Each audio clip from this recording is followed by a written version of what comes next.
right.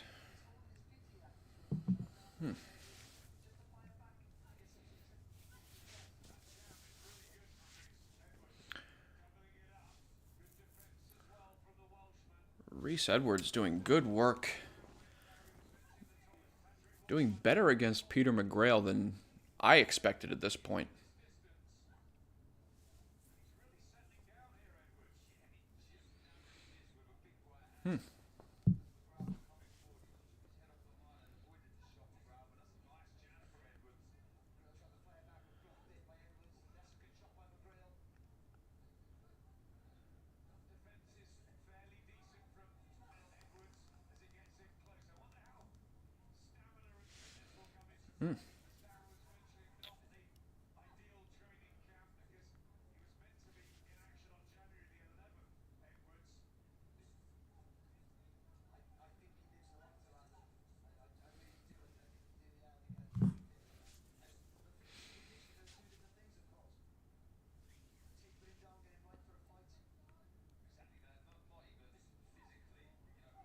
We got Peter McGrail doing better against... Actually, Riz Edwards doing a bit better against Peter McGrail than I expected at this point.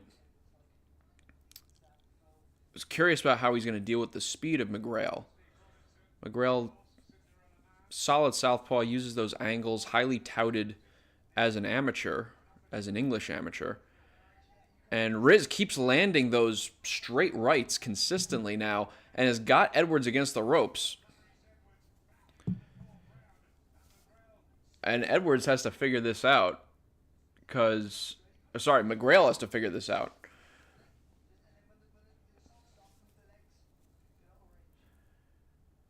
Oof, solid jab by Edwards on McGrail. And it's interesting, I thought that Edwards was going to have the trouble adjusting to McGrail, but so far it looks like McGrail is having the issue adjusting to Edwards. Oh my goodness, we've got Joseph Parker dancing with Emily Austin. That is fun.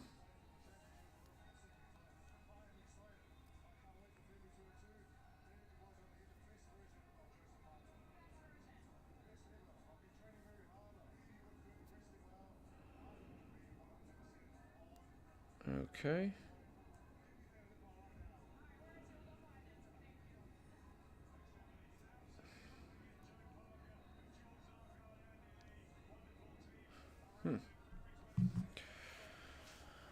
Okay.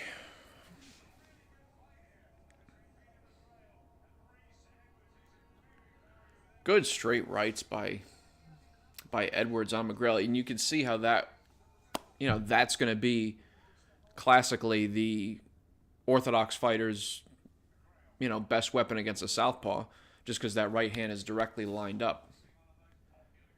And it looks like McGrail now is trying to get trying to get a little more aggressive here, take the center of the ring, see if he can boss Edwards around a bit.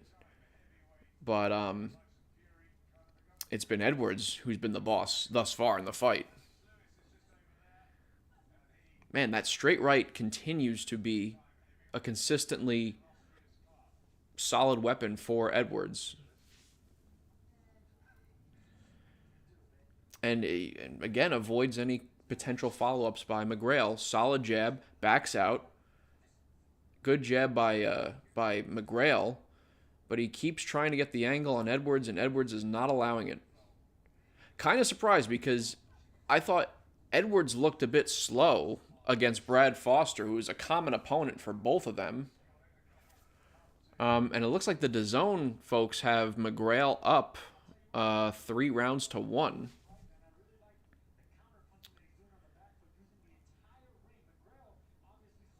Which I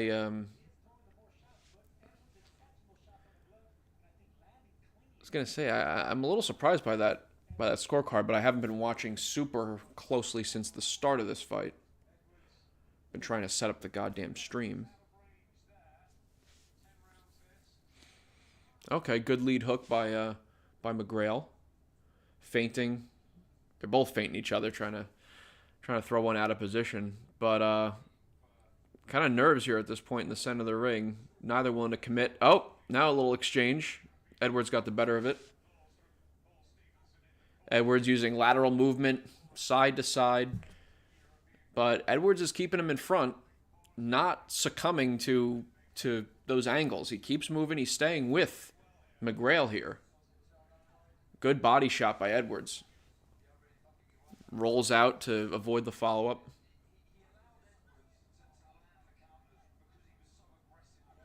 This is a really nice competitive fight. I did not expect I was not expecting it to be at this high. I mean, they're both high-level fighters, but I really didn't know if Edwards was going to be quick enough to keep up with McGrail. And McGrail getting a little more aggressive now. He's got a cut on his face caused by a clash of heads earlier. Exchanging to the body here. Okay, looks like McGrail's getting a little more comfortable, starting to do a little bolo. All right, that round ends. Now, one of the questions is, can Edwards keep up with McGrail? So far, he's keeping up with McGrail as McGrail keeps laterally moving and changing angles and trying to get the advantageous angle. And so far, Edwards is keeping up with that. But can he keep doing it? Is eventually McGrail going to just overwhelm him? Ooh. Yeah, McGrail, I thought that round was a better round for McGrail than the last couple. Especially a little surprised because they had a common opponent in Brad Foster, who's a quick boxer himself. And Edwards did have some trouble. With him, whereas McGrail knocked him out in the second round with a beautiful left uppercut to the body. All right, now we're getting into the second half of this affair at super featherweight. And looks like Edwards is again kind of being the ring general here in the center, backing Edwards up. Edwards now kind of inching his way forward into the center. Both kind of exchanging jabs, nothing landing clean. Nice little clean jab there by Edwards. And now McGrail going to the body, back up to the head, starting to look a little more comfortable. Edwards starting to look a little more fluid.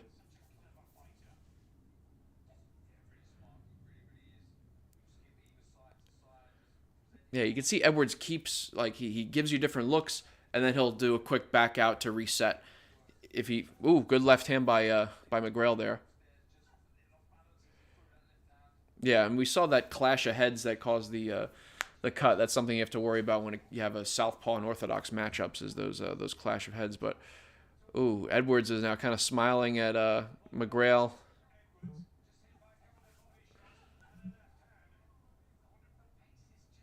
Yeah. Nice counter to the body by Edwards. Okay, that straight didn't land because Edwards' cross on McGrail has been a good consistent weapon in previous rounds, but now it looks like McGrail is starting to catch up with it.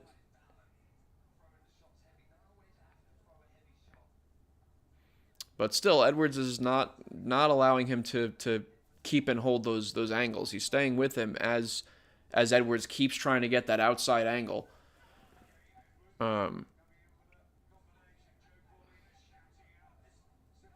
Good body shot. Man, those body shots are... Edwards is doing some nice work to the body. So we'll see. I mean, hopefully the idea is to slow down McGrail, who's, fast-moving, uses his feet, that footwork, quick hands, quick feet. So it's smart to put some money in the bank and go to the body.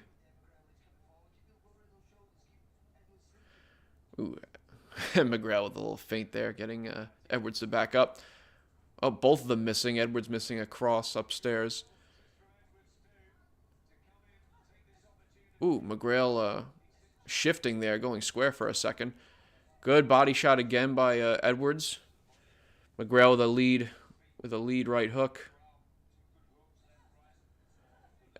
And Edwards again, or McGrail again, avoiding punishment by escaping out to the angle. Solid jab by McGrail. Both posing each other in the center of the ring here. McGrail doing his bolo again, but not really making any moves off of it. Yeah, McGrail is he is fun to watch. He moves around a good deal. He throws combinations. You know, quick feet, some quick hands. He's kind of trying to be a little flashy with the bolo, that Sugar Ray Leonard.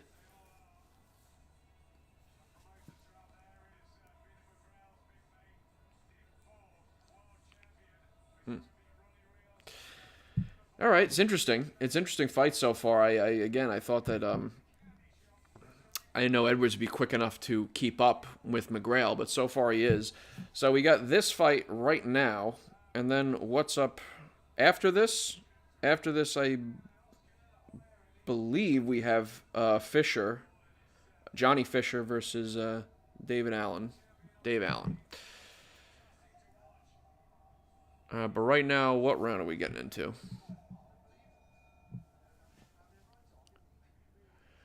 All right, Edwards again in the center of the ring here.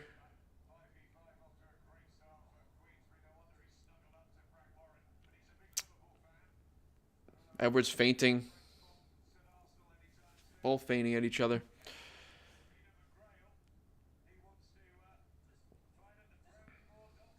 All right, a little bit of a slower start to round 7 here. But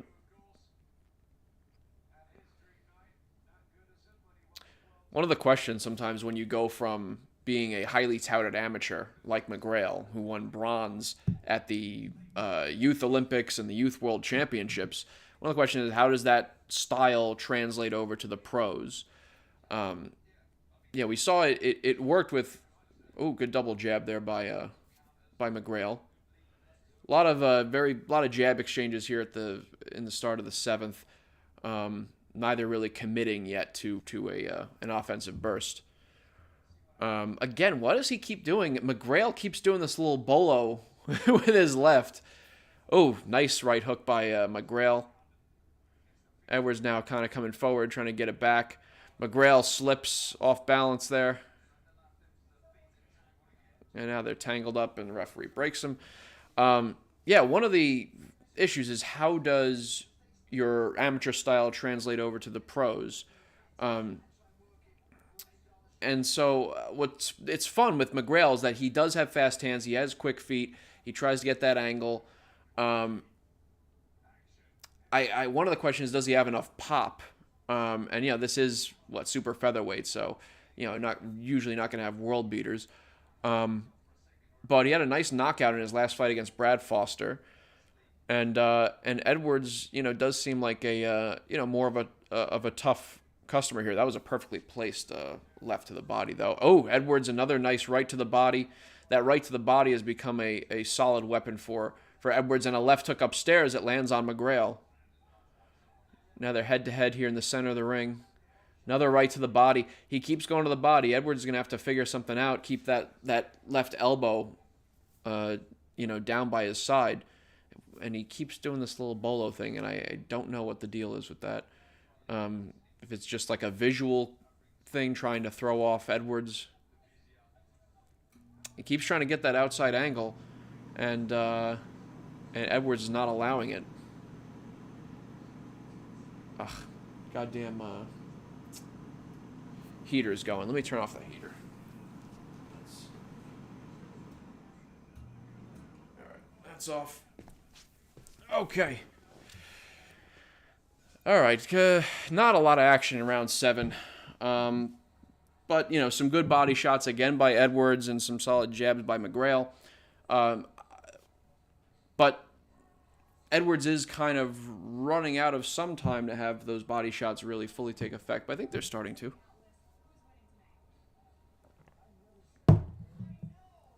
All right. They're interviewing Teddy Atlas now. Okay, Teddy Atlas, his prediction is Usyk.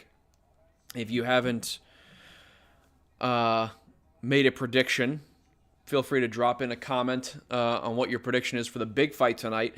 And my preview and prediction video is on my channel. And that's like a good, 13 and a half minutes long, but really get into analysis on both fighters, on Fury and Usyk. and get into the key moments from their first fight. So check that out. And if you can drop a like on this stream, that would be very much appreciated. And now we're getting into round 8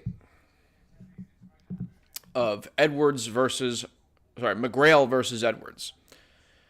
And McGrail now coming forward. Nice little right hand, left cross.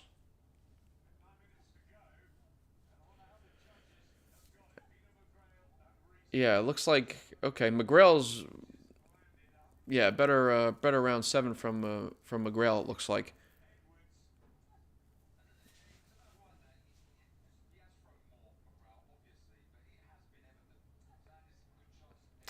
Yeah, I mean, Edwards has been doing some good work to the body, but McGrail has been generally controlling the fight with just more volume. Oh, good footwork and good good head movement by McGrail to avoid Edwards' counters. Okay, good double jab by Edwards, trying to move forward, but yeah, it is looking like McGrail is just out-quicking him, at least in this round at the moment. And, you know, the body shots I would think would start to add up, but if they are, McGrail is still quicker. And he keeps doing, I don't understand the bolo thing that he does with his hand.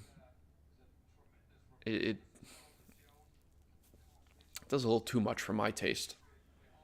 Ooh, another good right hand to the body and a left hook upstairs by Edwards on McGrail.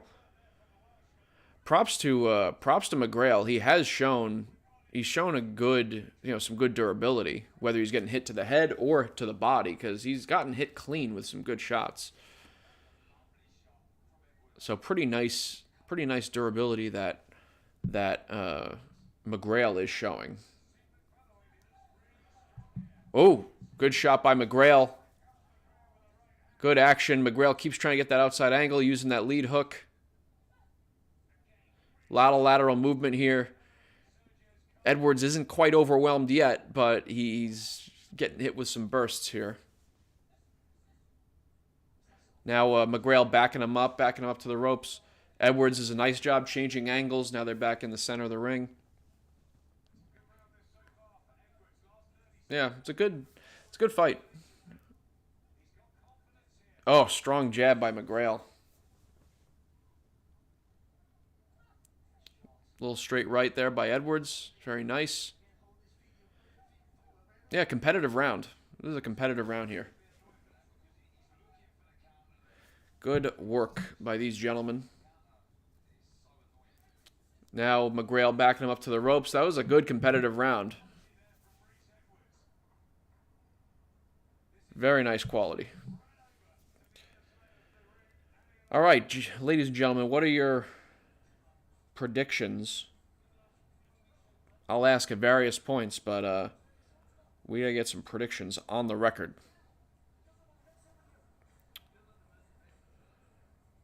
Big heavyweight night today. Excited to see Johnny Fisher, the Romford Bull, 12-0 with 11 knockouts. He's a offensive dervish, this guy. He good hand speed, good power. It'll be interesting to see him against a kind of a journeyman like Dave Allen.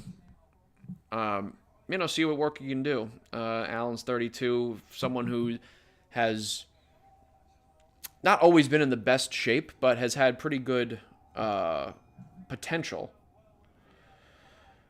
But kind of more of a club fighter. Now. He did beat Lucas Brown back in 2019. Okay, now we're in the 9th round. Show me something. I think we're in the 9th round here.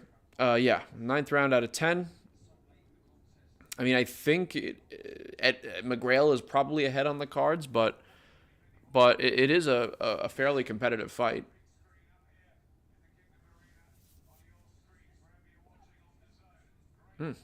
Impressive. Edwards has been able to keep up with McGrail, keep up with the angle changes.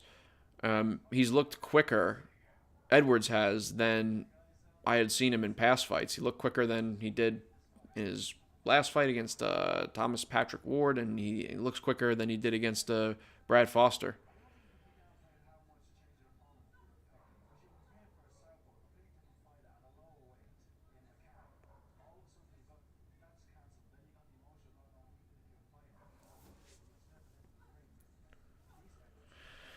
Yeah, I mean, Edwards keeps trying to land.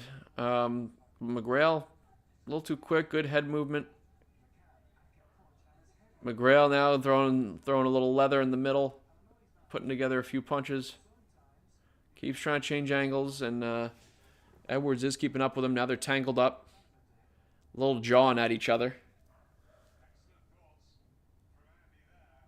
A little bit of jawing.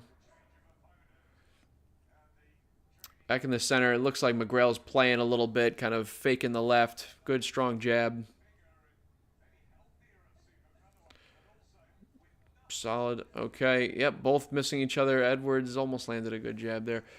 Good body shot again by Edwards. Ooh, now left hook to the body by Edwards. McGrail dodges the follow-ups. I don't know what the hell it is. Is it a tick? He keeps doing this bolo thing with his left.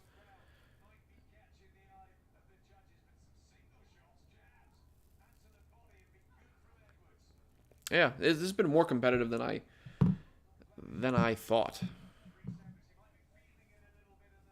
I'm gonna move this phone over here. Oh, camera out of focus there. Yep, Edwards keeps moving. Good jabs by McGrail.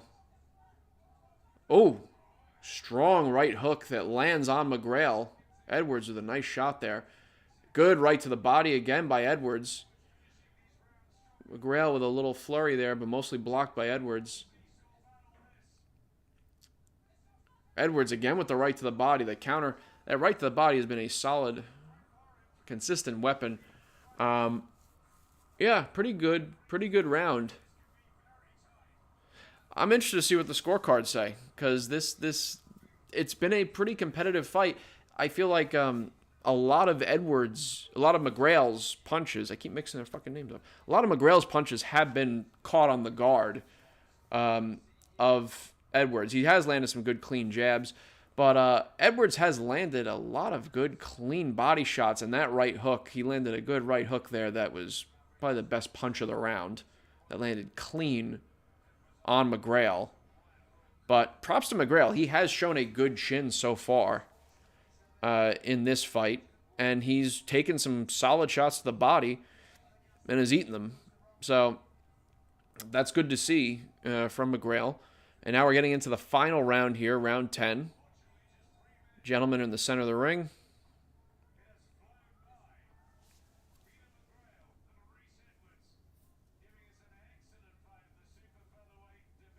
All right. Let's see who wants it. Round 10. All right, a little feinting at each other. Exchanging jabs. Good jab by Edwards. Feints by McGrail.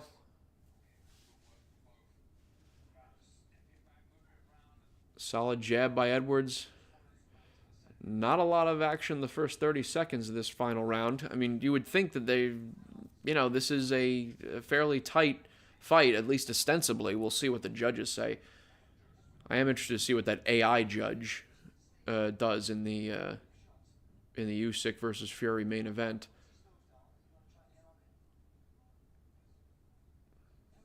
Ooh, good cross by McGrail. And a solid jab there by Edwards.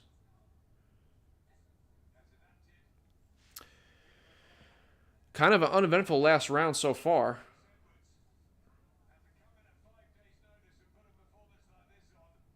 Yeah, I mean, 5 days notice. I forgot about that. 5 days notice for Edwards. That's very impressed by him. He's a lot quicker than I thought he was going to be. He's been keeping up with McGrail's angles.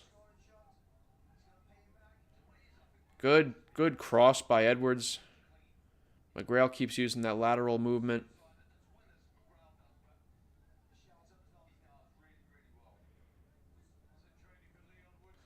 Couple little, McGrail there grabbing Edwards by the legs. Referee breaks him up. Good competitive fight. Oh, who's texting? Okay.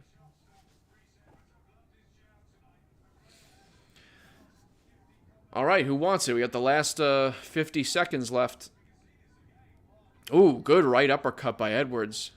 Lands clean on McGrail.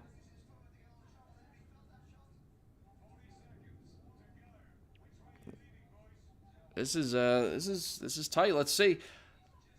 Oh, all right. Edwards coming forward, landing some good punches here. As we get to the last 30 seconds of this fight. Edwards is putting it on right now.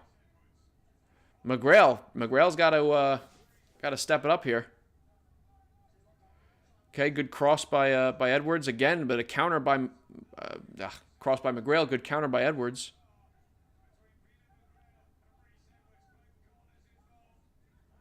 Oof, another right hook by Edwards, but McGrail lands a good shot. All right, fight ends. Good show by those gentlemen. Let's see what the judges say. I kind of missed the first 3 rounds. I was trying to set up the stream.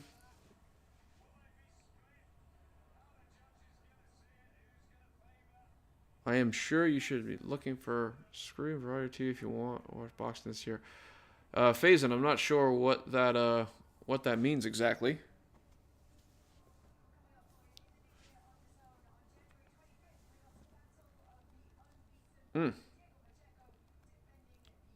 All right.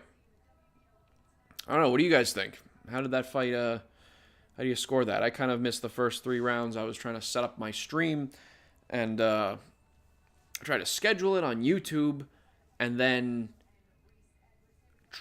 do it on Prism. I schedule on YouTube, try and go live on Prism, but I don't know. There was a weird issue there I'm going to have to figure out, but no matter.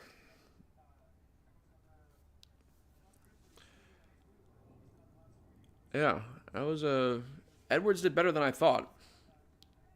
Better show than I thought. McGrail was a fairly heavy favorite, especially with Edwards coming in as a, on short notice. But Edwards kept up better than I thought with McGrail's footwork.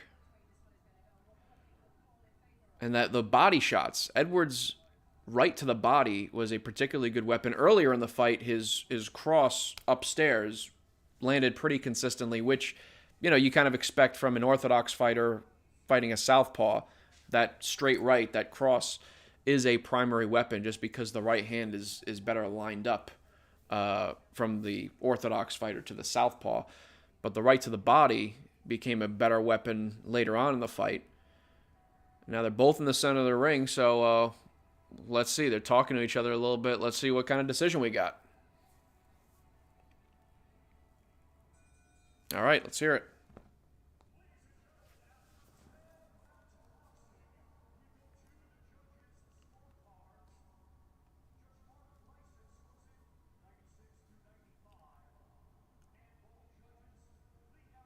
$96.95. Ooh. Unanimous decision.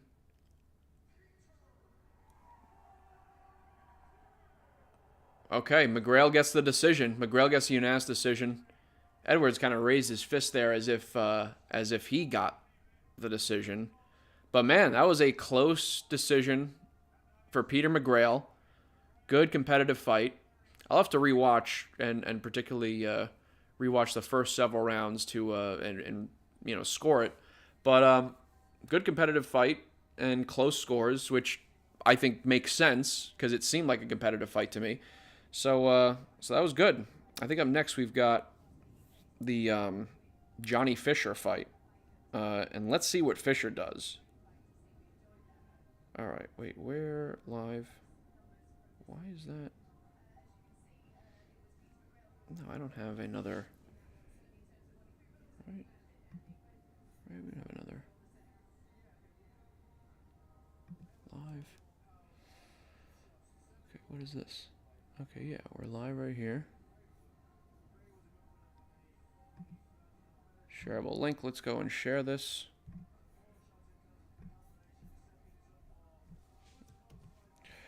Good fight. Good close fight. Oh, right. I think we have the Isaac Lowe and Lee McGregor next. That's right.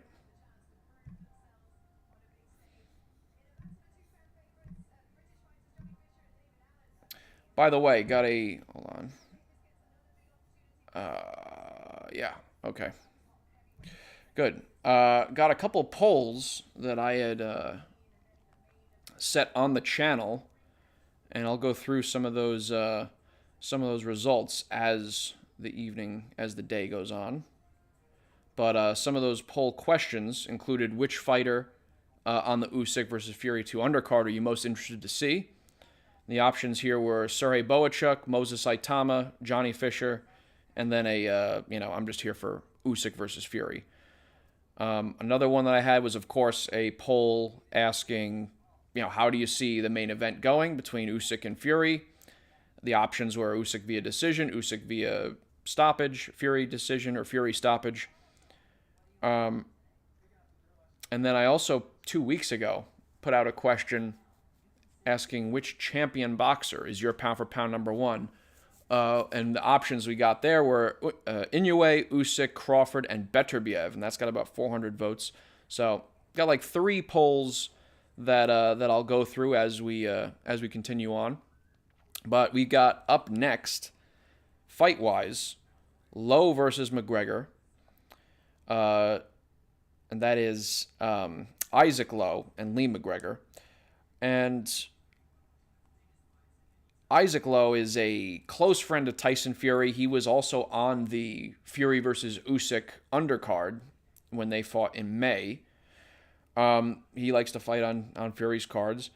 And it'll be interesting because he, in some ways, he's a close friend to Fury, but he also kind of fights in one particular way similarly to Fury, in that he's very free in the way that he fights, the way he moves, the fact that he's very loose. He'll go from kind of a neutral guard to his hands low to up, hands up high.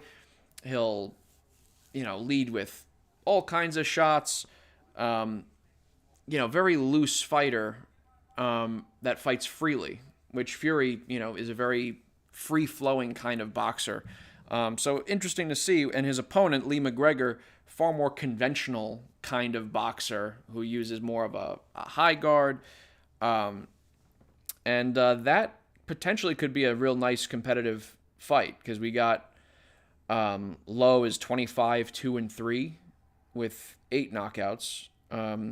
Seems more like the kind of guy who's going to just outbox you and kind of stymie you with his movement and his unorthodox style. And then Lee McGregor is 14-1-1. Like I said, more conventional, keeps his hands up, likes to use his uppercuts to set up his hooks. I saw he did a nice job using his uppercuts to set up his hooks to the body in his last fight. But yeah, Lowe is 30 years old and McGregor is 27. Both of them 5'7", both of them 69-inch reach. So we'll see. It should be potentially a fun fight here. Then we're gonna get on to the heavyweights and Bohachuk. That's gonna be a fun fight, just because Bohachuk is such a tank, such a monster that just keeps coming forward, an absolute nightmare with a tight guard and just tons of volume. So I'm excited to see him. That's in the 154-pound division, which is on fire, I'm excited for. Okay, we got, I guess this is Lowe, who's going to make his entrance here.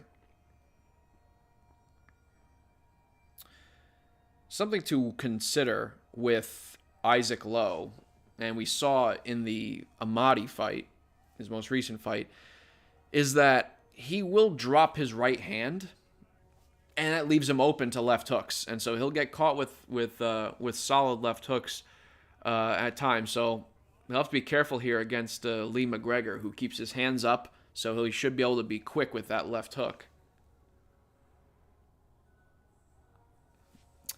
Thanks everyone for hopping on the stream. If you get a chance to drop a like, I would appreciate it greatly.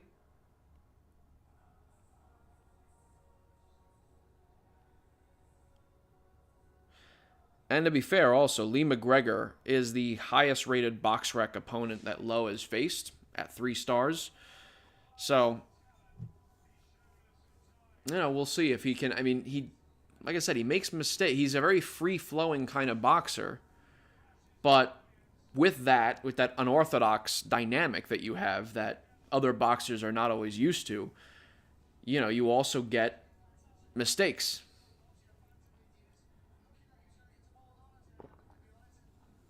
Oof.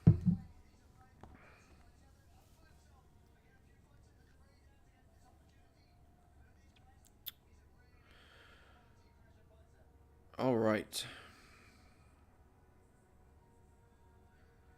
Drop his hands. He'll throw from his waist. All right. Well, let's see if McGregor, if his unorthodox style can throw off. If Lowe's unorthodox style can throw off McGregor, or if McGregor is going to catch him with that left hook.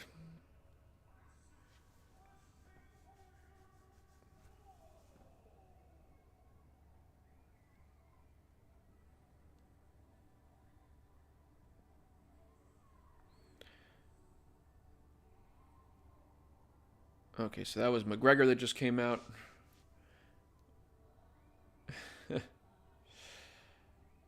Love the production. I mean, props to Turki Al-Sheikh. Got real nice nice production here with the lighting and the sound system with the smoke. It's great. So all right, we got Isaac Lowe now coming out. Lee McGregor just came out before. Now we got Isaac Lowe.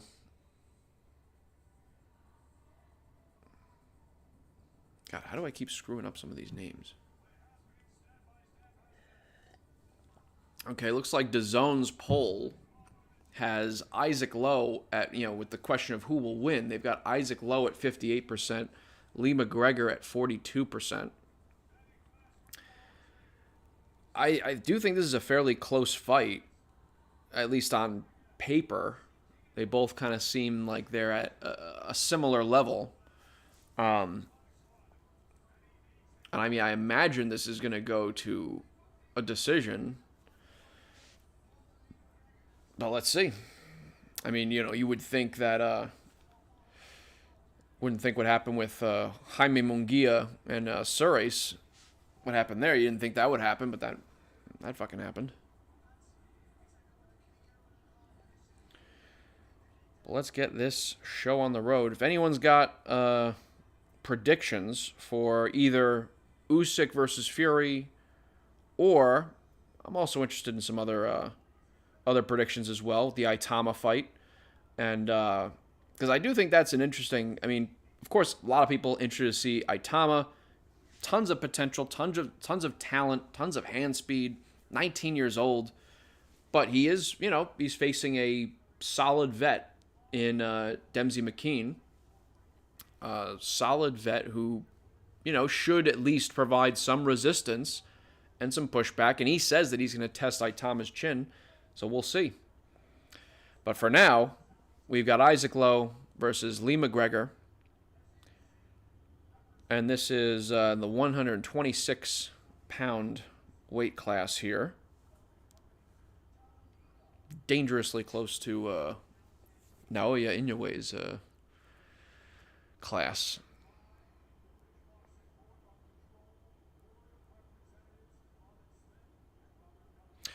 Who do you guys have for this fight? Lowe and McGregor?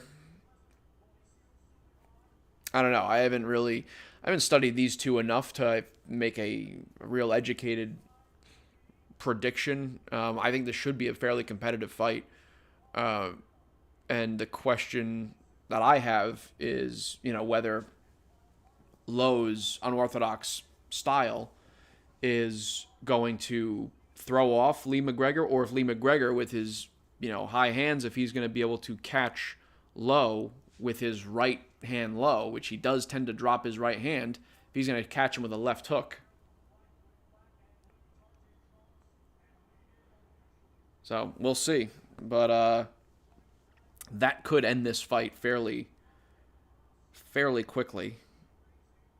And again, I think Lee McGregor, that is a question for me, is that Lee McGregor is the kind of the highest rated boxer that Lowe has faced. And so he would be potentially the kind of guy who would exploit the mistakes, the technical flaws that Lowe has.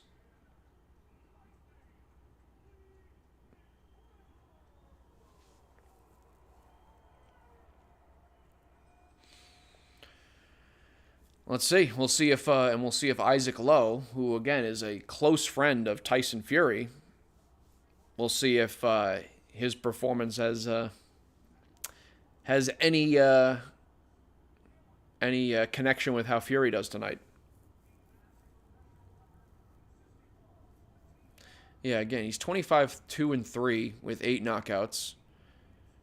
He's from Morecambe, England, and Tyson Fury resides at Morecambe in Morecambe.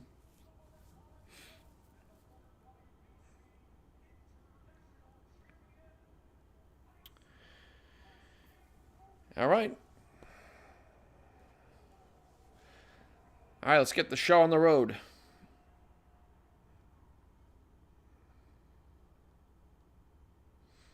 And let's see if Isaac Lowe is a little more conservative in the first round because, like I said, he likes to drop his hands. He likes to pot shot, switch his guard up. Let's see if he's a little more conservative in the first and second round against a higher caliber opponent than he's used to fighting.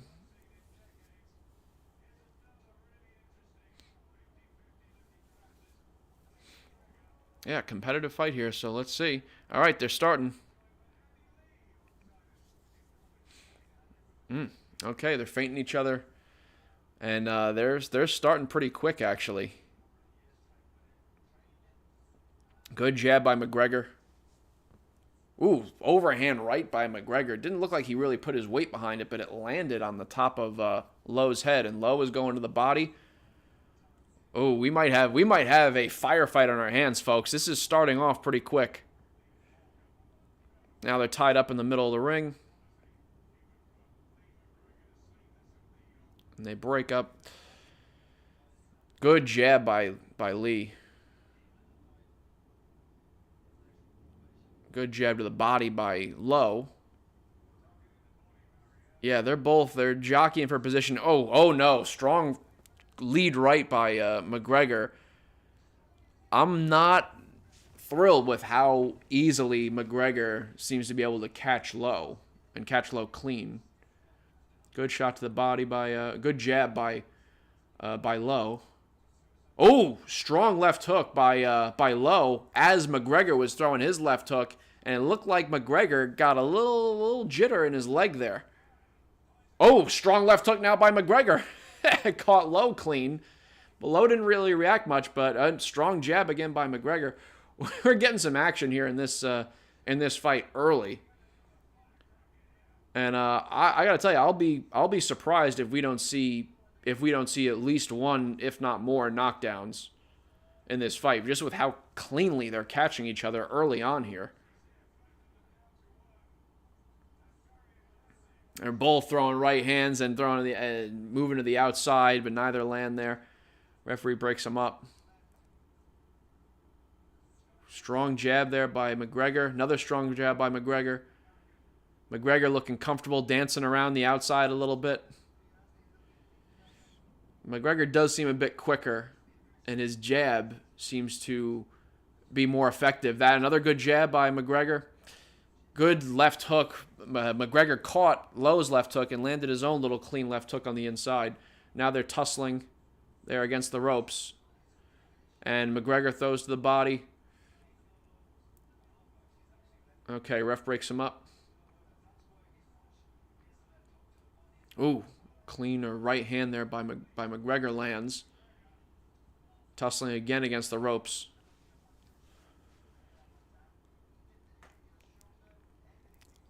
Good jab. So at this point early on, we see that Lowe is going to have to figure out, he's going to have to adjust to that McGregor jab because McGregor is landing that jab consistently, and they're tussling against the ropes here again. Yeah, and the round ends. So Lowe is going to have to figure out how to adjust here because McGregor is landing that jab too cleanly too often. So I don't know whether that means keeping his right hand a little up more close to his chin, so he has to move it less if he wants to catch it. But he's got to figure out something because that jab started landing clean in the first round, and McGregor started building off that jab, landed some clean left hooks. Lowe did land some decent shots there, but I would definitely give McGregor that first round. And McGregor had more to build off of after that first round, particularly using that clean jab and looks like a long jab. Nice up jab from distance. Now they're showing us some replays here. Ooh, they showed, yeah, a clean left hook that McGregor landed and did a nice, face to Lowe. Lowe landed his own left hook as well in that round. So, okay, now we're back in the center. And McGregor doing a nice job avoiding some of Lowe's flurry here early on. Strong snapping jab again by McGregor. Lowe lands a good little jab on the inside. You don't want to throw the jab from too close on the inside, though, because you can get countered pretty easily. You throw a jab from too close, someone can just slip right hand or slip uppercut. Got to be careful. Again, that jab by McGregor. Up jab. He does a nice snapping up jab. And a wide left hook by McGregor lands. Yeah, McGregor is landing a little too cleanly, a little too often. Lowe is going to have to figure something out. I think maybe you got to get inside on him because McGregor is controlling the outside. And the tussling, ref breaks him up. Good little uppercut on the inside by McGregor. And a left hook, and now Lowe hits him in the back of the head there. Ref breaks him up. Body shot by McGregor, a little uppercut on the inside by McGregor. It just seems like McGregor is getting the better of the exchanges. Lowe lands some shots here and there, but McGregor seems to be getting the better of the exchanges, landing more cleanly, landing more often. Now McGregor, a little stutter step, trying to feint him out. And a clean right hand by McGregor again. Now they're tussling the inside. Good little shot on the inside by Lowe. Little right hand there.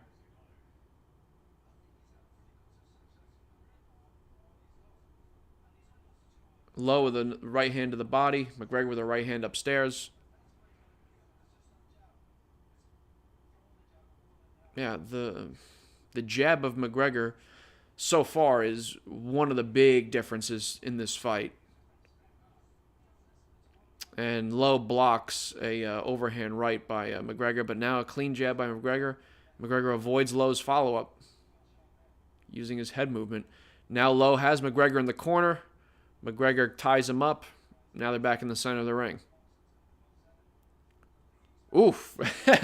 McGregor did a little Mayweather-esque high guard, bait the jab, and then boom, boom with the right hand. Oh, that was nice. Okay. Back in the center. Yep, little exchange there, and McGregor lands the right hand again. McGregor now keeps trying to land the slip right. He missed it this time here. Good jab again. Okay, you can see what McGregor is trying to do is that he's kind of leaning his body out over his front knee, trying to, kind of giving the illusion that he's closer to Lowe than he actually is. He's leaning out over the front knee, and then either, when Lowe throws, either pulling back and countering or slipping and countering. But that's just one of the things that he's doing. Another thing is just he's working that up jab, and he was landing his right hand in this round. In the first round, his left hook was landing cleanly. In this round, he was able to land some good right hands.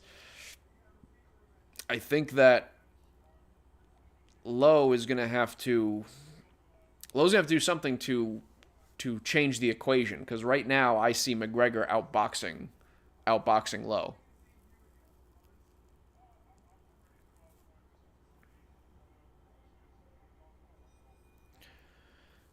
How you doing, Playman? When does the match start? I'm presume that you're talking about Usyk versus Fury, the main event, and that is probably not for another couple hours, because you got this fight here, and then you got Johnny Fisher versus Dave Allen. You've got Serhii Bohachuk versus Ishmael Davis. You got Itauma versus Itauma versus McKean, and then you got Usyk. I think you got 3 more fights after this one, and we're in round 3 of this fight. All right, looks like Lowe is doing a little bit better work here at the start of round 3. Some decent work on the inside. But, oof, good snapping jab again by McGregor. And a little counter right hand by McGregor. It doesn't get all of it on Lowe, but does clip him.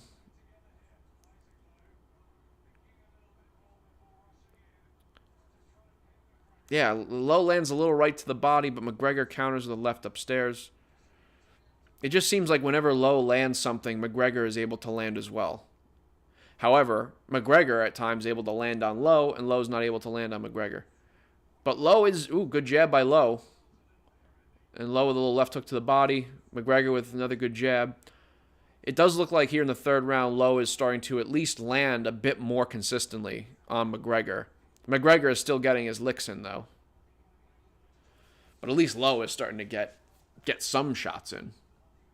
He was getting a few in before, but now more cleanly. Good left hook by McGregor to the head and then to the body.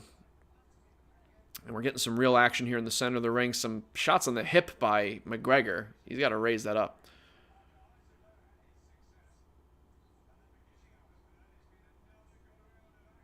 Oof. Good left to the body again by McGregor. Another tied up on the inside.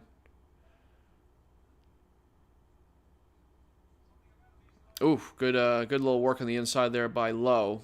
Particularly at the end of the sequence of the left hook.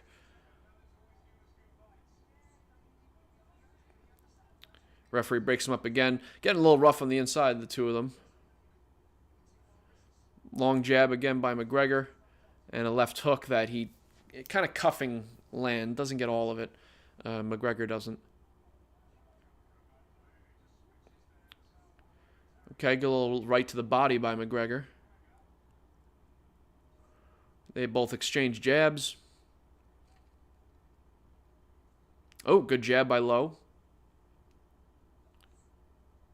Competitive round. This round is more competitive than the previous few. Previous few, I thought that McGregor outboxing Lowe.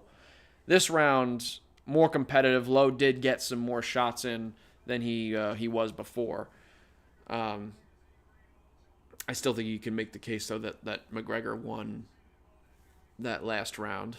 But more of a swing round than the previous ones.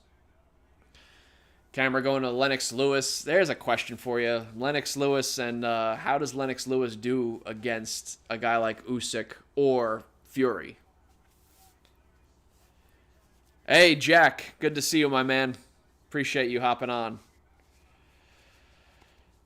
Question for you, Jack. This is, right now we got Isaac Lowe versus Lee McGregor. You follow either of those guys, and are you excited for Johnny Fisher? I think you made a video about Johnny Fisher a while back. This is a big UK card. I mean, I think like 9 out of the 12 boxers on today and on the card are from the UK. All right, well, we're here in the 4th round. Interesting. So Sergio Mora has given 2 of the first 3 rounds to Isaac Lowe. I gotta tell you, I don't know. I think the first round you give to McGregor. I think maybe you give Lowe the last round, but I thought the first 2 rounds, I think you give those to McGregor. So, all right, Sergio Mora and I not quite on the same page there. All right, they're both this round, not as much action so far in this round. Oh, Isaac Lowe landing a few clean shots there on the inside. So I think part of the issue here is that McGregor is kind of gone away from his jab. Ooh, clean right hand by McGregor there. Aggressive. Lowe now ties him up. Ref breaks him up. Part of the issue is, and Jack, you got Isaac to WeIQ. Isaac Lowe WeIQ. Isaac Lowe WeIQ. Yeah. I don't know. I I thought McGregor won the first couple rounds, and Lowe may have gotten the last round. Lowe is, though, to be fair, he is doing better this round, and he was doing better last round. So I think he's getting a little bit of momentum, a little bit of steam. I think part of that is that McGregor was landing a nice snapping jab in the first 2 rounds, and it seems like he's gone away from that now, and his work is now fighting more on the inside, which appears to... I thought that McGregor was doing better on the outside, and so now he's fighting the inside with Lowe, and Lowe is doing some pretty nice work there. You know, both of them are landing some good shots, and the ref is stopping them. Oh, mouthpiece came out. Lowe's mouthpiece came out. Putting them back in. Jack, don't know much about Isaac Lowe. I know Isaac Lowe is a bit of a dumbass. Yeah, I have McGregor winning as well. Sergio Mora apparently has Lowe up 2 rounds to 1. Yeah, well, it's funny you say that Lowe is a bit of a dumbass. I know he's apparently very close friends with Tyson Fury. And they both, in some ways, fight, in one way in particular, fight kind of similarly in that they're both kind of very free-flowing fighters, in that they'll change up their guard, they'll, just change up their movement. He'll throw with his hands from down low, he'll throw his hands up high. Kind of free-flowing fighter here again, yeah, just showing a little bit of that, bouncing on the outside. All right, that round was more competitive, I thought.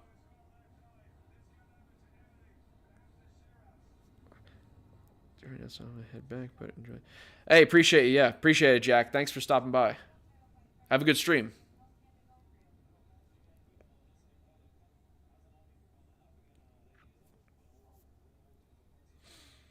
All right, so they're interviewing Hamza Shiraz.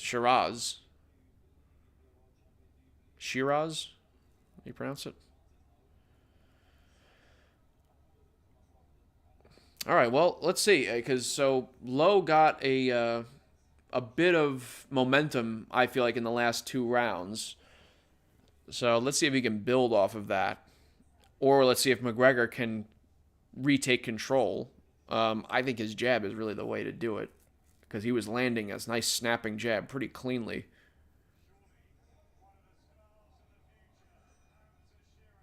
Hamza Shiraz, that's how you pronounce it. Okay, now we're starting round 5.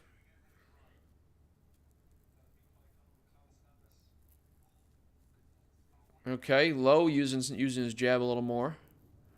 I don't know why McGregor has abandoned his jab. Yeah, round 5, it looks like McGregor landed some more shots. Lowe threw more shots.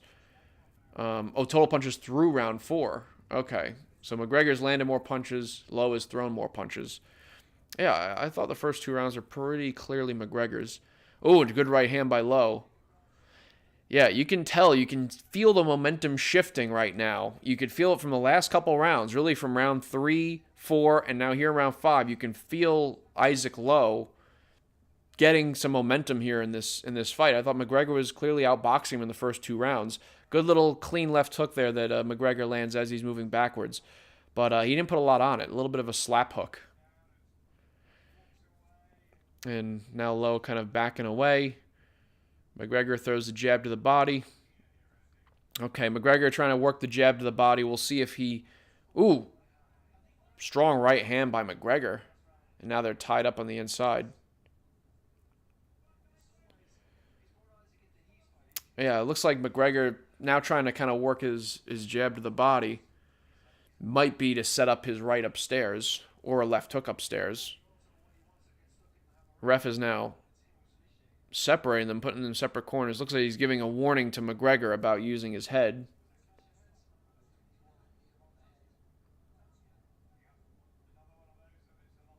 Oh, yeah.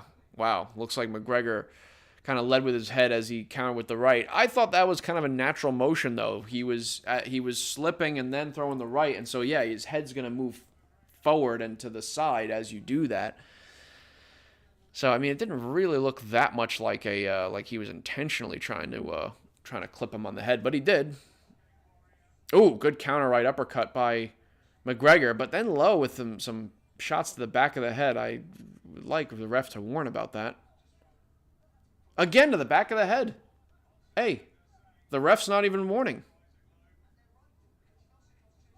I don't get it. They clinch on the inside, and Lowe again on the back of the head. Is the ref not going to say anything? I mean, the only reason I get a little worked up about the back of the head shots is because those can be really damaging. And if you follow the sport, you know that getting hit in the back of the head, it can cause real problems. And it's not legal.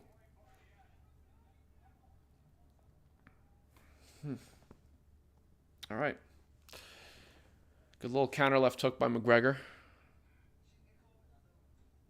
Lowe moving forward and backing out. Interesting. Ooh, it looks like Lowe may have a cut there over his left eye. All right, that's the end of that round. All right, how do you guys have it? All right, they're interviewing. Looks like Peter McGrail. Get a pretty good performance. I was more impressed by Riz Edwards. I think just because I wasn't sure what to expect out of Riz Edwards. McGrail was good. Oof.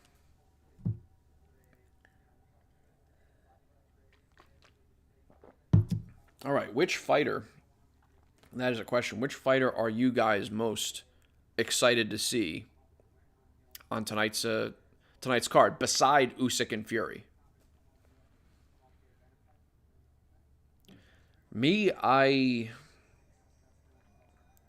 mean, it's hard not to be excited by Itauma being like 19 years old and just seeing the raw physical talent that kid has. And Bohachuk is not really young by boxing standards, being 29 years old, but hard not to be excited to see Bohachuk.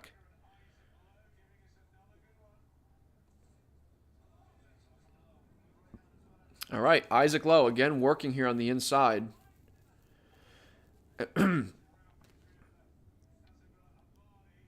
We are seeing, I think ooh, good jab by Lowe. We are seeing that momentum again, kind of continuing for Isaac Lowe. I'm curious as to when McGregor is going to try and get back to fighting on the outside. And again, Lowe hitting in the back of the head when they're clinching. Oof. Good left hook on the inside there by Lowe.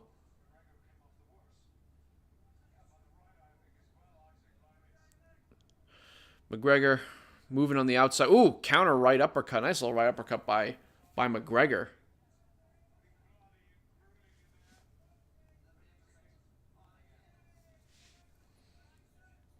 Okay, where's the view count? Let's drop that off.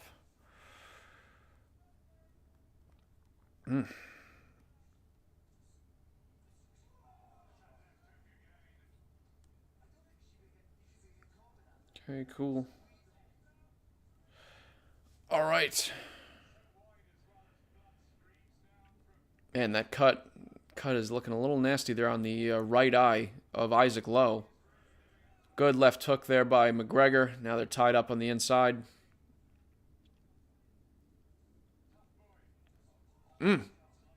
Counter right hand by McGregor. Tied up again.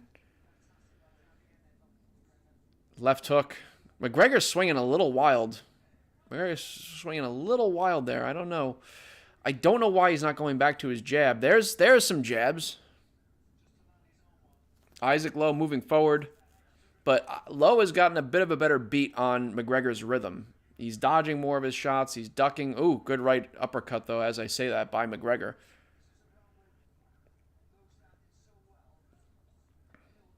Back in the center of the ring. Good jab by both guys on each other. The right uppercut now has become more of a weapon for Lee McGregor. He's landed it several times this round and in the last round. I think we saw earlier that McGregor's jab was a good weapon for him, and his left hook was solid. Now the right uppercut. Okay, end of that round.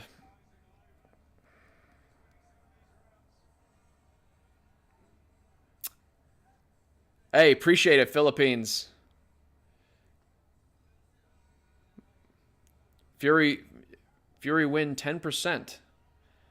What does that mean, 10% exactly, though? Fury win 10%? Is that like 10% certainty or 100%? Is that what you meant?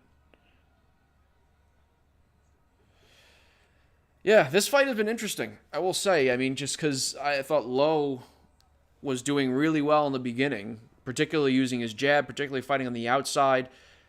McGregor. God, the names.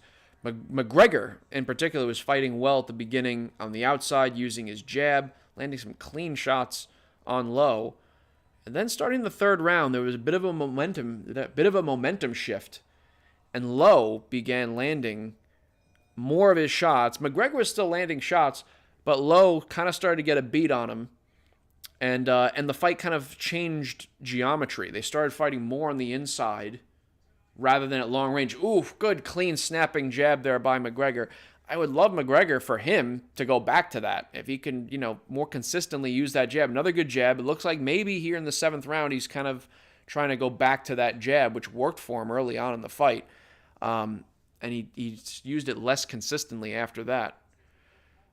Now he's little check hook there that lands again. Okay, it looks like McGregor now is getting back to the jab here in round 7. He got away from it for a few rounds, and I thought that's when Lowe was doing his best work, particularly when they got on the inside. This is weird. Lowe will kind of be there in the center, and then Lowe at times will just break off, like turn his back and walk off a little bit and force him to reset.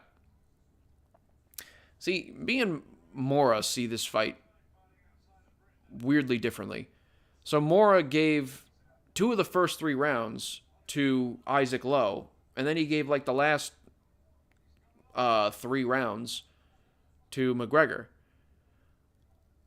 I had McGregor winning the first 2 rounds at least, maybe the first 3 rounds, and then you can start to make an argument, I feel like, for Lowe winning a few of the rounds there.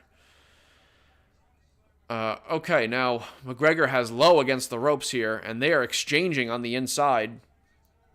And it looks like, oof, good shots, and the ref was trying to break him up, and Lowe landed a clean shot on McGregor, as the ref was saying to break up. Isaac Lowe not really listening to the ref's commands there.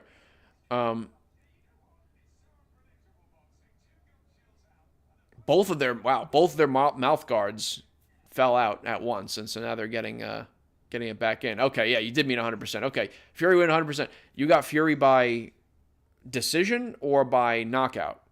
That is a question I do have for you. Referee talking to both of these men now, saying, hey, keep it clean. Good jab again by McGregor. Great jab. Yeah, McGregor now getting back to the jab. Again, I've been asking him for this shit, to get back to the jab, because that's been working for him. And again, it's working for him here as well. He's landing some good clean shots. And he's, good clean right hand, lead right by McGregor. And it looks like they may have clashed heads there on the inside. Lowe lands a nice cross as McGregor was trying to back out. And again, Lowe does this weird thing where he turns around and walks a few steps away as a kind of a reset. I don't know what that is, but okay. We're seeing some weird idiosyncrasies from some of these boxers tonight. So with Lowe, McGregor dancing on his toes. Lowe tried to catch him off guard by leaping forward with some punches, but McGregor able to avoid them. Make Lowe look a little silly. Good counter cross by McGregor on Lowe. And McGregor now smiling and laughing and looking like he figured something out here. Looking real happy and comfortable now. Or maybe it's wincing. I thought it was a smile. Good counter right uppercut again there by McGregor. Lowe lands a nice little shot on the inside. Look, I see McGregor outboxing Lowe. I think there are a couple 2 rounds maybe you can give to Lowe somewhere in the middle, maybe in rounds kind of either in 4 or 5 or 6, somewhere in there you can maybe give you can give somewhere to Lowe. But other than that, I feel like McGregor has been doing a pretty good job outboxing him.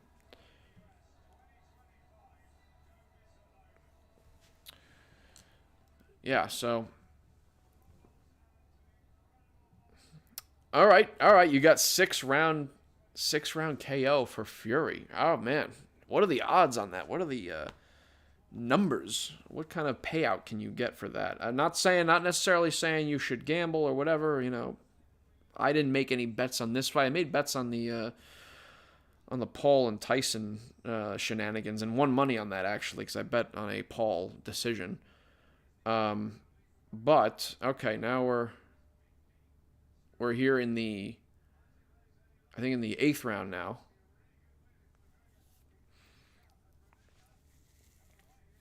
Yeah, I think McGregor, yeah, we're here in the 8th round.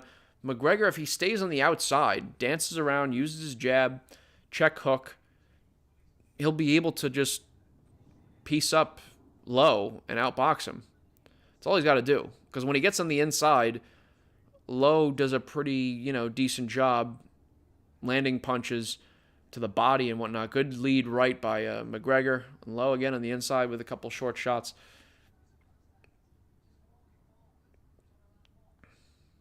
Ooh, good right hook on the inside by Lowe. Backing McGregor to the ropes. Now they're in the center of the ring. Strong jab and then strong counter cross. Strong jab by Lowe and counter cross by McGregor. And now it looks like Lowe is doing a better job avoiding the right uppercut of McGregor.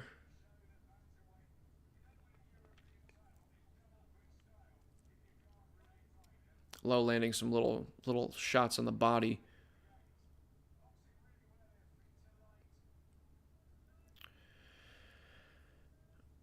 Ooh, nice little jab to the body, cross upstairs by McGregor.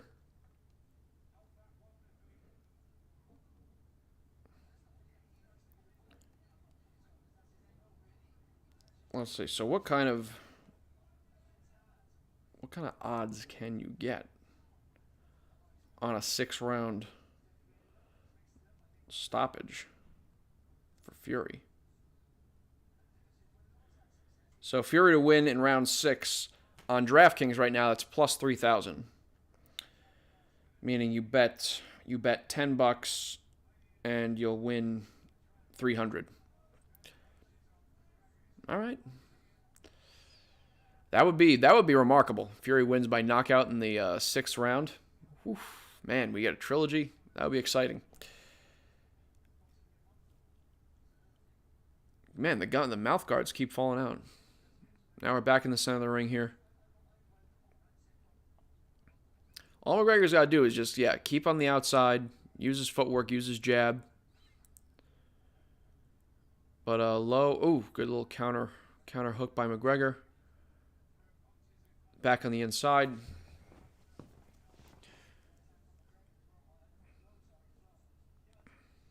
Yeah, Lowe keeps coming forward, gets McGregor to the ropes, but even when he gets McGregor to the ropes, he doesn't usually get that much good work in. Ooh, good left hook, though, by Lowe as he was backing McGregor up. He was kind of shifting stances as he was coming forward, so it was a good little sneaky shot.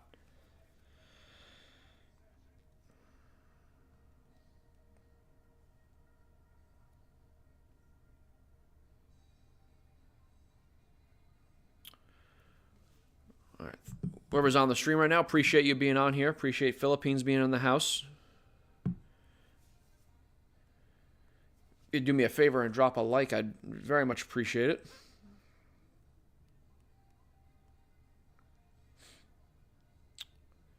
All right, we're getting into the 9th round here.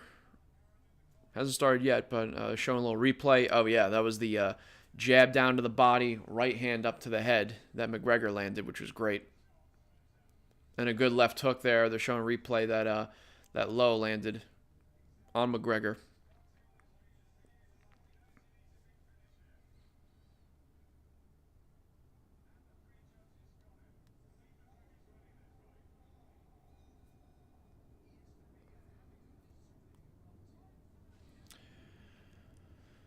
Okay, we're going here. Round 9. Let's see. Lowe is going to have to... I think Lowe's going to have to sell out a little more here in the last 2 rounds.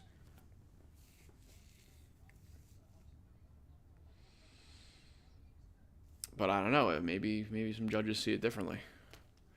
I am curious to see what that AI judge does. Okay, Sergio Mora has the last 5 rounds in a row he's got for McGregor. So at least on Sergio's card, it's a 78-74 right now for Lee McGregor. Okay, it looks like Lowe is showing a little more aggression, shifting stances, moving forward as he's trying to catch Lowe, trying to catch McGregor.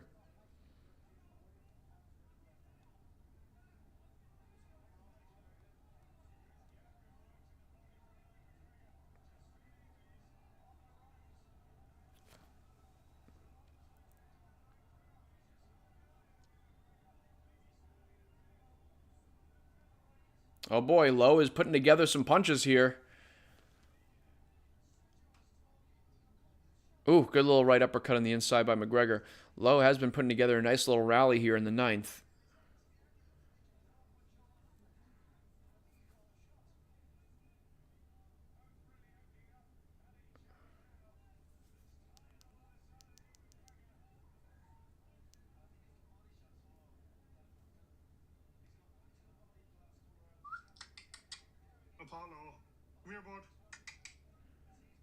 Okay. My dog is being rebellious. He doesn't want to listen. Hey, Apollo. All right, showing a little love to Jack there from Absolute Boxing. McGregor up by a good few rounds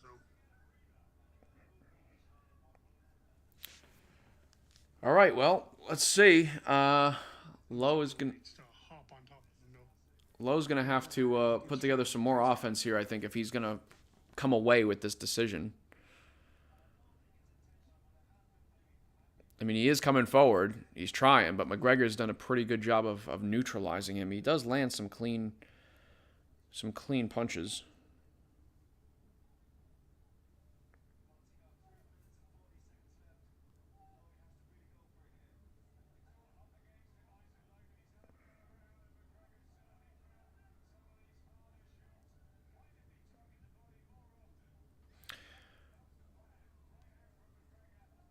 Okay. Hop off here now.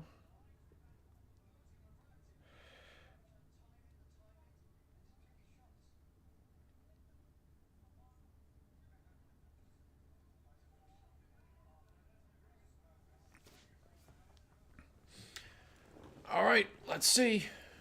Again with the mouth guard. Mouth guards keep dropping out. This is... With Lowe's mouth guard again? Is he gonna warn him? It's been like 3-4 times now he's dropped the mouth guard out. A lot of times referee will warn you if your mouth guard drops out multiple times like that, because they're gonna say you're spitting it out and you're looking for a little break, looking for a little breather. Oof. Lowe with a little flurry at the end. Lowe looks pissed. Lowe kicking his stool.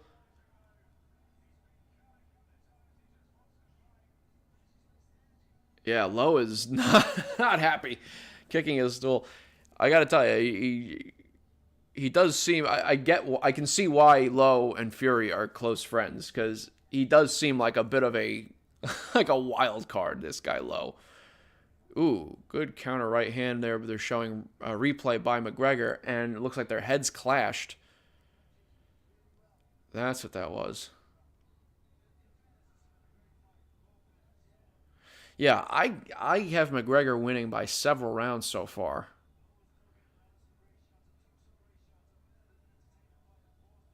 Oh, I see. Okay. McGregor looked like he kept throwing after the gum shield fell out of Lowe's mouth. And McGregor complaining. He's pissed about that. Yeah, the ref should give him a warning. All right, looks like Lowe is showing a little more aggression here in the final round. Lowe's got McGregor against the ropes, and he's unloading some punches. Oh, good right uppercut, good left hook. I mean, it's about time, but he should have been doing this earlier, if we're going to be honest.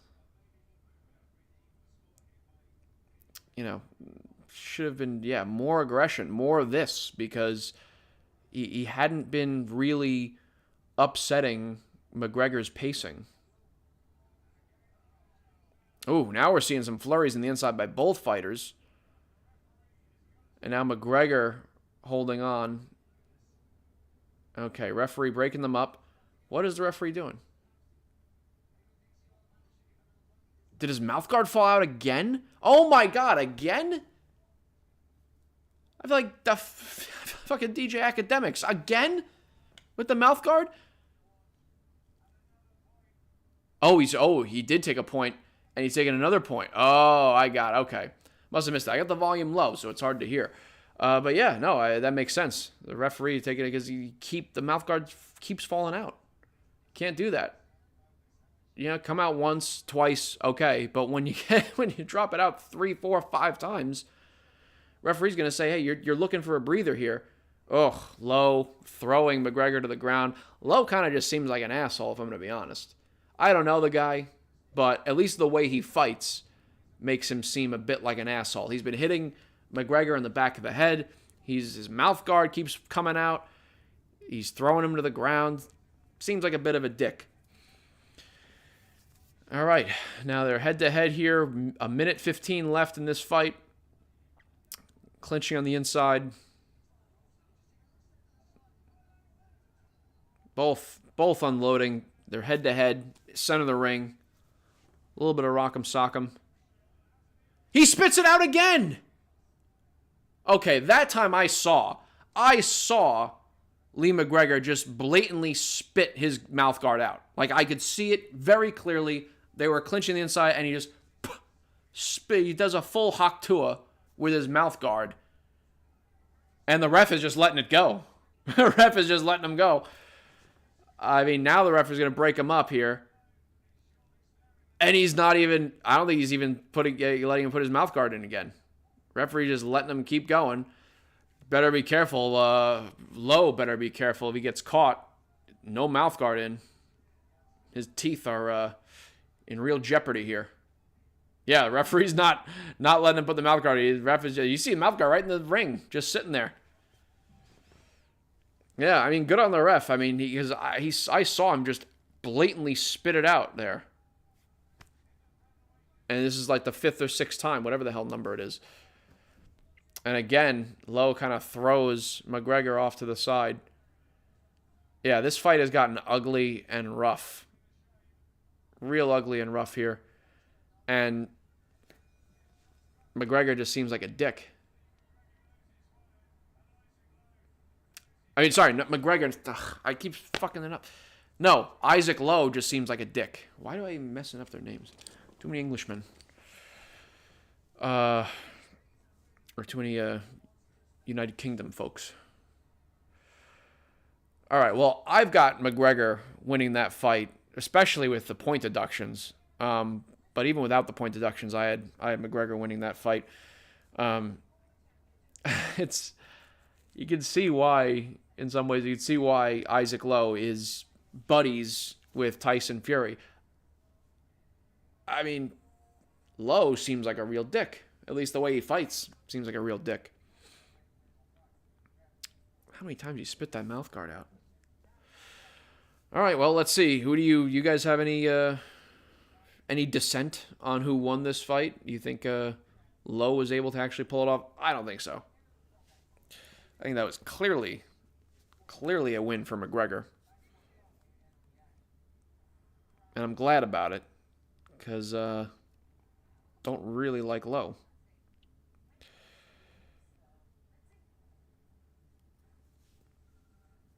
All right. Now I think we're going to be getting to the heavyweights. Oh, shit. What the hell is this? No, I don't want this. No. I don't want that. Okay. Yeah, this fight got a bit ugly in the last several rounds. Kept spitting out the mouth guard. All right, now we're going to get a decision. I swear, if Lowe gets this decision, I'm not going to be a happy camper. it'd be straight up bullshit.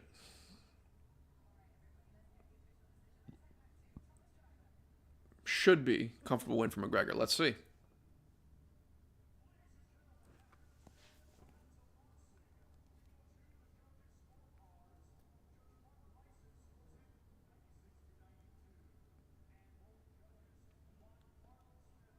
$96, $92.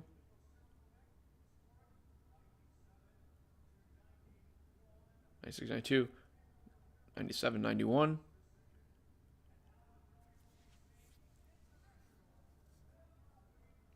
Let's see. Should be McGregor. Yep. All right. Thank God. Thank heavens. McGregor got the decision. Oh, wow. They're actually chopping it up there in the center of the ring. That's nice to see. But that fight, it did get a bit ugly there. If Lowe was gifted the decision, I mean, that, the protest, uproar. So glad the right guy won, because I swear, the thing that upsets me as a boxing fan is that every time we go to a decision and the announcer is reading out the cards, I'm like holding my goddamn chest. It's gotta figure that shit out. Anyway, all right, final punch stats. Lowe landed 92, McGregor 98. Lowe threw more, threw 306 compared to 272.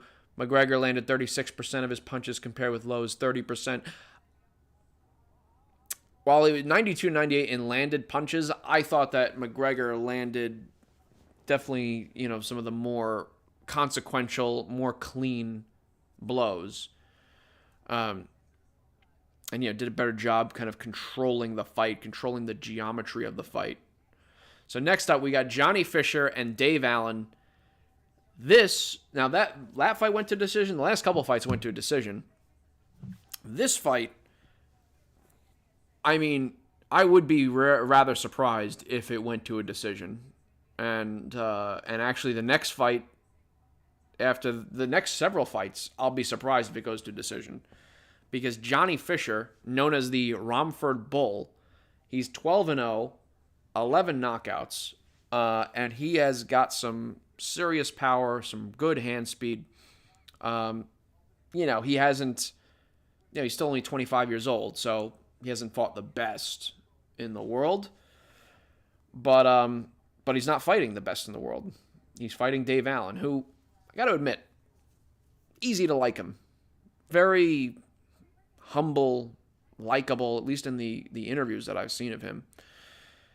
So, and the last two boxers he fought, the last two boxers Dave Allen fought were 8-14 and 2-25, their records. So, he's kind of just a journeyman, been around the way, kind of cannon fodder here for Johnny Fisher, but Dave Allen has been a bit inconsistent with his shape and his performances, and he did beat Lucas Brown back in 2019. He has some potential. He's 6'3", 75-inch reach, 23-6-2 with 18 knockouts. He's got some pop. So, if Johnny gets a little too reckless, something could happen. But I'm expecting Johnny to show out. That's what I'm expecting. I think that's what a lot of people are expecting. He's a heavy favorite in this fight. So let's see if the Romford Bull can take out the White Rhino, Dave Allen's alias. Yeah, so in July, Johnny Fisher beat Alan Babich, if I'm pronouncing that right, via first-round TKO. Absolutely starched Babich. You watch the replay of that fight. It is not a long replay. First round, they go out, and Johnny Fisher just unleashes hell, unleashes a flurry that drops him. And then Babich, he got back up, but could see he didn't have legs. Referee called it. He likes to do that in the first round. Johnny Fisher, the Romford Bull, he likes to come out and swing and make you feel his power and tries to get you out early. He wants to give you He tries to give you that quick knockout. I mean, I will say this. I'll probably say this again, but something interesting that I saw when I was looking at his recent record and his recent fights. But 4 of Johnny Fisher's last 6 bouts have ended via first-round knockout. 4 of his last 6. Dave Allen, I think, is a bit of a better quality than the other fighters he was fighting, but this guy does like to put it on. Mainframe, good to see you. Appreciate you. I'm bananas. Yeah, I'm expecting Johnny Fisher to come out guns blazing in the first round. Unload the cannons. Dave Allen, again though, he's a vet, and this is a big opportunity for him. He has had some, good fights in the past.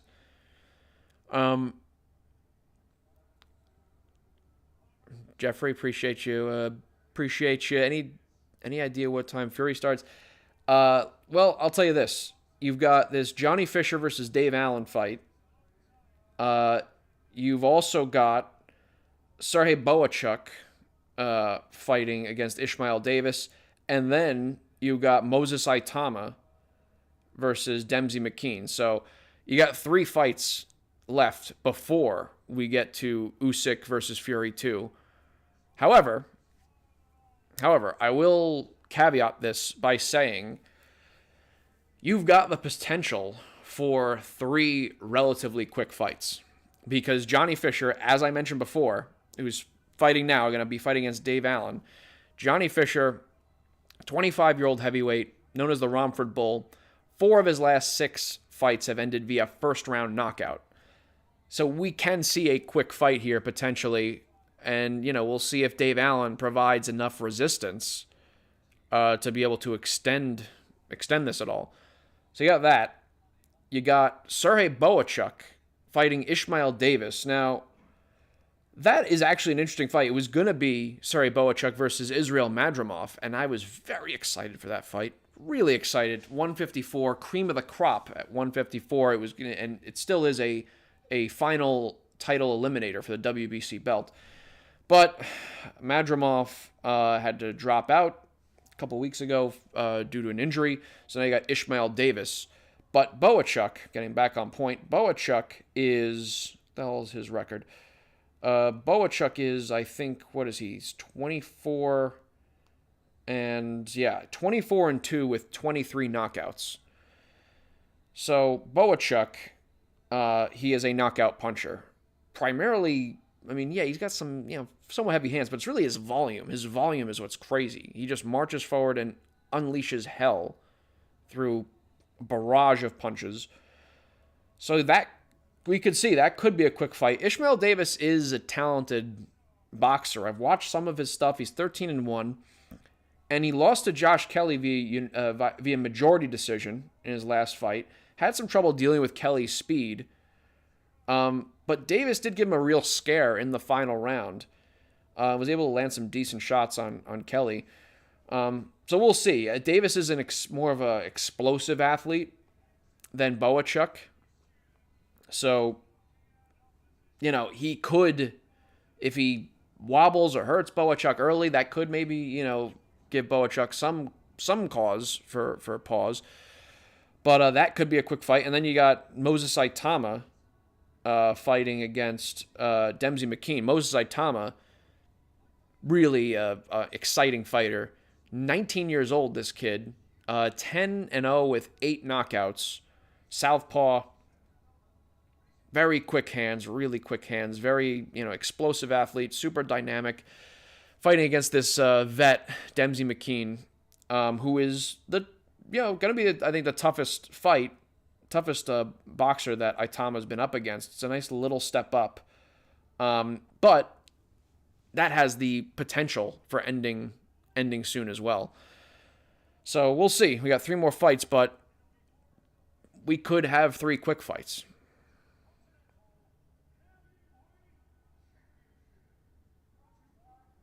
10-15 days you expect. Anti-Leroy. I think you might be doing the 5-hour difference backwards there. Or approaches to. Because I think we're more so expecting the time to be probably closer to the 5 or 6 o'clock. Probably closer to the 5 o'clock hour, I'd say. 5 p.m. Probably around we can expect it. Ah, there you go.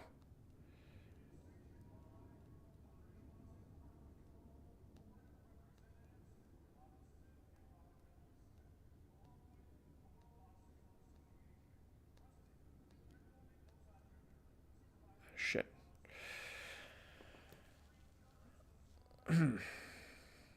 Yeah, they planned for 5 o'clock, but let's see how this fight goes, and particularly how the Itauma fight goes, because that could end rather quickly. If McKean doesn't provide the kind of resistance that some of us expect that he will.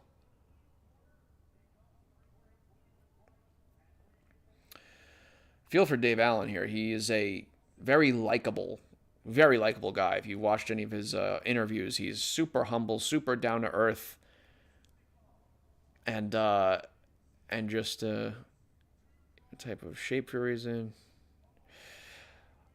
Fury weighed in at 281 pounds yesterday, but that was with his leather jacket and all his clothes on. Both he and Usyk both kept all their clothes on and jackets and stuff when they weighed in, potentially I think to kind of conceal their frames. But 281, which would be a record for Fury in weight, being heavy. He was 262 when he weighed in for their first fight. So 281, but minus several pounds because of the clothes. So I would imagine he's probably in the high 270s. So 262 when he first fought Usyk. He was, I think, 277 when he fought Wilder the second fight. And a lot of us look at the rematch against Wilder, that second fight, as peak Fury, right? Because he had the movement, he had the power. Even though he was at his heaviest, he moved well. He looked good. So 281 with his clothes on, he's probably around that weight then, around the 277-ish, high 270s. So we could see, this is around his heaviest that he's been. Usyk usually weighs in around 222, 223. For the other night, yesterday he weighed in, I think it was like 226 and a half, but that was with his clothes on. So Usyk maybe a pound or two heavier than he usually is, but nothing crazy to report there about Usyk's weight. All right, now we're getting going on this Johnny Fisher versus Dave Allen, Romford Bull versus White Rhino. Let's see. Dave Allen using some movement here on the outside. Fisher likes to use that left hand, likes to fence a bit with his left, and overhand right that blocked by Allen. I think Fisher is just trying to make him feel his power a little bit, because one way to intimidate your opponent is to, throw a big shot that they're going to block, and you want them to block, but they feel your power, even if they block it. So that's one way to intimidate them, and I could see Fisher trying to do that to Allen. But Allen, good body shots by Johnny Fisher there. And back up to the head. Again, we can see Fisher, he's a bull, the Romford Bull. He likes to come in the first round and unleash hell. He's not gone into one of his classic, just flurries yet, but he's being a little more patient here, but he is landing some pretty good shots, using that left hand as now to the body. Good right hook and left hook to the body. Dave Allen looked to the ref for a second, and now Fisher unloads on him. Dave Allen's a vet. He's got to be a little more clever about keeping protected. Good jab there by Dave Allen. Man, Fisher just looks so strong. He just looks strong in there. Good right and left to the body by Fisher. That right hook to the body is becoming a nice little weapon for Fisher. Good jab by Allen. And Allen moving forward on Fisher. That is an interesting tactic because, you know, how does Fisher do fighting backwards? Fisher likes to be on the front foot, likes to unleash his combinations. He's got pretty quick hands. And he likes to measure with that left hand. And now they're tied up on the inside. Oh, okay. Slipped, and Fisher slipped there a little bit as he threw a left hook to the body. Allen's jab has been so far pretty useful for him. He's landed it pretty cleanly, and Fisher is going to have to use his right hand to catch it a little bit better. And but Fisher's body shots have been pretty good, pretty useful. Good jab there by Allen. Good jab back by Fisher. And Allen jabs him while Fisher is kind of fencing with that lead hand. Okay, a bit more of a tempered start from Fisher than I think a lot of people are used to seeing, but probably smart because Allen is a crafty vet, and he can counter you. So, yeah, I mean, I think Fisher gets that round just based off of his aggressiveness and his body shots, but Allen did land some good jabs, and so I think a lot of people want to see is. Aren't they about the same age? Are you talking about Fisher and Allen? Because with Fisher and Allen, Fisher is definitely younger than Allen. Fisher is 25 years old, and Dave Allen's 32. Yeah, those body shots are landing pretty nicely by Fisher. Good right hand to the head. All right, we're getting into the second round. Fisher trying to work his jab and be on the outside a little bit, using his jab and using his lead hook. Man, he's got a long reach, though, Fisher. He loves using that lead hand, just extending it out, fencing, trying to maintain distance, trying to maintain control. And now Allen feinting a little bit. Okay, Fisher blocks that jab. Allen now connects with a good jab. Fisher again with the right hook to the body. Fisher with some left hooks. His punching style is so loose. Very loose shoulders, just like... Okay, now a nice little flurry by Fisher that ends with punches to the body that looked a touch low. And a good little overhand right there by Dave Allen. Fisher took it fine. Allen didn't put all his weight into it, but it did land clean.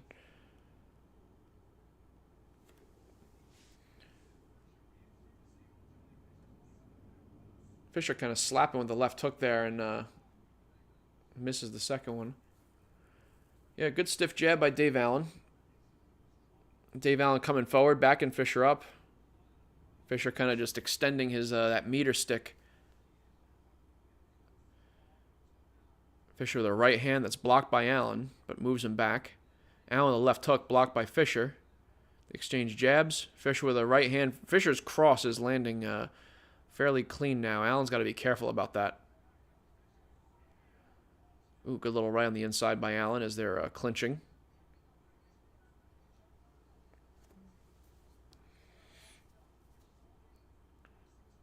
Okay, good job by Allen jabbing while Fisher is extending that lead hand. Fisher throwing again to the body. So far, Allen is taking Fisher's punches pretty well. So far, he's taking them pretty well. We'll see if he lands, Fisher lands some more clean punches, but thus far it's been pretty good. Okay, Allen does a good job avoiding Fisher's right hand there.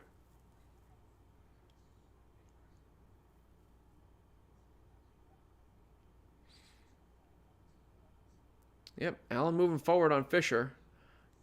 Fisher with a right hand that catches Allen. Allen goes back to the jab.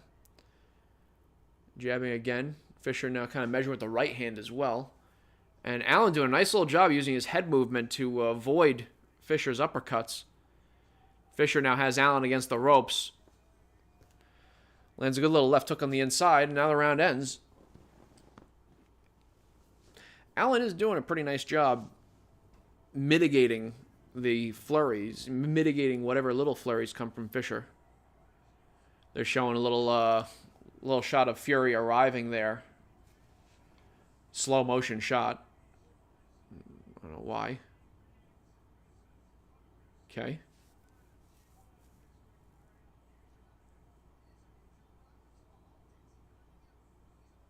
Fury's face does not look relaxed. Looks rather tense. And now they're showing a little replay of Usyk, who is just kind of looks more calm, actually. I mean, it could have just been the moment that the camera caught them in, but Fury looked more tense. Usyk looks more relaxed. All right, we're getting into round 3 here.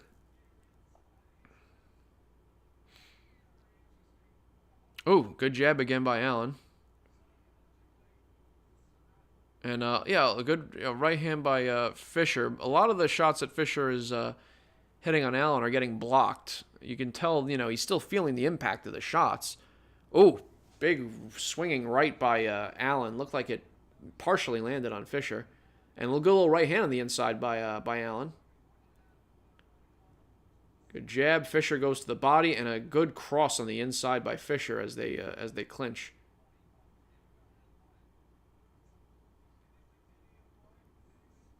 Yeah, the thing about big right hand by Fisher. Even though Allen blocked it, you could see the impact there. Another good jab by Allen, and they're clinching again. So far, yeah. Oh, a couple uppercuts exchanging here, and now the ref's gonna have to break them up.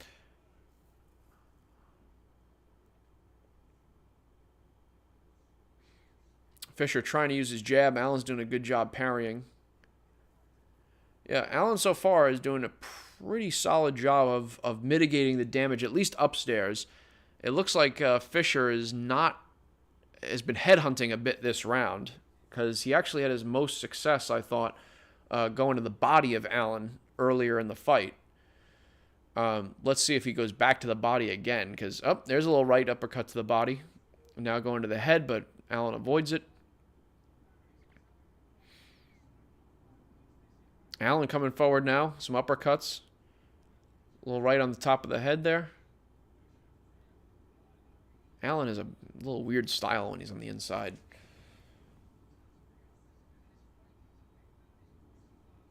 Yeah, again, that right hand that's blocked by Allen. Oh. I gotta tell you, Fisher does looking a little tired. Looking a little tired the way he turned away from Allen. Referee's breaking him up. Back in the center. Fisher trying to use his jab. Allen doing a nice job slipping and avoiding them. And Allen goes back to the body, but Fisher goes back to the body. Allen blocks those. Allen lands a good little right on the inside. Fisher now kind of dancing on his toes. Changing up his guard a little bit. Stepping to the outside angle. Fisher has not really found a good, clean, consistent way to connect on Allen. And Allen's jab, again, good jab there, has been the most consistent weapon, at least, from both of these guys. Fisher has landed some shots, but it just, I don't know, he's not setting them up consistently.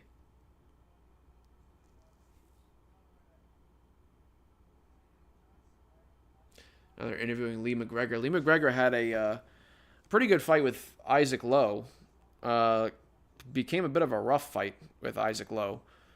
You can see the cut on McGregor's face. I know Lowe had a cut as well. They clashed heads a few times. Lowe kept spitting out his mouth guard. Some hits on the back of the head from Lowe. I thought Lowe was a bit of a dick.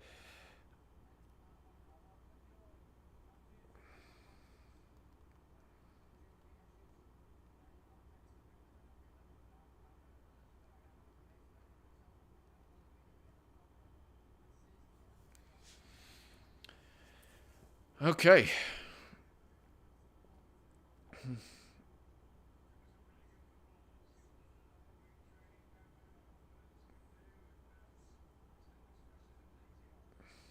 All right, now we're here for round 4. Oh, a little overhand right there. Overhand right for Allen is becoming a bit of a weapon. He doesn't usually, it doesn't look like he's getting all of it when he lands, but he has landed a few of them. I'd like to see Fischer use that uppercut to set up his hooks to the body. I feel like that would be useful there on the inside. I'll say Dave Allen's jab has been pretty consistently good. He's starting to use it a bit more, and it's and Fischer hasn't found out a way to avoid it. He catches that one there.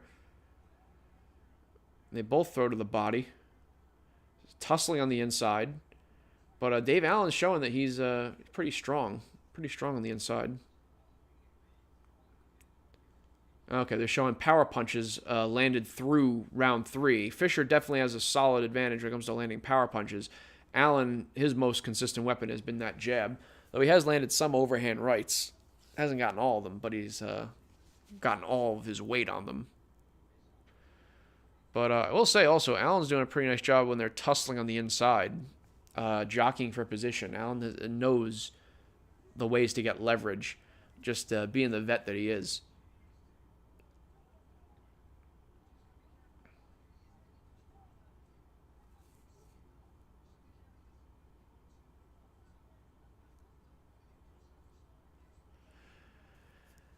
Allen trying to dance on his toes a little bit. Sorry, Fischer trying to dance on his toes a little bit.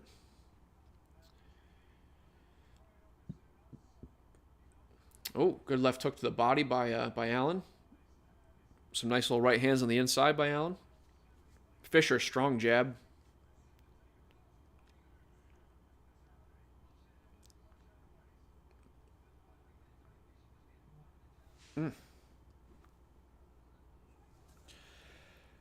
Jesus Christ.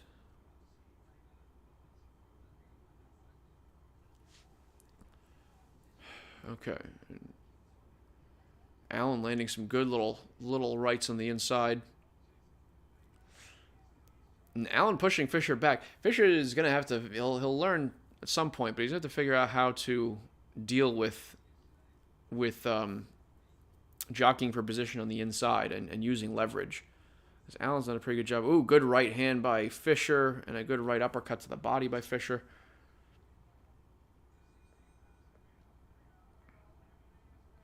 Allen's given him more trouble than I think Fischer expected. And it makes sense. Allen is a wily vet. And he's taken Fischer's power pretty well. And part of the way he's done that is by not getting caught clean that often. Like, not very often. He's blocking most of those right hands.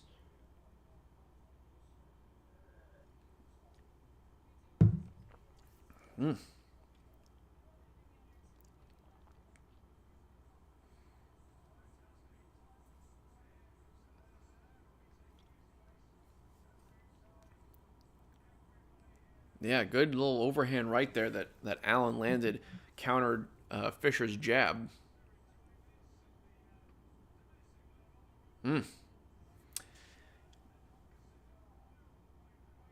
Yeah, so I mean, this is good though. Good for Fischer. This is a good fight for Fischer, who is meeting some resistance. Somebody who is not crumbling beneath his power, at least not yet. And so he's dealing with some adversity here. Being 12-0 with 11 knockouts and 4 of your last 6 fights ending by first round knockout. You know, he's getting a little bit of a reality check here. Oh! And Dave Allen knocks down Fischer. A right hand on the inside and a left hook. drops Fisher. And Dave Allen is swinging on Fisher. Right hands, left hooks. Fisher trying to hold on. And now Allen throws him to the ground. Referee's not going to count that as a knockdown. But Fisher is clearly hurt, and he is taking his time getting back up. He is on one knee. And he's gotten back up now. But Dave Allen with a big opportunity here. Dave Allen marching forward. Good right uppercut. Dave Allen is swinging. Fisher trying to hold on. Allen swinging a right hand. Doesn't quite land well. Again, Fisher's doing a pretty good job here, at least avoiding some of these swinging right hands. But you got a lot of time left in this round. You got over 1:20 here.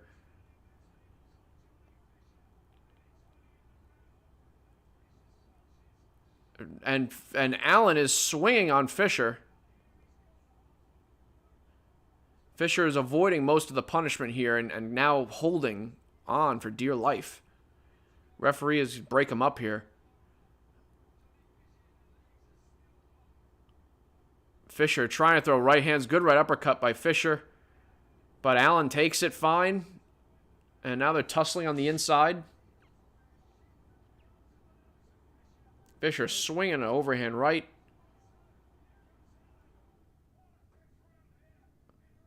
Wow. Wow. Excellent fifth round so far. We got 35 seconds left.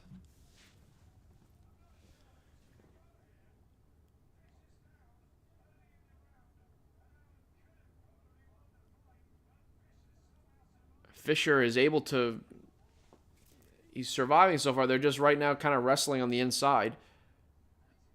Allen may have expended his... good uppercut by Fisher. Allen may have emptied the gas tank because he looks pretty tired right now. Oh, Fisher with a right uppercut. All right, round ends. Wow, big round 5. Big round 5. Dave Allen drops Johnny Fisher for the first time. Fisher looking a little worse for wear. Ooh, it was a good snapping left hook on the inside. It's a good, just snapping left hook on the inside by Allen. That hurt Fisher. And then he just threw another left hook that kind of partially landed. And a cuffing right didn't really land. But Fisher didn't have his legs at that point. And went down. What a moment. Huge moment for Dave Allen. Dave Allen, like I said, very likable guy. Really likable guy, and he's got a huge opportunity here, a huge moment. He could change, this would change his life. Because this is, Johnny Fisher is a real hot prospect here. And Dave Allen is supposed to be, the opponent. Supposed to be the guy, a stepping stone. And if Allen is able to pull this off, and Allen now waving Fisher in, trying to bait him. And that was a question that we had was, what kind of resistance does Johnny Fisher have? Can he take, a good punch? At the heavyweight level, it's all it takes is one. Now they both look a little tired on the inside, working. Oh, good overhand right by Allen on the inside. Allen is this weird, unorthodox kind of downward angle overhand right on the inside. It's unusual, but it lands. Now, Dave Allen used a little cross guard there. That's kind of cool. It's an old-fashioned, old-school defensive method used by George Foreman and Joe Frazier. And they're on the inside again, and Allen landing some good chopping rights on the inside.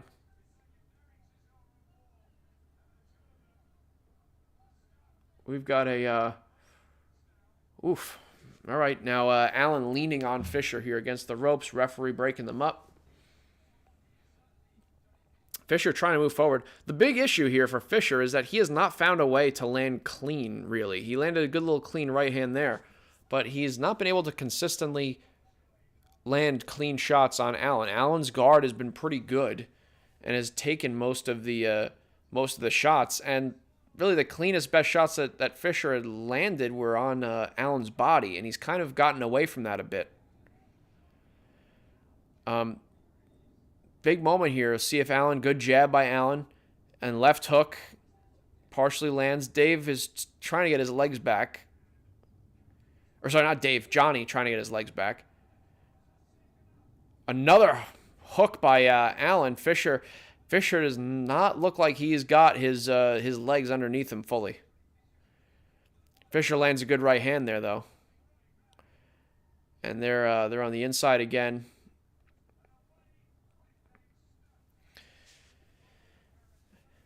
Allen walking forward. Fisher trying to use his hand defense and hold Allen on the outside.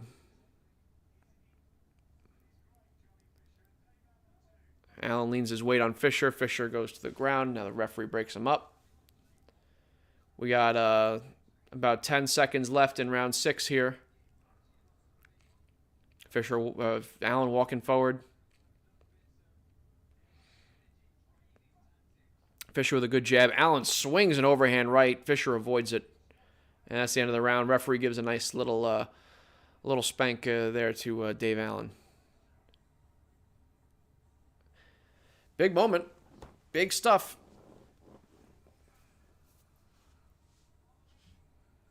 Yeah, so Allen is standing in the corner, not sitting. Now, sometimes they do that in case you don't have your legs under you. And so you try and stand in the corner, get your legs back. I don't know if that's why he's doing it. I didn't know. It didn't look like Allen got hurt in that round badly, but maybe he did. Fisher sitting. All right, we've got a very intriguing fight here, and we'll see also what happens with Moses Itauma against Dempsey McKean, because kind of a similar deal where you got a bit of a phenom of a heavyweight talent going against an established veteran. So let's see what happens with the rest of this fight. Oh, good jab by Dave Allen. Allen complained to the referee a little bit about Fisher using an open hand to... Allen landing clean uppercut and hook. Good chin. Fisher took the shots pretty well. And now Fisher trying to land some uppercuts on the inside. Allen does a good job leaning back. That was a weird, light flashed there for some reason at the Riyadh at the arena, but now we're back to normal. Referee breaks him up. They're back. Allen talking to Fisher. Allen shaking his head, talking to Fisher, trying to goad the youngin here, 25, but trying to goad him, talking to him, trash talking him. This is interesting. Both of them swinging on each other, not really landing. Fisher lands a good jab. And now Allen lands a good jab and a chopping right hand. Fisher is in the corner. Fisher lands a good little counter right hand. Another right, but it gets blocked. Another good right by Allen. And a left hook. 2 left hooks. Land clean. Oh, good left hook by Fisher. Heavy left, but Allen takes it well.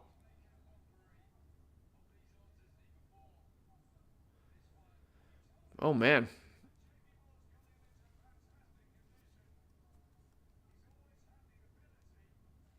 Really good condition. Oh, big leaping left hook by Allen. Partially lands on Fisher. Fisher took it pretty well. Fisher is swinging good heavy right that gets blocked, but still Fisher, puts the impact on Allen. Little shots on the inside by Fisher. And Allen with a big cutting left hook on the inside. Lands clean. Now Fisher's got him against the ropes, and they're kind of wrestling here.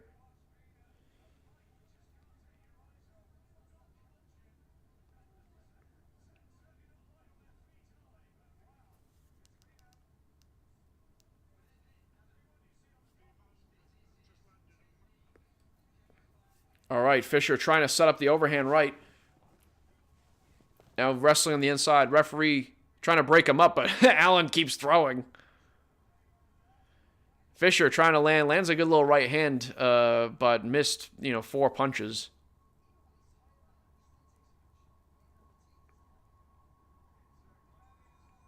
Round ends. Oof, all right. I mean, you can feel the momentum. You can feel that Allen has the momentum here, whether it's just like landing the cleaner punches or the fact that he's kind of trash-talking Fisher as he's walking forward. And Fisher looks, a little worse for wear in the corner. And it started with Allen's jab. Allen's jab has been good and landing clean. There was a big right uppercut and left hook that he landed there in the round. Ooh, showing a replay of that right uppercut. Ooh, yeah, cleanly landed. And the left hook, he just snuck between the guard.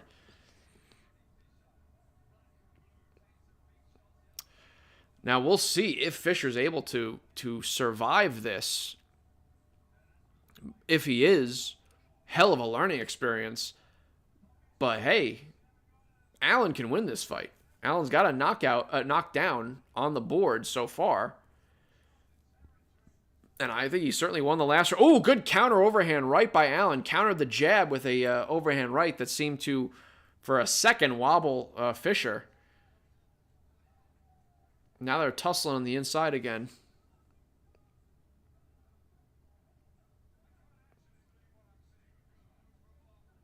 Yeah, Allen's won the last several rounds, it looks like.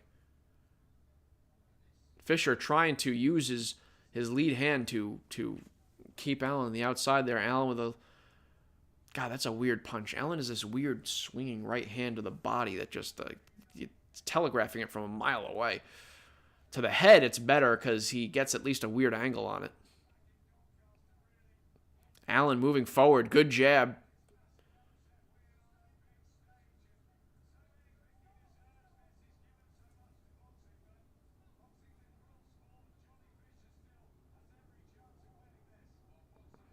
We'll see.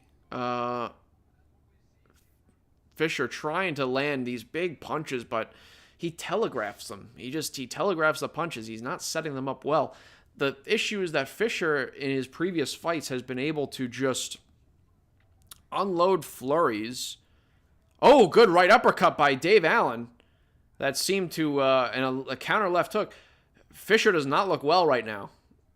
I mean, his body, his instincts are taking over. He's able to block some of the follow-up shots. But that right uppercut on the inside, that seemed like it really shook up Fisher for a second there. I mean, I think you got to have Allen on the scorecards right now. And it's been impressive how well Allen's defense has held up. The fact that he's been able to mitigate a lot of Fisher's offense. But also, even though Fisher's landed clean at times, Allen has taken the punches. Oh, snapping left hook by Allen. Fisher still moving forward. Referee breaks him up, back in the center. Fisher puts together a little combination, but Allen mitigates it, blocks most of it. Little right uppercuts here on the inside by Dave Allen as they're clinching. Fisher looks like he's just operating off instinct at this point. Oh, ooh, Allen landing some clean shots as they exchange. A clean right, a cross, a clean left. I mean, it looks like Allen is the one landing the cleaner shots and the one who is in more control, and the shots that seem to be affecting his opponent more. This is really a titanic performance by Dave Allen and a reality check for Johnny Fisher. Fisher, of course, could still pull this out, whether that be on the cards, even though I think Dave Allen should be, at least at the moment, I think he should be ahead But, you know, with boxing judges, you don't know. And Fisher was the real favorite going into this. But Allen could potentially still get a stoppage in the next couple rounds, and Fisher could still, pull off the stoppage. You know, it's big heavyweight, so who knows. But Allen has been getting the better of the exchanges in the last, for most of the fight, really. And it started in the beginning with Allen's jab. Allen's just had a, clean, consistent jab that has landed on Fisher.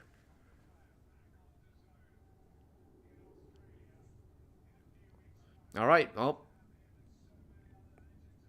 exchanging. Fisher trying to get on his toes a little bit, show that his legs are under him. Allen landing a couple little left hooks on the inside. We're in the 9th round here, people. And so far, it's a massive upset to this point that Allen is performing this well against Johnny Fisher. Fisher coming forward. They're both on the inside. Allen landed a clean little right uppercut and left hook. And they're both swinging. They both miss. Allen winging right hand. Kind of partially lands on Fisher. Allen backing Fisher into the corner. Little left hook on the inside lands. And now he's leaning on him in the corner. Ref's going to break him up.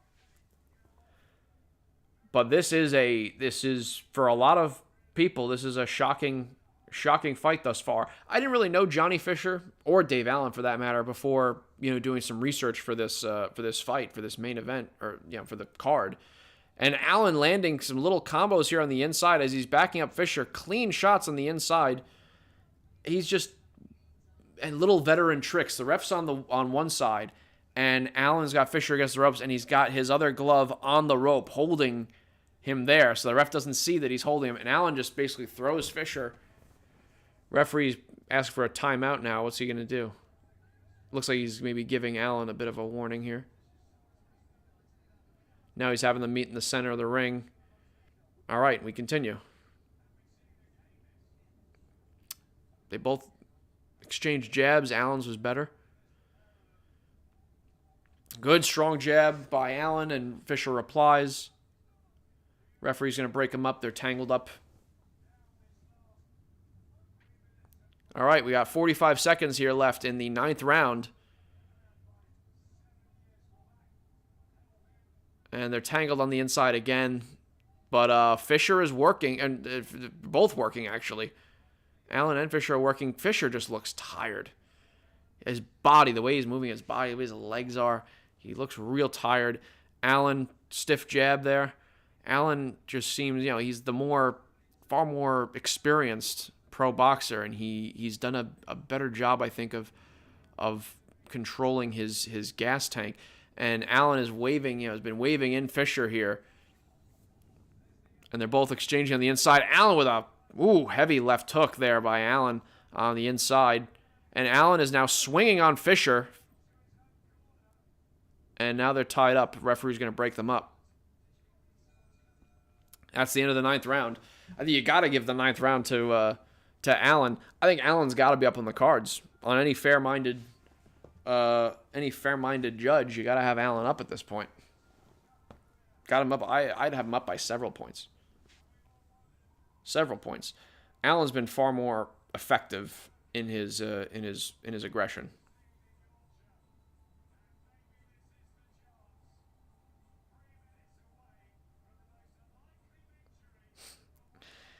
Anthony Leroy, if Fury is lean and mean, then Butterbean is median weight. Yeah, let's see Butterbean come out of retirement.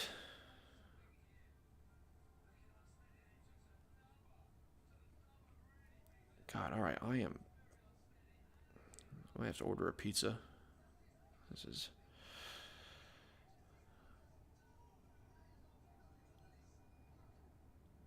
All right, we got the final round here. They meet in the center. All right, well, Fisher, let's see what you got. Let's see if Fisher's going to try and go for broke, because he might not, because, you could have judges that have him up, although I think that'd be unjust. Dave Allen, thus far, is earning this fight. Ooh, good little left on the inside by Allen as Fisher was trying to measure. They exchange jabs. Yeah, Allen backs away, so Fisher misses his cross. Ooh, yep, Allen catches Fisher with a clean little jab as Fisher is about to throw. Yeah, it seems like Fisher, he just doesn't have the experience. He doesn't have as much experience, and Allen is using his veteran tricks and outboxing, outfighting, and outmuscling Fisher on the inside.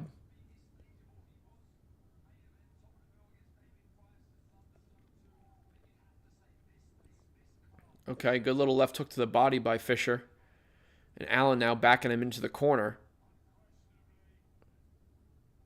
Both exchange little uppercuts on the inside.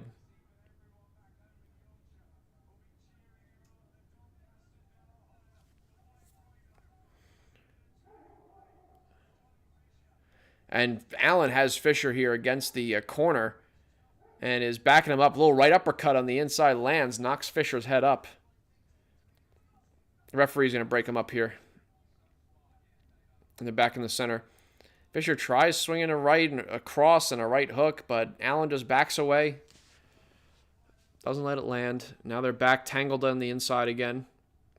And Allen lands a clean right hook on the inside there, and now the referee breaks him up again. Yeah, we have 40 seconds left here. Allen has been outboxing Fisher this round, outboxed him in the last several rounds. And Allen's waving him in. Oh, that's a good clean cross by Fisher that lands. It's the first clean cross to the head that I've seen Fisher land in a while. And Allen with a hard right hook on the inside. And now they're tied up again. All right, we got 15 seconds here. Let's see. Allen tapping his chest. Right uppercut on the inside by Allen. Fisher leaning forward, leaning his weight on Allen. Referee breaks him up. Let's see. What do you got? Last few seconds. Fight ends. They embrace in the center of the ring. I think you got to give that fight to Allen. Big underdog. I think he's earned it. And Allen collapses to the floor.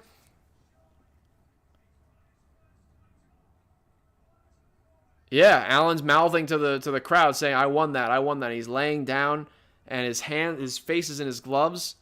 Very emotional moment for Dave Allen here. And you gotta love it. You gotta love it. Like I had said, all the interviews I've watched of Dave Allen, he just seems like such a down-to-earth, humble guy. And you really gotta hope that the judges do the right thing here and give him the win. He got a knockdown. He landed the cleaner shots. He was more effective. You gotta give him the fight here. I think it's gonna be deeply upsetting if Fisher gets the decision, because Allen earned that win and he's paid his dues over the course of the years. Yeah, he hasn't always hasn't always performed to his potential, but man, he stepped up in this moment, and you got to give him credit. All right, folks, that was a cool, fun fight. Saying it was possible for it to end in the early on, but no, we got a full decision here. But the heavy underdog, by my eyes, won a decision and knocked down the favorite. Let's see if the judges agree and do the right thing. By the way, you can drop a like on the stream. Would very much appreciate it.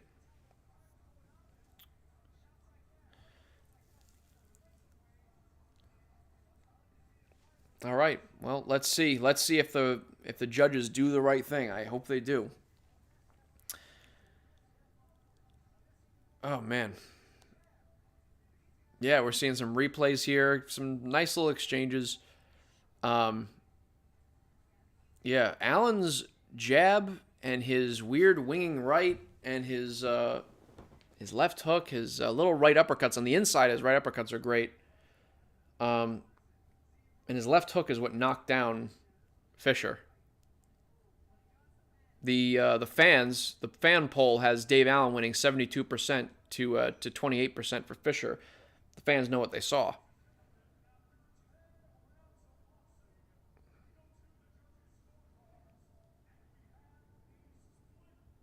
Oh, fuck me. We have a split decision.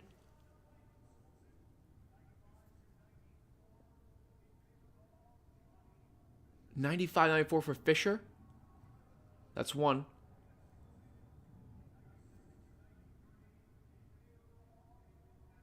$96.93 for Allen.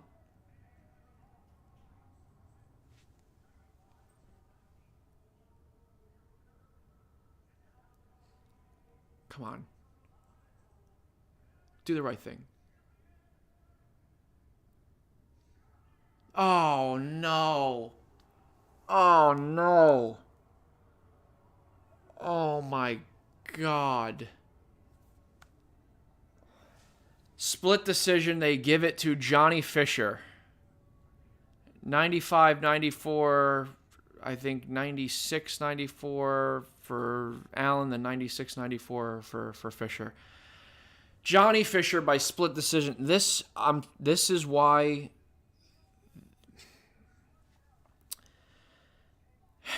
Turki Al-Sheikh has done some great things for boxing. In particular, putting together undisputed title fights. Fights like Spence versus Crawford, like Fury versus Usyk, like Beterbiev versus Bivol. But the rot in boxing, in my view, what hurts boxing, what hurts the sport the most are decisions like this. Decisions like this. And the punch stats, 107-98 Allen. And for percentage landed, 50% to 44% in Allen's favor. It's decisions like this in boxing that degrade the sport, that makes fans like me just get so frustrated. And it's why every time we go to a decision, I have to hold my chest. I go into cardiac arrest because of decisions like this. When Dave Allen, a guy who really worked his ass off and deserved to win this fight. This would have changed his life. He's 32 years old. He even himself said he's a club boxer and like, I'm not the best in the world, but I work hard. I try and do my thing. Versus this 25-year-old Johnny Fisher who, clearly talented, clearly physically talented, but Dave Allen just beat him. He outworked him and he used his veteran tactics and he knocked him down and he won that fight, and the fucking judges wouldn't give it to him. It's bullshit like this that makes boxing fans like me lose faith in the sport, because when the wrong guy wins, it's so frustrating, because these, unlike basketball players, unlike baseball players, football players to a certain extent do put their lives on the line, but boxers, I mean, how many fighters have died in the ring? How many fighters have never been the same after boxing and after a career? Dave Allen, I don't know what kind of damage he's done over the years. He's had a fairly long professional career. He's put his body on the line, and I'm sure his body has suffered for what he does in boxing. And to deny him the decision, it's wrong. Simple as that. God damn it, man. Johnny Fisher did not deserve to win that fight. I'm sorry, he did not. It's so fucking frustrating, man. I mean, what the hell do you do? This is why I'm interested to see. They have like an AI judge for the Usyk versus Fury main event. They have an AI judge. This is why I'm interested to see what the AI judge does, because the real fucking judges screw it up so often. Sometimes they get it right, but there's a reason that I have to hold my breath There's a reason that I fucking tighten up every time a decision's read, no matter how clear it is, or no matter how clear to me it is that one fighter earned the decision. And to invalidate a boxer's sacrifice by giving the wrong guy the win, it's wrong. And it's messed up. So, all right, I'm going to try and compose myself here, but I'm not happy about that. That's bullshit. Okay. What's next? I guess I think Bohachuk is next. Bohachuk versus Ishmael Davis. Very interesting fight. Let's see how that goes.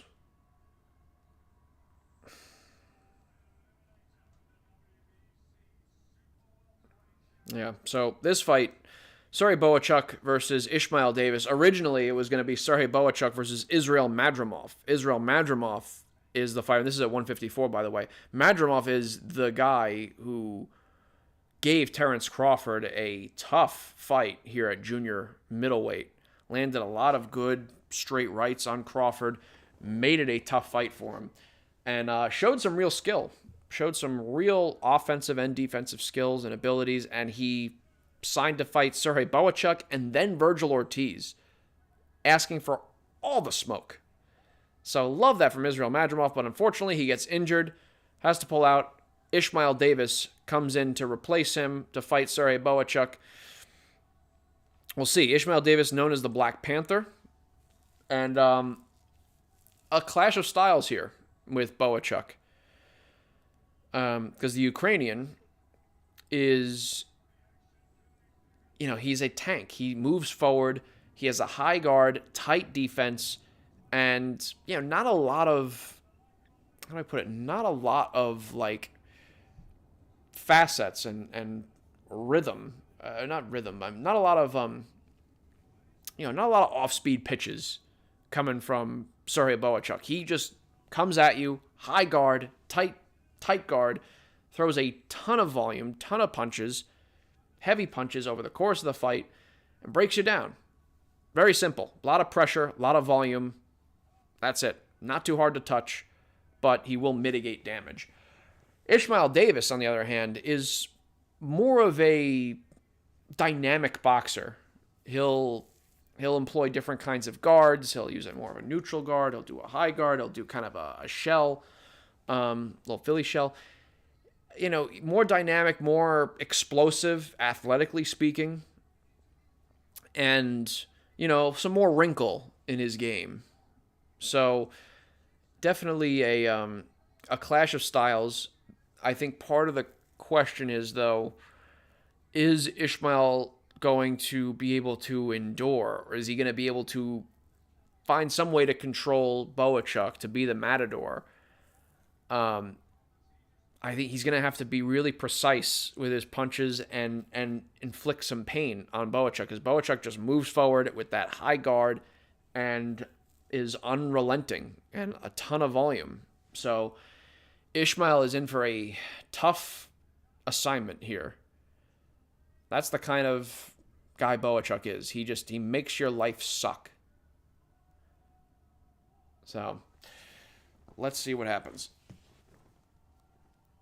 Now we're doing their ring walks. Ishmael Davis just came to the ring, and now Bohachuk is about to come to the ring.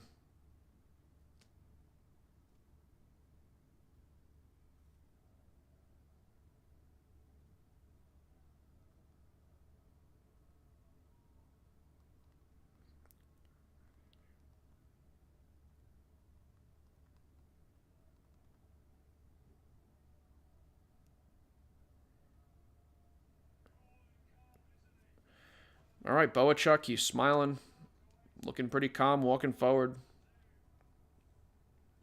making his way to the ring. God damn it, I'm hungry. Okay.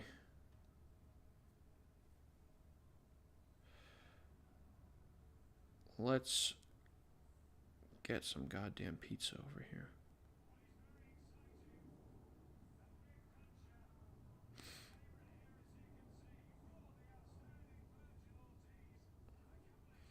All right, so the fan poll is 67, I think, to 23. They think Bohachuk's going to win. So I did a couple of polls leading into tonight, and one of the polls that I did was about which fighter are you most, on the undercard, are you most excited to see tonight? And so we got 133 votes for this poll. Serhii Bohachuk came in with 26% of the vote. Johnny Fisher, guy we just saw, guy you should have lost the last fight, but actually won on the cards, got 12%. And coming in with the most percentage here was Moses Itauma. Makes sense. 19-year-old, southpaw, phenom, heavyweight. Lot of potential, a lot of excitement. So he is fighting in the fight just before Usyk and Fury. So, but Bohachuk came in second place here, 26%. He's not young by boxing standards. He's 29 years old, but he's an action fighter. A lot of action. And 29% of this poll said, I'm just here for Usyk versus Fury.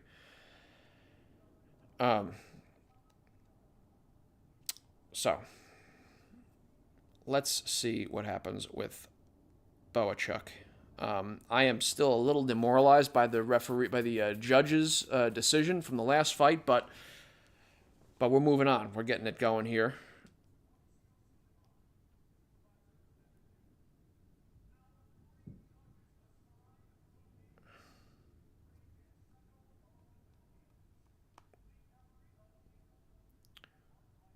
All right, they're now telling us who the judges are for this fight. Let's see if they do any better than the last fight. We'll see if we need it, because Bohachuk, again, is 24-2 with 23 knockouts. So, and it's really his volume, which is just brutal to deal with. Brutal for any fighter to deal with. He makes your life suck. I said it before, I'll say it again. He makes your life a nightmare. He just comes forward, tons of punches, a lot of, good power on the punches, and he'll have that high, tight guard so you can swing on him, but he'll mitigate the damage, and your life's going to be tough. So that's what we got with Bohachuk. Ishmael Davis, a little more dynamic, more athletic, more explosive, more of a muscle-bound frame. Problem with that is, while he does have some more explosiveness, more dynamism, that frame tends to deplete the gas tank quicker. Bohachuk, more lean, bit more of a endurance, frame for endurance, because the more muscle you got, the more oxygen it uses, and therefore the quicker you tire. Partly why Anthony Joshua, his body is not a proper boxing, body type. He's got like a bodybuilder frame there.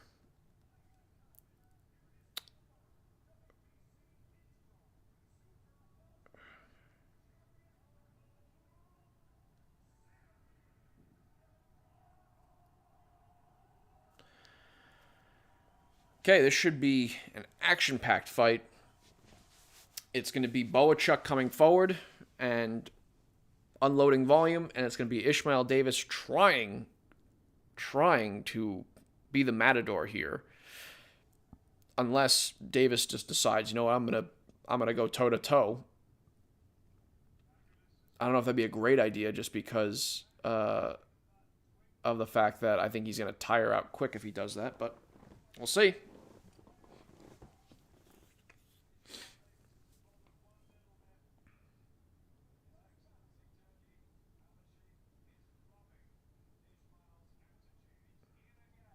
All right, fight's about to start. About to get it going in round one. All right, we're in the center of the ring. Yep. Okay, Davis using a little quick jab there. Bohachuk coming forward, of course. Davis with a nice little counter to the body. Oof, good straight left, good lead cross from Davis. It's another thing is that we got a southpaw versus orthodox matchup, although actually Davis, if I remember correctly. I think he will switch. He's a switch hitter, I think. Let's double check that. Ishmael Davis. Yeah, exactly. Ishmael Davis, he's a switch hitter. He'll box southpaw, box orthodox. He'll switch in the middle of the round. He's very, like I said, very dynamic fighter. It's just it's a real clash of styles, and so the part of the issue here is if he can try and control Bohachuk, and I think part of the way to do that would be you got to be precise and powerful. Precise shots to the body and to the chin. Try and slow Bohachuk down. Because I don't think Ishmael Davis is going to have the energy to just swing with him. Good little overhand right there by Davis.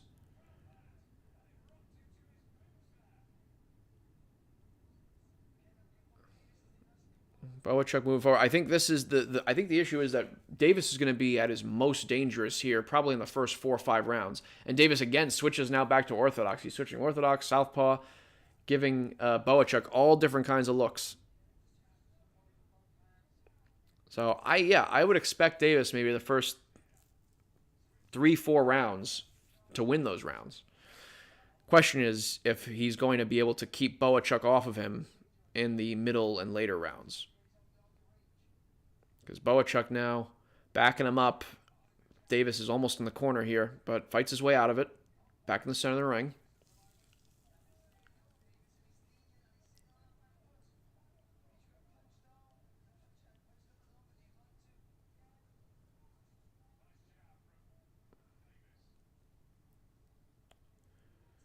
Okay, not a lot happening here. Davis just throwing out some rangefinder jabs. Bohachuk trying to cut off the ring here. Davis does a good job working his way out. Davis using some lateral movement, sticking out the jab. Just throwing different looks here at Bohachuk. Good round for Davis. Good round for Davis. Again, though, first 3-4 rounds, I'm expecting Davis to win and look good. 4th round on, let's see. Let's see how Davis looks at that point. But so far, good start.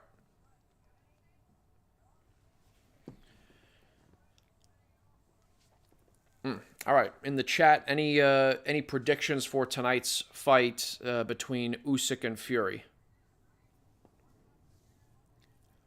I got a poll actually about that. That's got almost 700 votes, and we'll go to the numbers as we get to that fight.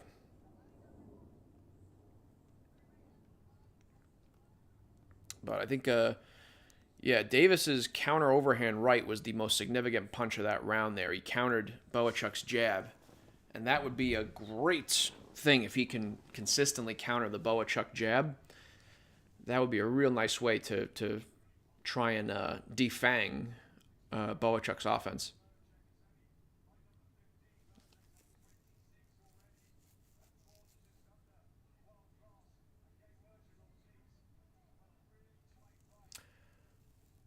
Okay, a little more activity here at the center of the ring as they're trading jabs. And you can see the dynamism of Davis and how quick he is moving forward. Bohachuk now backing him up, though. Davis able to angle off. Bohachuk again backing him.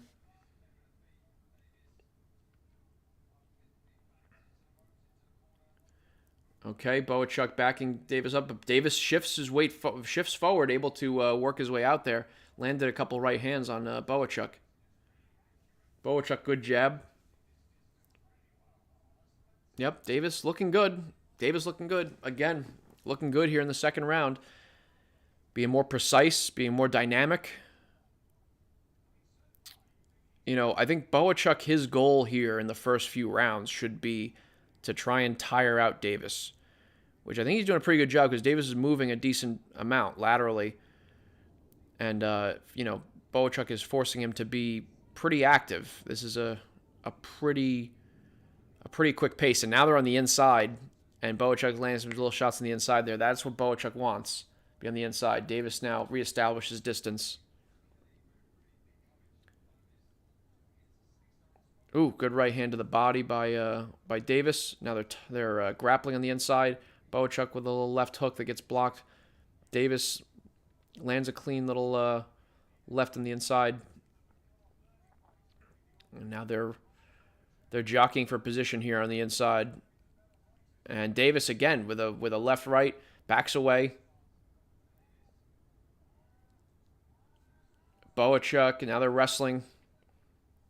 Davis with a good right. They're exchanging here on the inside, but now it's starting to look a bit more. Oh, good left hook by Bohachuk, and Davis is down. I was about to say this is beginning to look more like a Bohachuk fight because of where it's taking place. The fact that they're exchanging on the inside, that's what Bohachuk wants. Davis wants to maintain some distance and be dynamic, and of course on the inside, Bohachuk lands a clean left hook that drops Davis. Man, Bohachuk's got some heavy hands. It's funny, and he doesn't even look like he's putting all that much weight into it, but heavy hands. All right, Bohachuk is trying to attack here. Good clean right. Davis trying to throw him off. All right, round ends, but oof, okay. Just out of nowhere, knockdown from Bohachuk. And how quickly things can change. It's amazing how quickly it all can change, because Davis was looking pretty good for a minute there. And then Bohachuk, they start fighting the inside. Bohachuk lands that left hook, and down goes Davis. Oof, yeah, he lands it clean, kind of right on the face. And you could see Bohachuk's face after, so it was nice. It was a little right hook to the body, left hook to the face. And Bohachuk could tell, smiles, and after he knocks him down.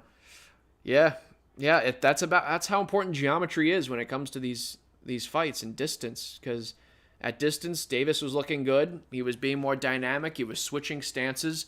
He was using his jab, using his quickness. Countered Bohachuk's jab with a nice overhand right. But Bohachuk started to get the fight more on the inside. And once he did that, clean left hook, bang, down goes Davis. So now they're back at it. And Davis is trying to maintain distance here. They're at medium range. But Bohachuk is just in his grill and is not letting up. Not letting up. He's in his grill. Throwing jabs here. Davis, the pace that Bohachuk's setting is just brutal. Absolutely brutal. And again, it's you look at the frame that Davis has. He's very muscle-bound frame, and I don't know how long he can last with this kind of pace that Bohachuk's setting. And that's why you got to be precise. You got to land some big, heavy shots on Bohachuk to try and just give him some reason to second guess. And Davis did land a nice overhand right on Bohachuk in an earlier round there, but not enough. Not enough. Got to land more, and I imagine you got to probably try and land some heavy body shots, because you got to do something to slow down Bohachuk. He just keeps coming forward. Absolutely relentless. Davis lands a good little lead hook on the inside there, because Davis is fighting at southpaw right now. And a good lead cross by Davis. And now he has Bohachuk against the ropes. Bohachuk throws a combination. Bohachuk's landing some good little shots here on the inside. Again, Davis is now exchanging on the inside with Bohachuk. And that's where Bohachuk would rather be. Just there on the inside. And landing again. This is I don't know, man. I think good little counter right hand by Davis. Bohachuk keeps coming forward. Davis is moving around the outside.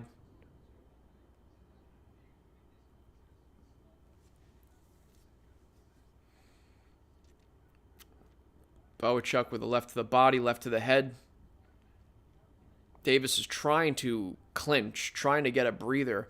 Bohachuk not acquiescing to a clinch, using his elbows throwing him off.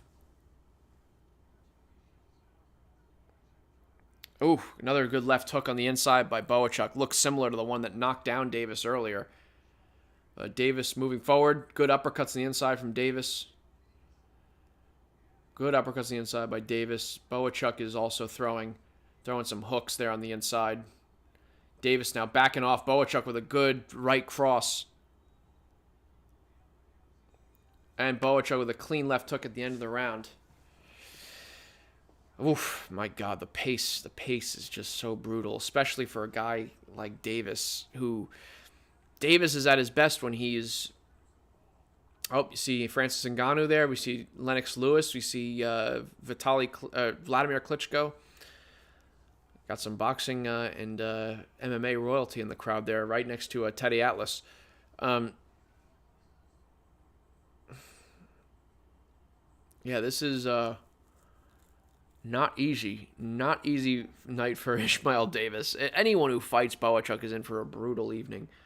But Madrimov, I think, has a bit more of the kind of skills needed to potentially try and control someone like Bohachuk. Ishmael Davis is just he's a good boxer. I like watching him, but he's I don't think this is a good style for him. I mean, and to be fair, Bohachuk's not a good style for a lot of people. Bohachuk keep marching forward. Davis is trying to find an angle and create more distance, and doing a little bit of a better job here at the start of round 4. Jabbing back and forth. Now Davis is back to an orthodox stance. I don't know if he just switches to give different looks to Bohachuk or if he's kind of searching for something. And now he switches back to southpaw. Yeah, I don't know. I can't tell if he's looking for something or he's just trying to give a different look. But, oh, good little right hook there by Bohachuk that caught Davis. Yeah, Davis is trying to use the jab, trying different things. Good little counter overhand right. But Bohachuk totally unfazed. Keeps moving forward.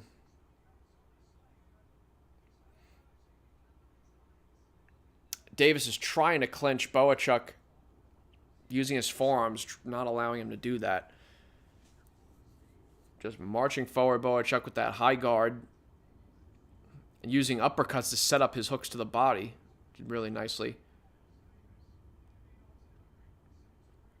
Good uppercut on the inside by Davis. And it looks like there's a cut on Bohachuk's head. You can see some blood there on his blonde hair. Unless that blood came from Davis, but it looks like it might be a cut on Bohachuk's head. Not sure how he got that.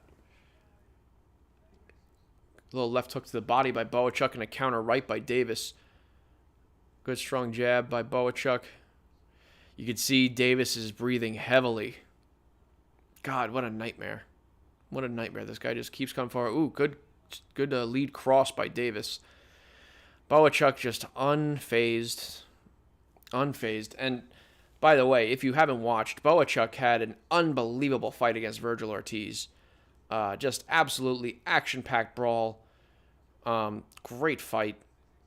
So if you haven't watched that fight, it's worth checking out. Because the two of them also were former sparring partners, and they just total action the whole fight. Yeah, Davis switching stances again. He's looking for something, trying anything to give Bohachuk some reason to slow down. But Bohachuk isn't. Good left hook to the body by Bohachuk. Good strong jab by Serhii. Davis looks like his legs are not that good under him. Davis trying to move forward, but he looks tired. Oh, looks like the doctor is... Oh, no, that's the end of the round. Oof. Okay. I got to tell you, I don't know if Davis is long for this world. He's looking tired. And we got a view of Fury now. He's getting his hands wrapped. Live odds there. Usyk minus 145. Fury plus 120. So, pretty close to 50-50 in the odds, which is pretty much how I have it. It's Usyk is the slight favorite. That's how I had it. If you watched my preview and prediction video, oh my God, Ismail is breathing heavily in the corner. I don't blame him, but again, that muscle-bound frame is not doing him any favors in a boxing match like this against a guy like Bohachuk. Those muscles are eating up a lot of oxygen. And Bohachuk, he doesn't even look...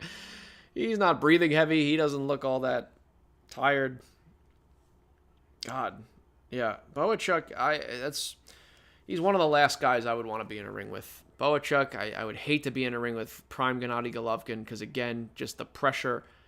But I think Golovkin with, like, more power and more skill. But Bohachuk does have skill, but Golovkin just even, like, defensively was very hard to hit. Hard to hit clean unless he let you. All right, Bohachuk, again, putting on the pressure. Davis trying to push him off. Good little right to the body by Davis, and Davis is grabbing for Bohachuk, trying to get a clinch here, and he does, but referee breaks him up. Bohachuk moving forward. Davis with a lead cross. What's crazy also is that Davis has landed some clean shots on Bohachuk. Has not phased him. Has not phased him. Bohachuk is a tough son of a bitch. Can't deny that. From Vinnytsia, Ukraine. And this dude is just... God, he's a beast. He's a beast, and he just keeps coming forward. He keeps throwing punches. It's like, it's got to be just so hard to think in there against Bohachuk. And Davis landing a couple of good little right hands on the inside. Got to be so hard to think against Bohachuk because he just keeps throwing. He's in your grill constantly. I mean, so just the physical pressure, the physical toll is just crazy, but then the mental toll is also nuts. Just exhausting to have to fight a guy like that. Good jabs. Oh, good clean cross by Bohachuk. Bohachuk starting to land clean with his jabs and some crosses there. Davis is kind of marching forward. Bohachuk, though, landing some hooks.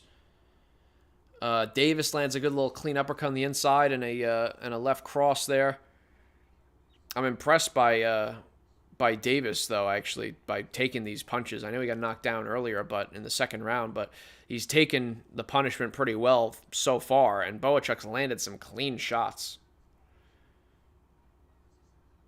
Bohachuk's still landing more clean shots, and not only taking the punishment, but also you just seeing how you got to see how tired Ismail is.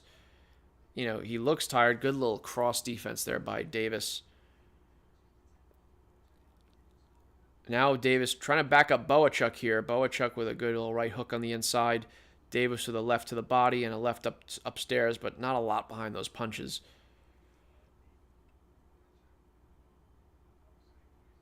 Davis trying to move forward. End of that round. Oh my God. Bohachuk looks a little tired, but Davis looks quite spent. All right. Appreciate you all being on the stream here as we watch the Usyk versus Fury 2 undercard. We got this fight with Bohachuk and Ismail Davis, and then after this we got Moses Itauma versus Dempsey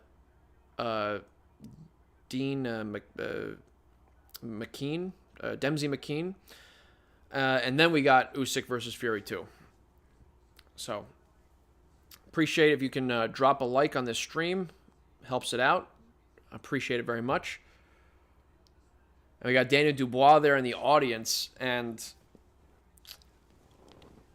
he's got to be watching with real intrigue. And I would imagine if Johnny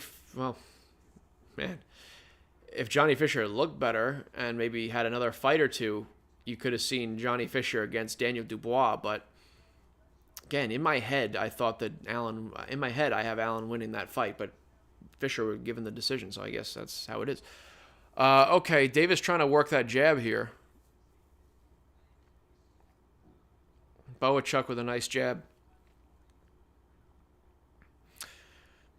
Sergio Mora's card has it 4 rounds to 1 for Bohachuk. He gave the first round to Davis, which I think is fair, actually. I think you can fairly give the first round to Davis. But then after that, it's been all Bohachuk.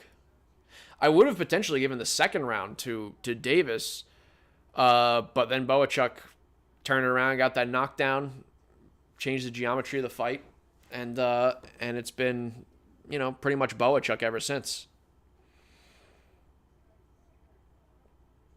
Bohachuk with a good cross. Davis trying to back him up.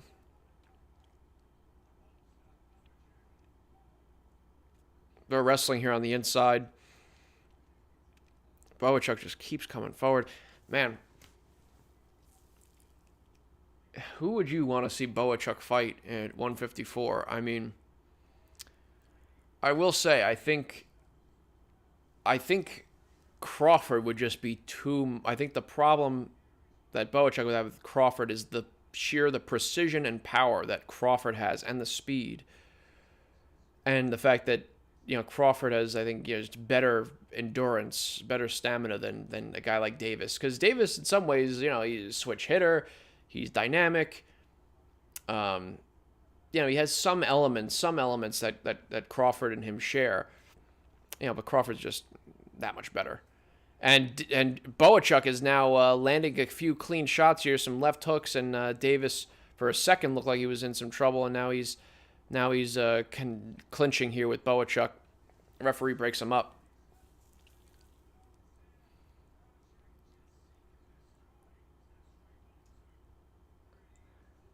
Ooh, Bohachuk swung with a right hook that Davis was able to duck under. And Davis with a nice little left cross. Now they're clinching again. Referee's breaking him up. Good right cross by Bohachuk. He and Davis on the inside. Ooh, nice little jab there by Bohachuk. Moving forward. Davis is not throwing as much anymore. He needs to throw some shots here because Bohachuk is kind of taking over right now. Like fully taking over. Bohachuk with a nice uppercut on the inside. Davis is not long for this world. I think he's got 1 or 2 rounds left at the most. He might quit on his stool. Yep. They call the fight. Davis has had enough. I said Davis not long for this world. He had enough. Yeah. And I get it. Ooh, they showed Artur Beterbiev there in the crowd. Yeah, Bohachuk's brutal to fight. That was brutal. Bohachuk is just, he's a nightmare. And I get it. Davis had enough. He had enough. Yeah, smart decision. And he was a late, he was he filled in for Madrimov. And that's a rough assignment. That's a rough assignment for any boxer. To fill in and fight Bohachuk on short notice. Brutal. Okay. All right. Well, that fight ends. And now we're moving on to, I guess, essentially the co-main, which is Itauma versus McKean. Itauma, very exciting prospect. Oh, yeah, you can see Davis look to his corner. His right eye just swollen as fuck. And he just kind of a little shakes his head in the corner, says no to the referee. No, we're done.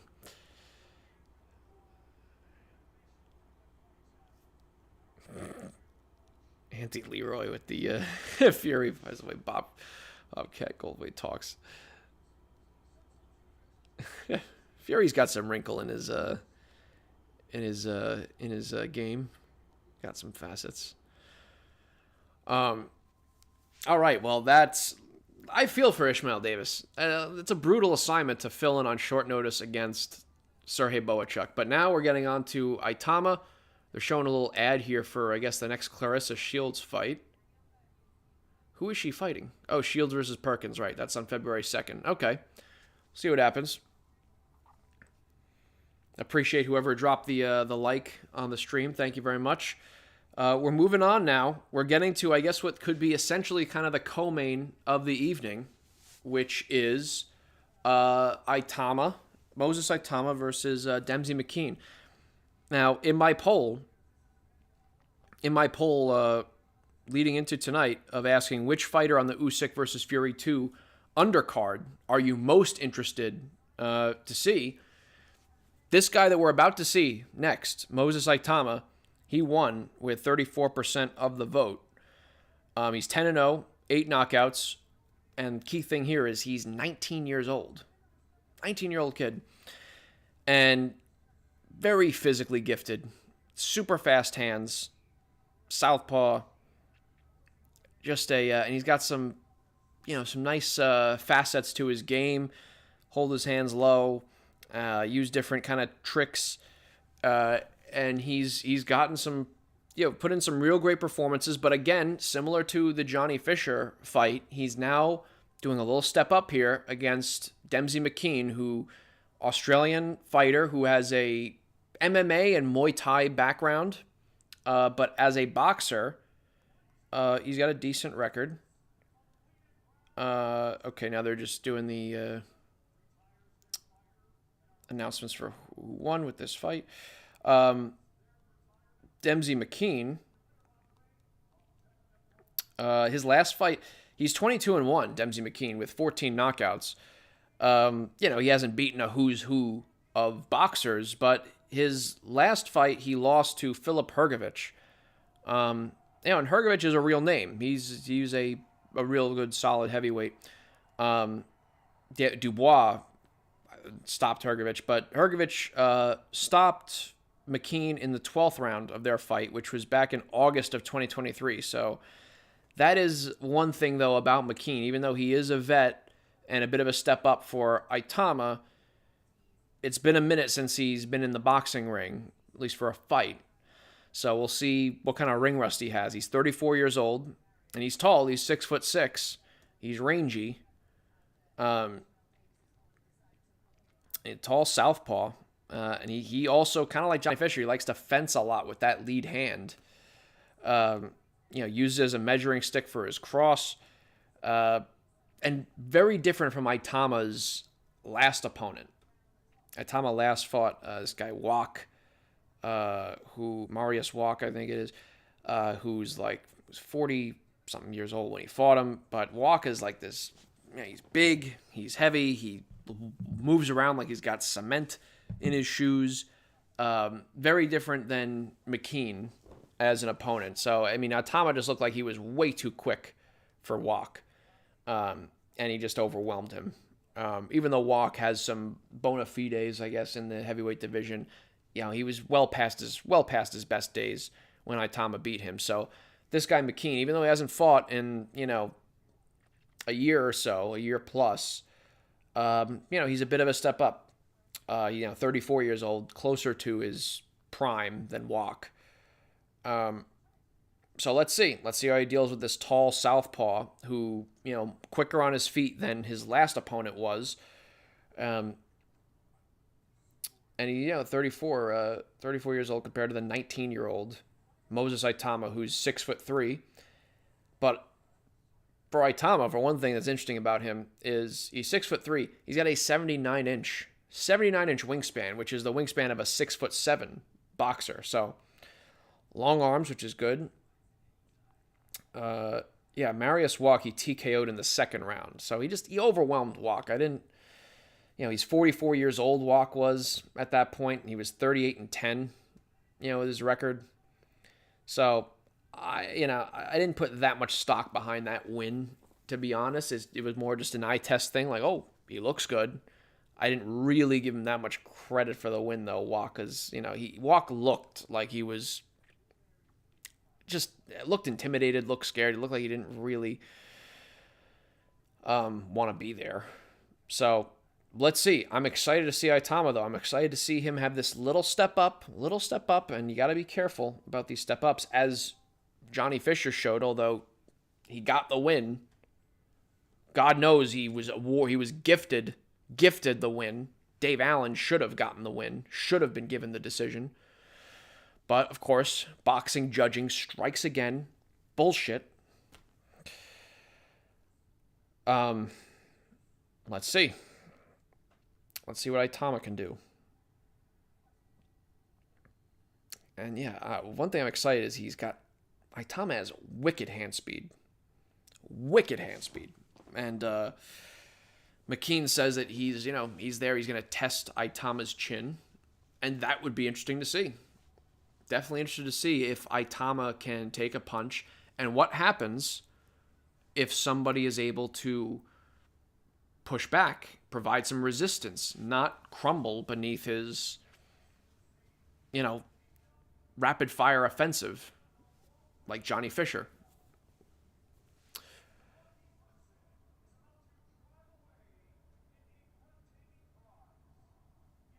They're doing a prize giveaway here? What the fuck is this? They're doing a Mercedes S-Class giveaway. God's sake, can we get to the fight? Oh my god, it's been a while. Oh.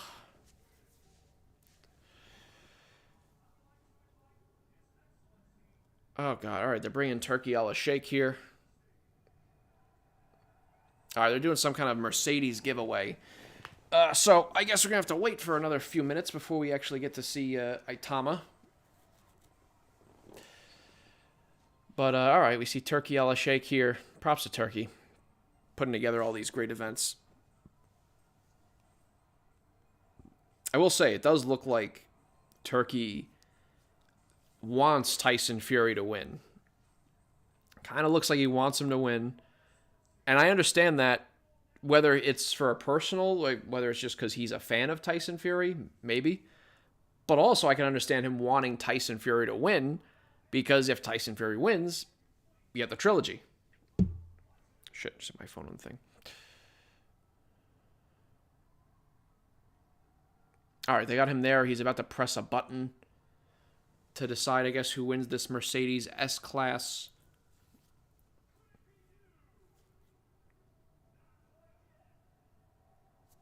What? I don't know what they're doing here.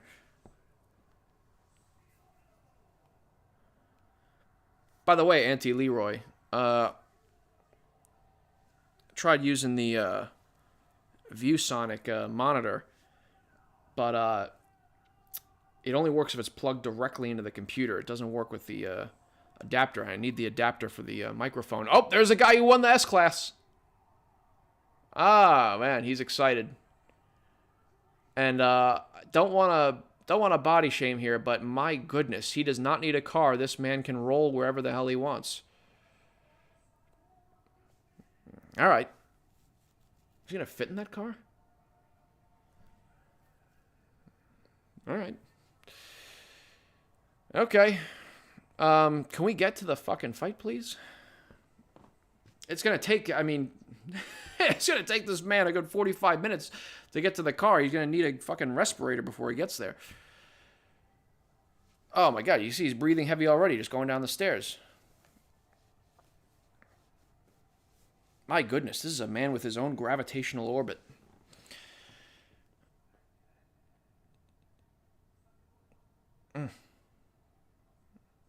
How do you let yourself... whatever. Okay. Yeah, I don't know if you... Well... Let's see if I can show you guys what this guy looks like. Let's see. Can I show you? Come on. Let's see. I'm going to show you guys what this guy looks like here. Let me try and get a photo here. This is not the most... Oh, here he is. Okay. Oh, my goodness. My goodness. I mean, looking... Alright, here's what the gentleman looks like. And it's also compared to a normal-sized human. Can you see that? Anyway, for frame of reference, that's what I meant when, Oh, God, it's taking him long to get to the car here. For goodness sakes, just tuck and roll. Oh, God.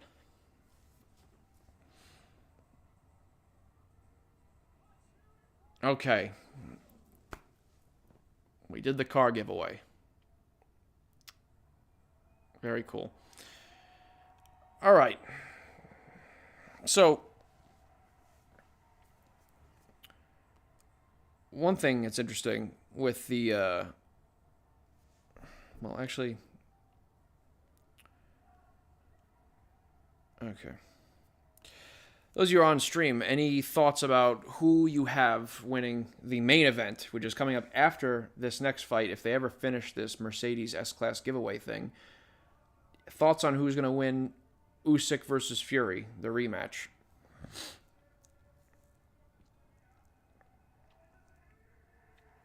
Okay. Can we move on here? If you saw my preview and prediction video, you'll know my thoughts, which ultimately are that I've got Usyk winning via late stoppage, though I wouldn't be shocked if it goes to a decision. Part of that is because the sheer pressure that Usyk puts on drained Fury of his stamina in their first fight. And Fury faded at that point. He did show great recuperative powers, able to fight back in the last few rounds. And I thought he actually may have won the 12th round.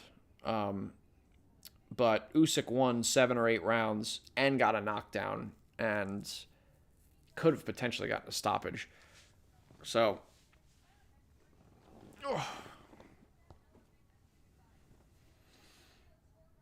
all right.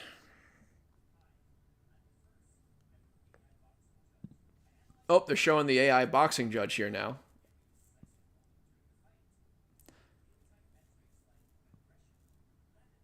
Aggression, landed punches.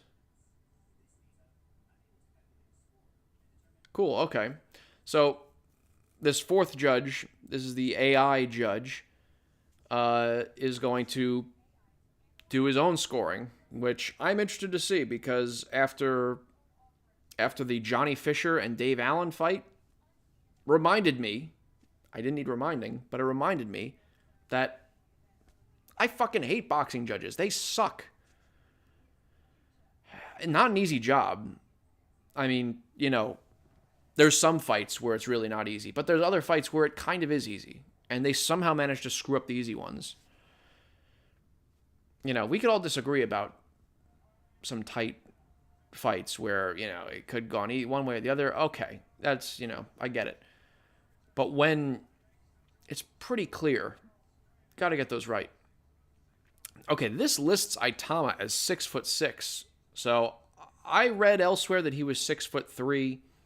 We'll see in the ring because McKean I've seen pretty consistently listed at 6'6". So we'll see, how tall Itauma is compared to him. But they both have 79-inch reaches. All right, now we're finally getting to this fight.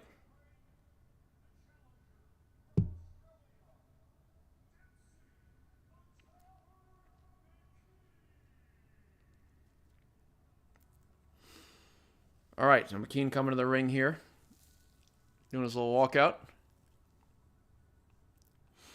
Part of what's interesting also is that when you have a MMA and Muay Thai background like McKean does, definitely gives you a distinct advantage on the inside, and particularly when you're clinching. Because in Muay Thai, some of you may know this, some of you may not, but my background before boxing was in Muay Thai. I trained at a Muay Thai gym. And, the art of 8 limbs, punches, elbows, knees, and kicks. But another important aspect of Muay Thai is the clinching. And when we drill, we do our sparring and whatnot, but then we'd have a separate kind of drill where we would just clinch with each other. Just clinching, and you'd kind of throw knees. And that was called Muay Palm. It's like its own art almost. And so you learn as a Muay Thai fighter how to manipulate your opponent on the inside, how to use their head, how to turn them and use their own momentum, and throw them. You learn different throws and different ways to control the bicep. So that is a nice little pool of knowledge that McKean is going to have here that Itauma won't. Be particularly useful for him if they're clinching, if they're on the inside. Some of those moves obviously you can't use, but some of them, you can. You can use some of the techniques and whatnot. So I think that would be helpful for McKean. Also probably just helpful to be on the inside if you're McKean, because Itama's crazy hand speed is going to be tough to deal with, I think, from the outside. So if you're on the inside and you're kind of working, you can kind of mitigate that advantage a little bit. And so I'm also interested to see, because they're both southpaws. We'll see, because Itama will kind of change up his guard a bit. And so how is he going to use a bit more shoulder roll? Because the shoulder roll doesn't work as well in cross stance matchups. If you got orthodox versus southpaw using the Philly shell, that Mayweather kind of shoulder roll system, doesn't work as well. It's better for orthodox versus orthodox, or southpaw versus southpaw. So you got southpaw versus southpaw here. So I am interested to see, will Itama try and incorporate some of the Philly shell, some of the shoulder roll into this, or has he not practiced that enough? Is he not comfortable enough with that yet? Is it just a matter of, hey, be more, a little more conservative, win the fight?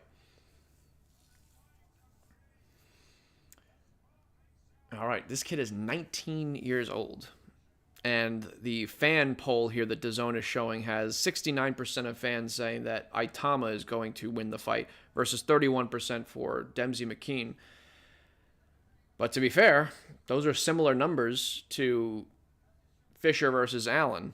And while technically the fans were correct because Fisher was gifted a decision, Allen, in reality, won the fight. Will something similar happen here? God, I hope not. God, I hope that Itama is decisive if he wins. I hope he's decisive. I can't imagine that if it's close, that the judges would squeak it for McKean if it's like I can't imagine that. Itama is the favorite here, the hot prospect, the 19-year-old. I mean, Fisher was 25 years old against a 32-year-old opponent. Now you got a 19-year-old against a 34-year-old opponent. Some similarities in the structure of the fight and the structure of the matchup. But let's see if Itama puts on a better performance. At least from my eyes. Let's see if it's a better performance than what Johnny Fisher did earlier. And we'll see how he deals with McKean's lead fencing hand. He uses a long lead hand to try and set up his crosses. And that can be a bit annoying to deal with if you don't have a lot of experience. And you can also fall into some traps if you really try and move the hand out of the way in the wrong way. Using the wrong technique to move the hand out of the way, you can fall into some traps. So we'll see. We'll see what Itama, how he handles it. And we'll also see how McKean, if McKean is able to deal with the blazing hand speed that Itama is going to bring. Because, boy, Itama's hands move fast. You can't blink with this guy. So, it's exciting. It's exciting to see. It's so early in Itama's career. So, there's a part of me that's like, oh man, if he looks really good, Dubois is in the crowd, maybe in a couple fights you can wind up seeing that. But I mean, they're almost in different generations. I mean, Dubois is 27 years old and Itama's 19. Maybe in 2-3 years you could see that if Dubois continues along his trajectory, and if Itama continues to perform well and go along his trajectory.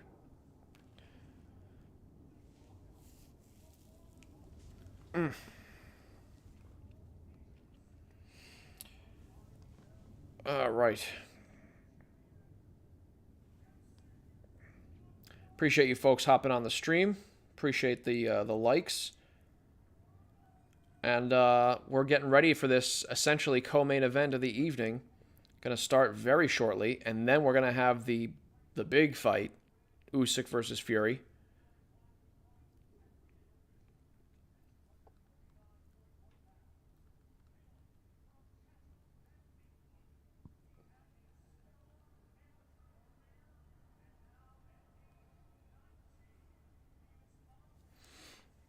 All right, they're doing the intros now for both fighters. I'm also curious to see, is Itauma actually that tall? Because I saw 6'3", I seen 6'6".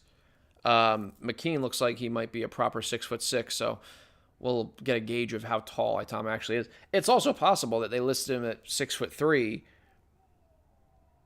and maybe he was a year or two ago, and maybe he's grown since then because he's still only 19 years old, so could still grow.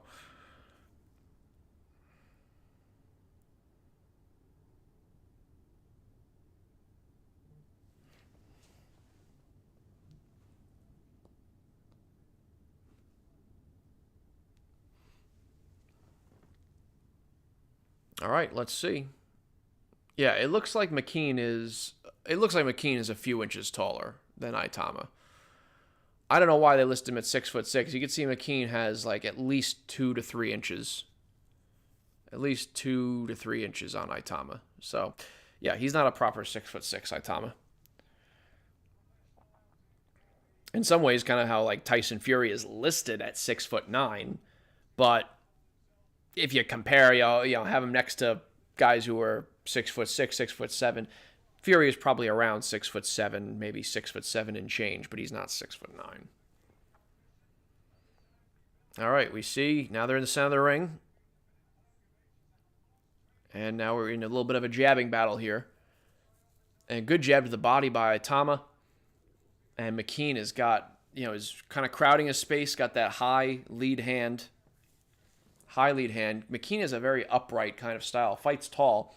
Ooh, good little jab there by Itauma as McKean was moving in. Yeah, it's the funny thing is you could tell right away that Itauma just looks like he's got better fundamentals than Fisher.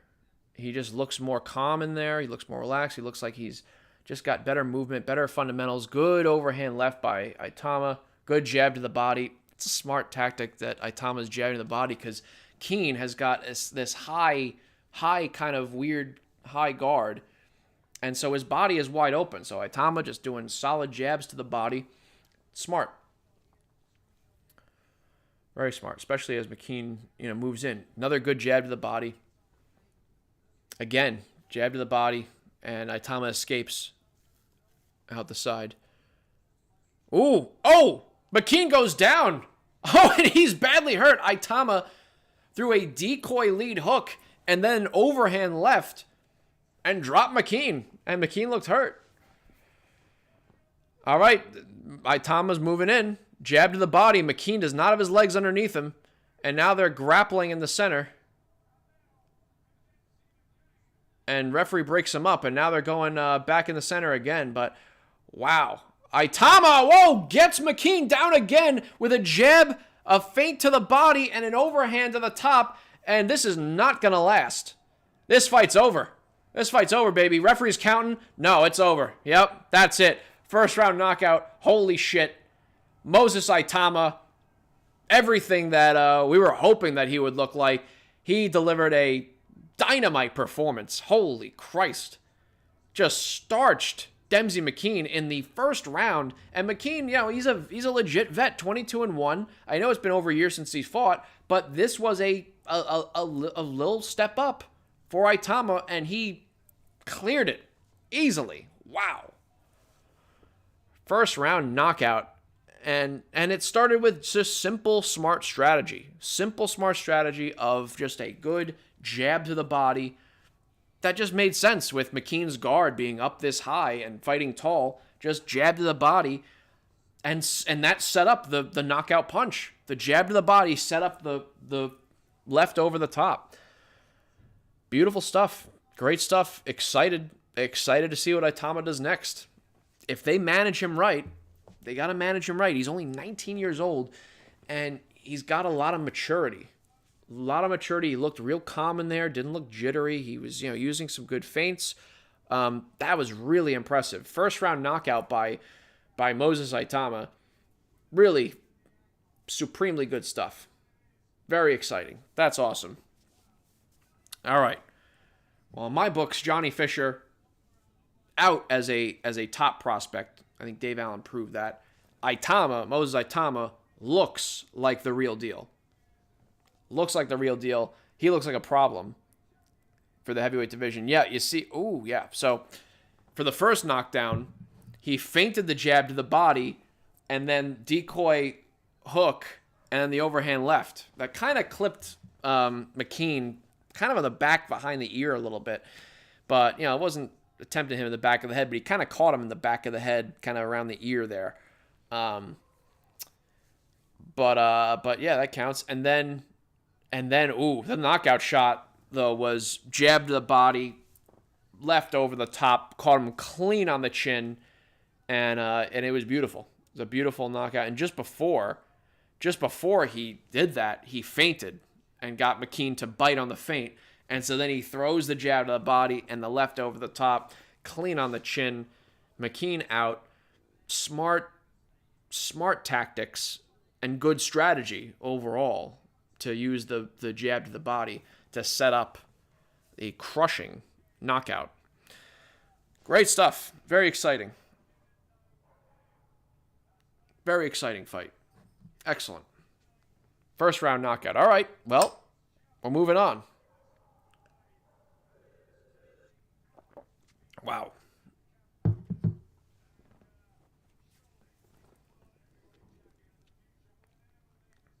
Wow.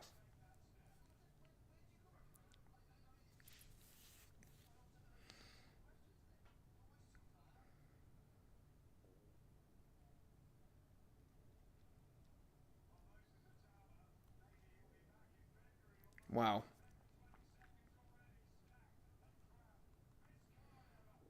What a performance. What a performance by Moses Itauma. Trying to tweet that out. I can't even. Wow. Bang. Boom. God, I can't even fucking text here. That was a menacing performance. My goodness.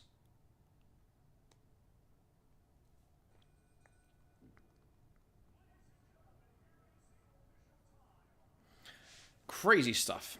Crazy stuff.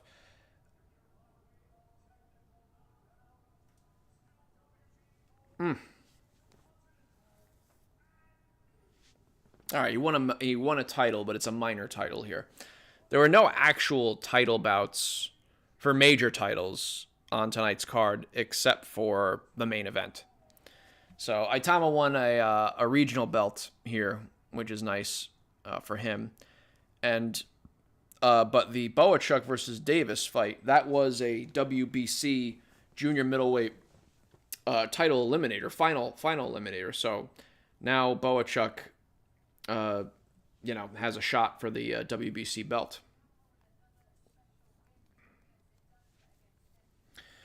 All right, well, now we're on to Usyk versus Fury.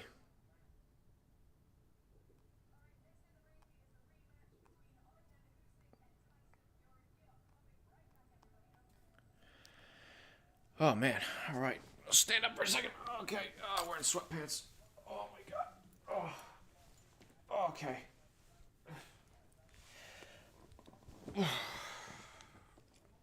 Oh, my God. Whew. All right, folks. Now is the time. If you have a prediction for Usyk versus Fury for the rematch, now is the time to drop the prediction in the chat. Because once the fight starts, once the bell rings, can't count.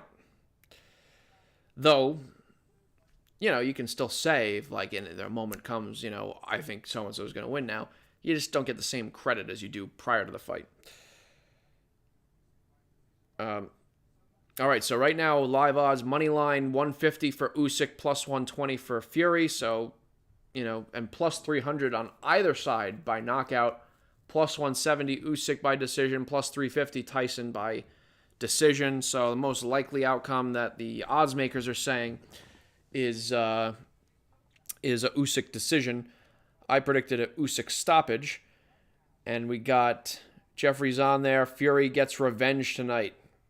All right, let's see it. Do you have Fury by decision or by stoppage? What kind of revenge are we talking?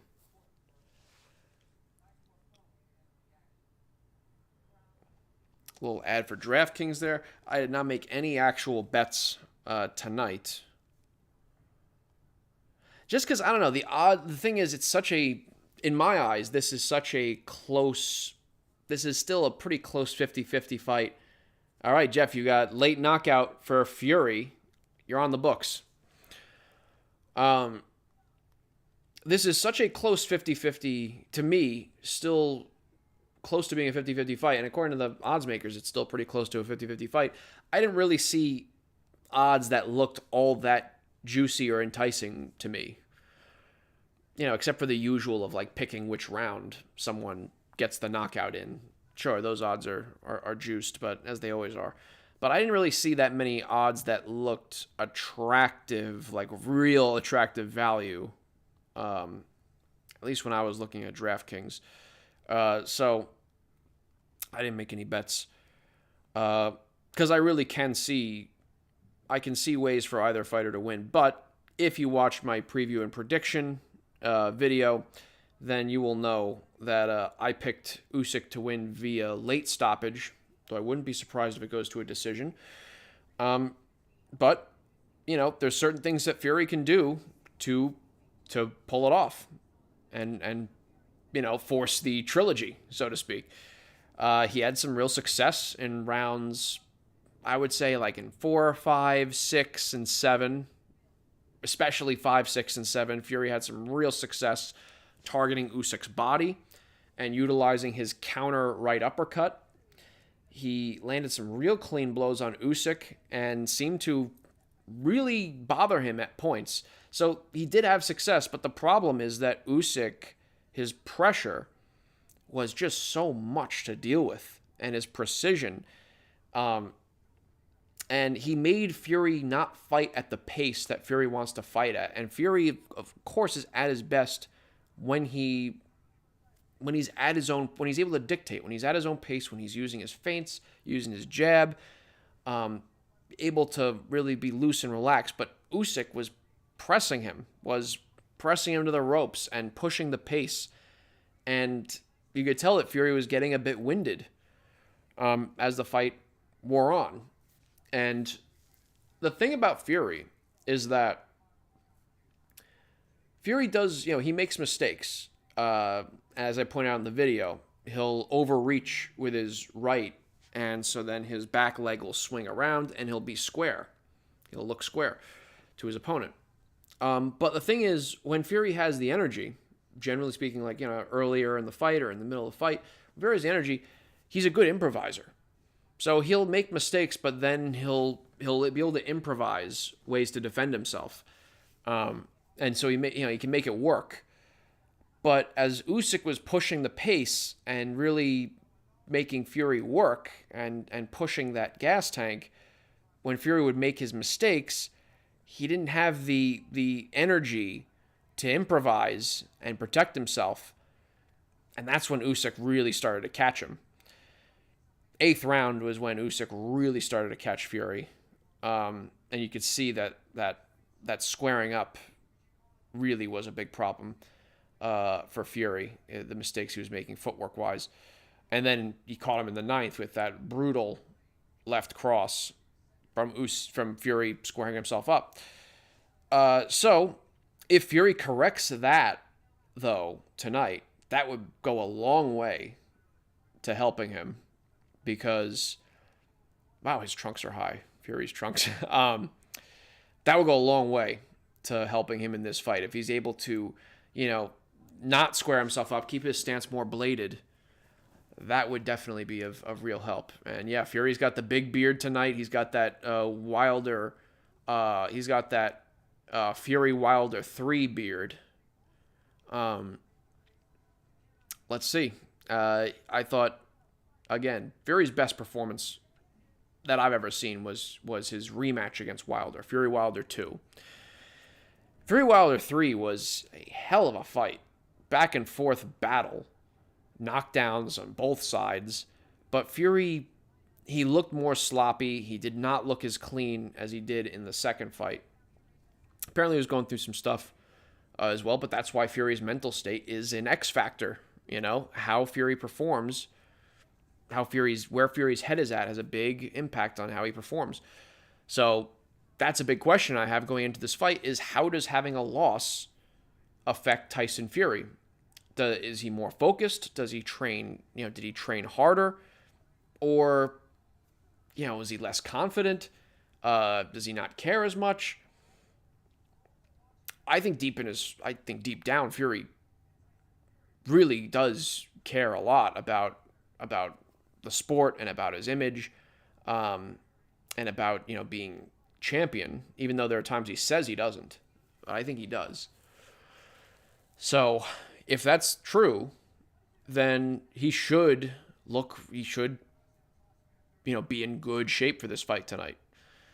But the thing is that Usyk is a really intelligent boxer. He has not put as much damage and wear and tear on his body, even though Usyk had an extensive amateur career, over 300 amateur bouts, much longer amateur career than Fury had.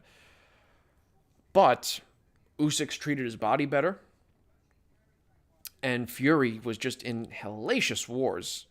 3 hellacious wars against Deontay Wilder. So that's kind of a thing where I question Fury's durability. Is it still there?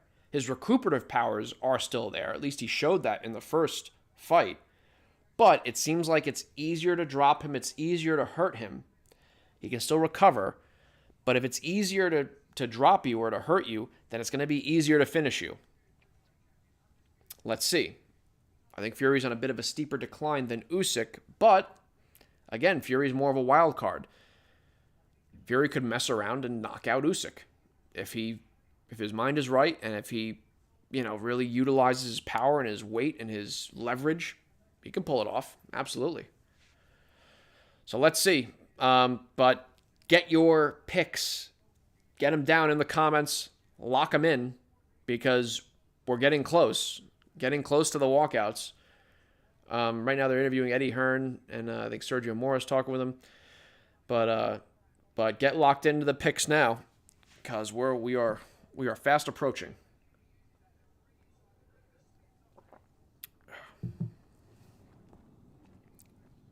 Appreciate you all being here, and appreciate if you go ahead and ask again if you can drop a like on the stream. It definitely helps out the stream. I would appreciate that. And I could use it after my dismay over the Johnny Fisher versus Dave Allen decision. Could use a little pick-me-up after that. Oh, by the way, here's a little ad for DAZN. By the way, DAZN was saying, $40 for, getting this fight. Thank you for the like. Lily, Usyk decision. Okay. You're locked in. You're on the books. So, DAZN, they're advertising and they're saying, going into the fight, okay, no need for a subscription for this. Just $40, which, by the way, I'm happy that it's $40 for the pay-per-view, because a lot of times pay-per-views, they're $60 and sometimes even 70 or 80 or more. 60 has been kind of a bit of a standard lately, but now, this one's 40, which I'm happy about.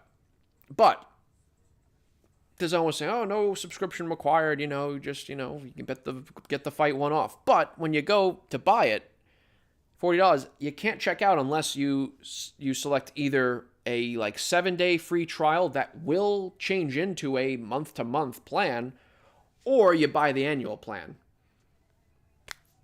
They're doing the old a little bait and switch there. So if you did it this way, which I did it, I bought the $40 and I did the free trial, the 7-day free trial, because once that ends, they're going to charge you $30 a month. $30 a month for DAZN.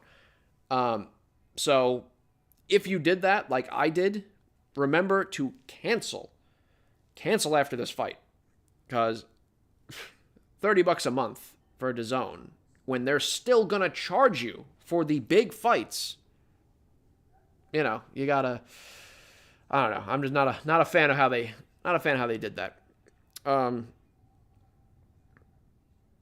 Mainframe ref knocks. Not sure what that means. Is that a prediction?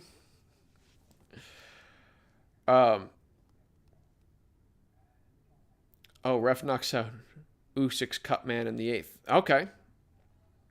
I want to see which ref it is. If it's Jack Reese, I think Jack Reese has got I think he's got it right.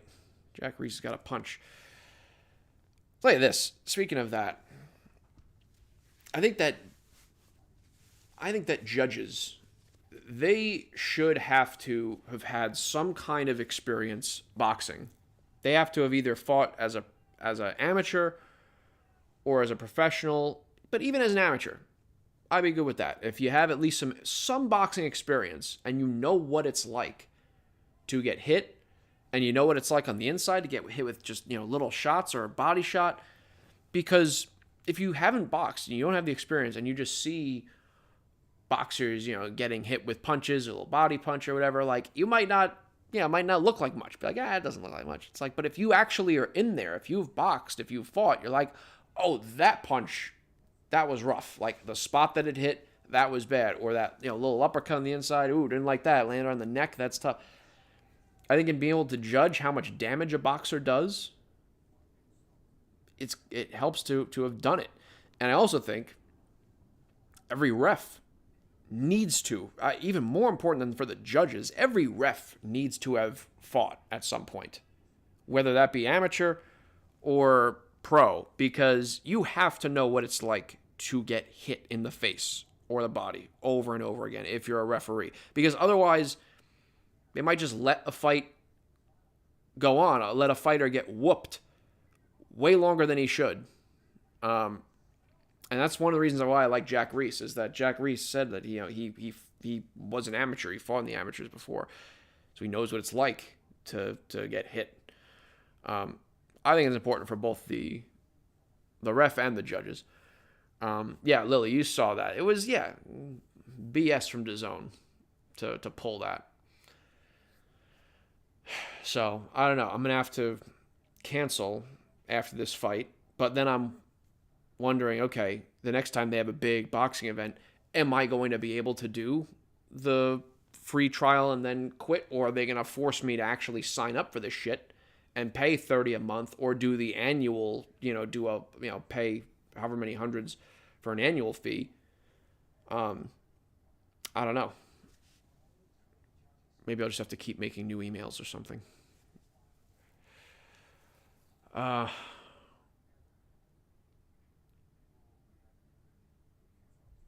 Interviewing Ngannou there. I think one of the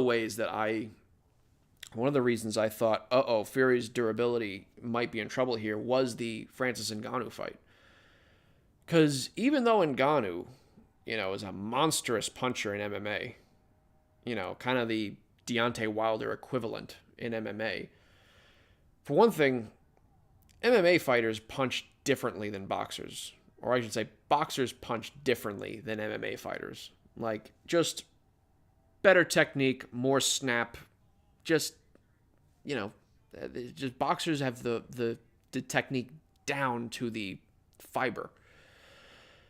And MMA fighters, they are also wearing these, 4-ounce gloves, these little gloves. So, you catch them with them, a knuckle, it's going to do serious damage. As a boxer, you got the boxing gloves, the 12-ounce gloves or whatever. It's different. And so with Ngannou and Fury, when Ngannou caught Fury with the counter left hook that dropped Fury, you could tell when you were watching, Ngannou didn't get all of that left hook. He did not get all of that left hook. It was a nice little counter punch, but he didn't get his full weight behind that punch. Fury, but, it was on the temple, and Fury went down. And that kind of let me know, Fury, his resistance may not be what it was. So, and then, obviously was out on his feet there against Usyk. But again, showed great recovery abilities. So, he still has that. Well, we'll see. Another thing.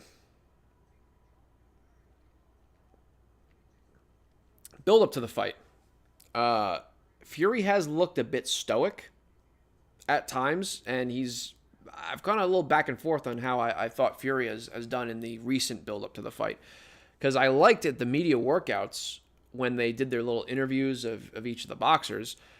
When they interviewed Fury, and were asking about the fight, what's going to happen? Fury just gave very stoic one-word or two-word answers. You just pain, damage, and I like that. I like that. Fury he looked focused, and he looked like, I am ready to bring the pain.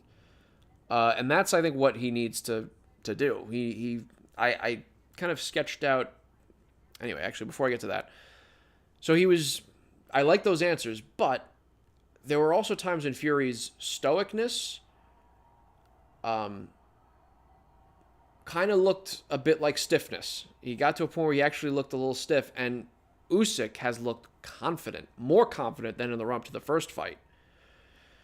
Now, on the one hand, someone could say, well, a little worried there. Maybe he's going to be overconfident. Possible. I don't think so. But it's possible. But I do like Usyk's confidence. He's looked very confident in the recent build-up to the fight. So, we'll see. Fury's look stoic. Usyk's look confident. All right, we're getting ready for the ring walks here, and we got a drummer who's drumming. Who is this for? Is this for Usyk or for Fury? We got a drum solo happening here. This is exciting.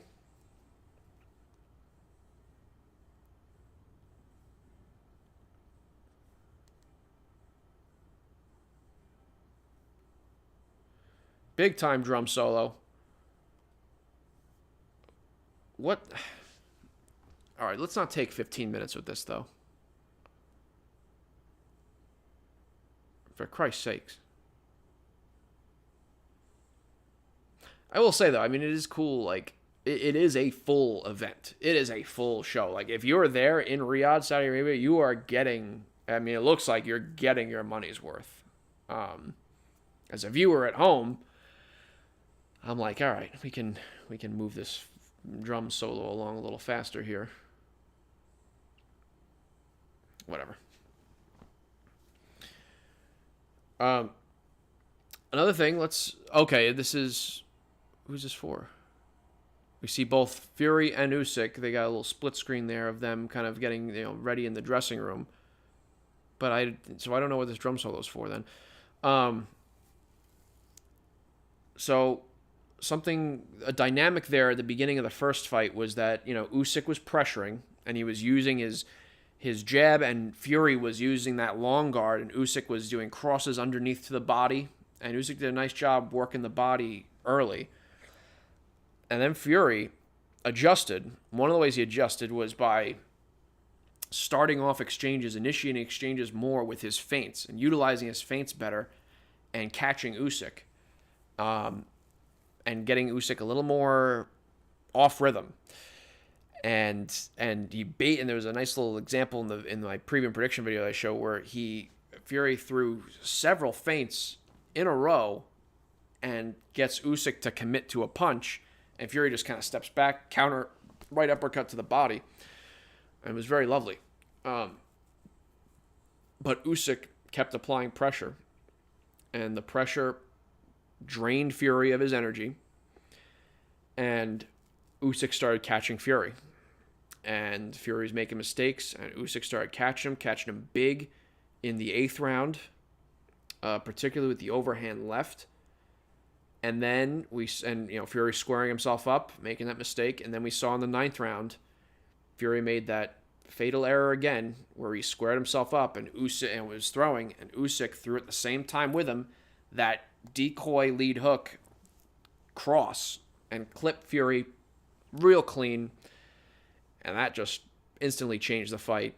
The tide was already going in Usyk's direction at that point, but that punch really solidified the shift. And made it so Fury had to recover for the next couple rounds. And then Fury did have a strong 12th round, I thought. You could have given him the 12th round. So I think Usyk won between 7 and 8 rounds, but then also had a knockdown in his favor. So clearly, clear win on points. One judge did give the fight to Fury, which I have a hard time. I don't think you can honestly give the fight to Fury, that first one.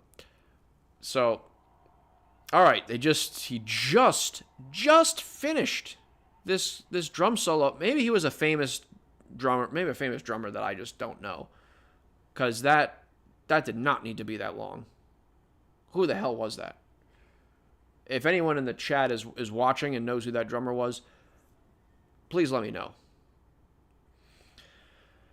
Okay, it looks like we're finally getting to the ring walk here, or at least the little video before the ring walk.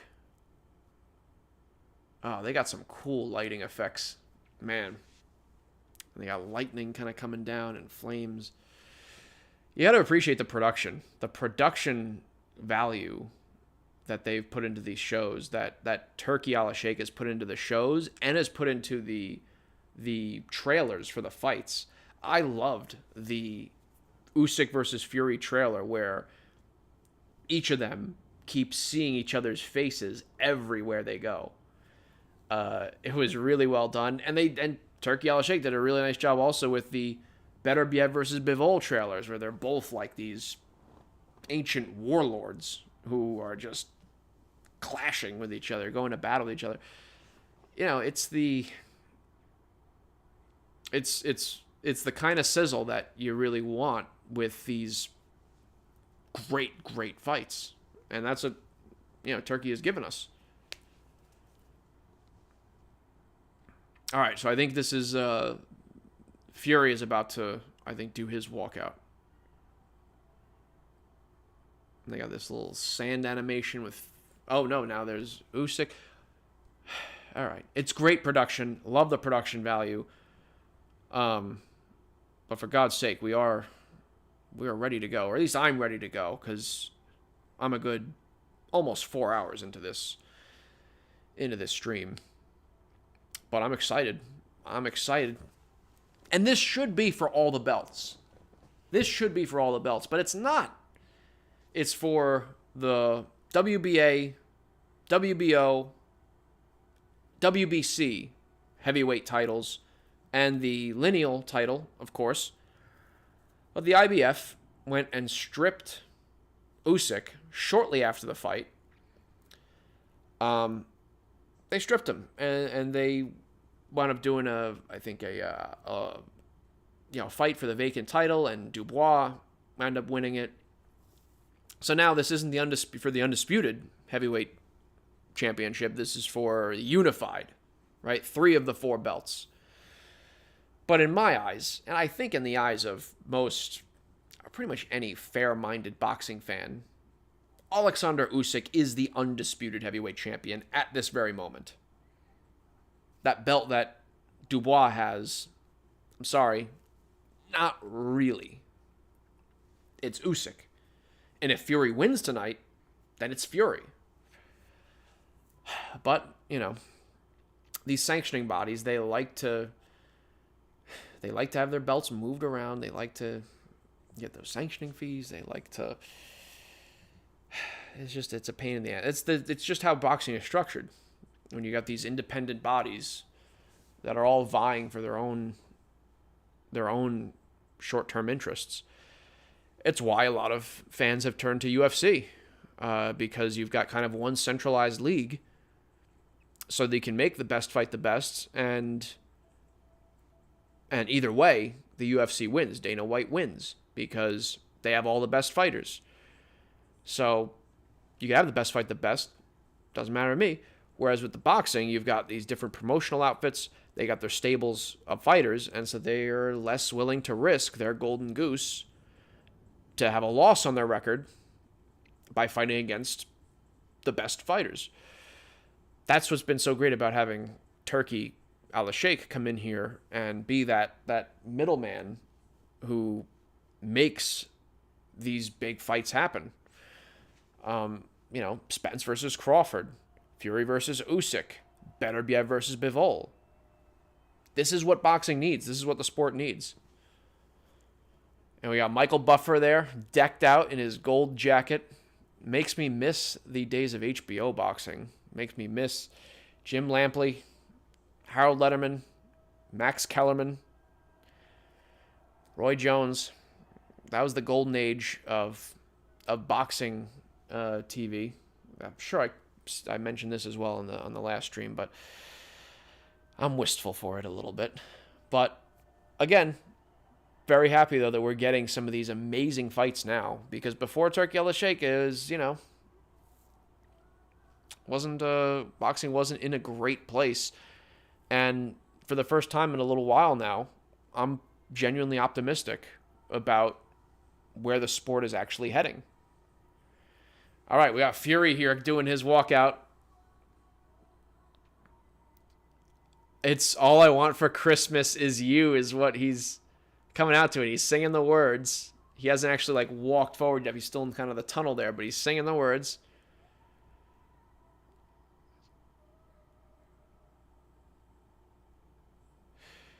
Besides these guys, who's the next gen superstars? Dubois, Parker. So when it comes to the heavyweight division, Dubois is definitely, a big name when it comes to the next gen of heavyweight superstars. He's 27 years old, and he's 6'5" or 6'6". Got a massive wingspan, punches like a mule. Just knocked out Anthony Joshua. So Dubois is definitely a big one. People are interested in Martin Bakole. He's not a young gun, so to speak, but he is a kind of a gem who is now kind of just coming more to light that people are enjoying. And this guy Itauma we saw tonight, 19-year-old, he's exciting. He's very exciting. I mean, he has to be managed right, but so far he's cleared every hurdle. Oh, I think now we got Biggie Smalls. I think it went from All I Want for Christmas Is You to Biggie Smalls. All right, well, Fury is coming to the ring. A little more subdued. More subdued than last time. Last time, if you remember, that first fight, he had the backwards hat on. He was dancing around. It was the, I need a hero. And, Fury's shadow boxing. He got flames going out. Fury, way more subdued this time. He's got his robe on. He's walking. He was singing the words a little bit, but very much more kind of calm and composed and subdued. More measured. What does that mean? I don't know. Let's see. I'm interested. He's got the big beard. I do think Fury means business in the sense that he wants to hurt Usyk. And I think that's the right strategy. The question is, will he be able to? Is Usyk's defense going to be too good? Is Usyk going to hurt him first? And also, if he doesn't get Usyk out of there, is he going to now have his stamina drained even quicker because of the way that he went after Usyk? And is that going to make him even more vulnerable to Usyk's offensive?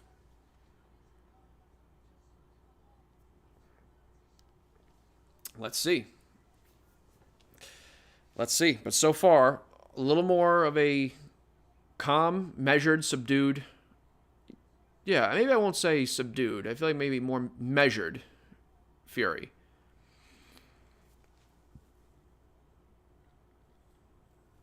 Yeah, all right. Well, let's see how Usyk looks coming out. Usyk's pretty much always just means business. Last time he came out with this great regalia.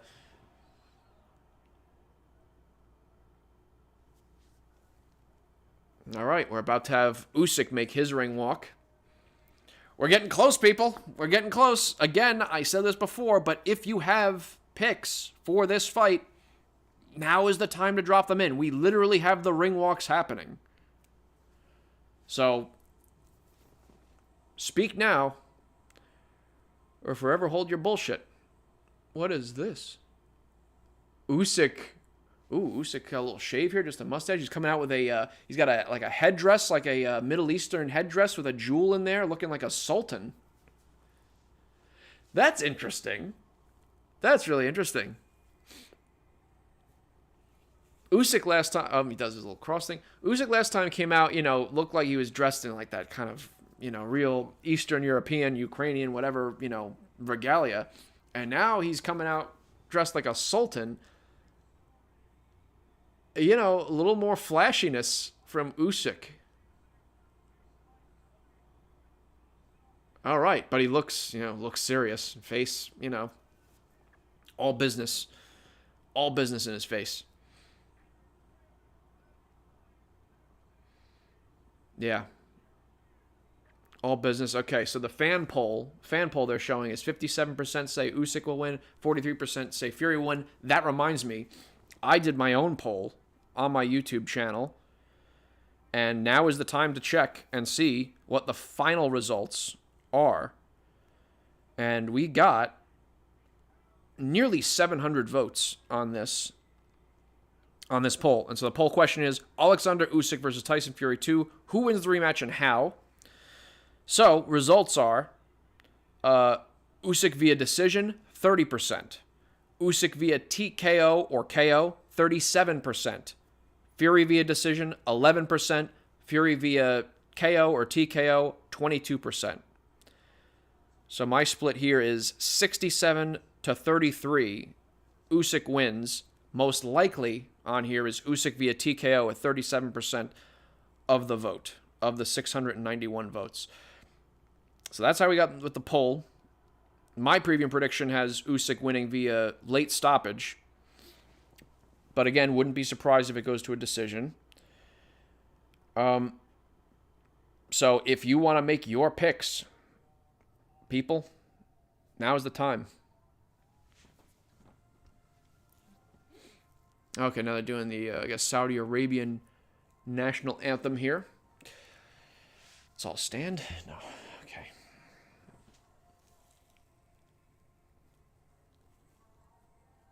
Oh, someone's singing it.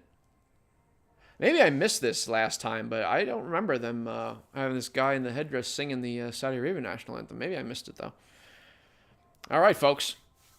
We are just minutes away, a couple minutes away from this happening, and from us getting an answer. Is it going to be Usyk who reigns supreme and is the real titan of the era, who he already kind of is? Or will Fury get his revenge and ultimately push this to a trilogy fight? Let's see. Also, interested to see, how does the AI judge compare to the other judges? Some of you might say, AI judge is a gimmick. I'm interested. Okay, I'm interested because I can't stand the bullshit that I get with boxing judging. The fact that this was a split decision between Fury and Usyk won. I picked Fury to win the first fight. But Usyk won. Clearly on points. And the fact that it was a split decision. So I'll take an AI judge if the AI judge is good. I'll take it. Because I'm kind of sick and tired of the bullshit. And it's not just me. It's just like the fact that these fighters work their asses off their whole lives, and for it all to culminate in this moment, and they do it, they earn the win, and have it taken away from them by some judges is just frustrating. Okay, so they just did God Save the Queen, or God Save the King, whatever the hell. Now we've got the Ukrainian national anthem.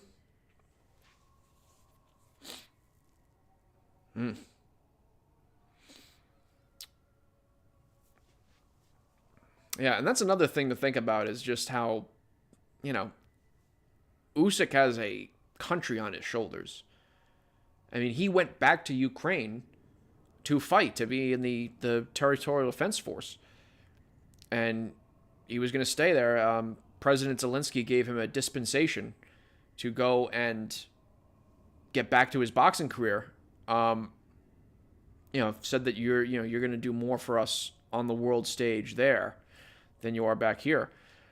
I think you can't be lost on any of us the fact that he's got a country there on his shoulders, and And really, Ukraine has shown some incredible boxing talent. It's like amazing the potency of talent that you have at the top of the sport with Ukrainian boxers, whether that be Alexander Usyk, whether it be Serhii Bohachuk, who we saw earlier tonight, whether it be Denis Beranchyk, who defeated Navarrete I think that was the same night that Usyk won.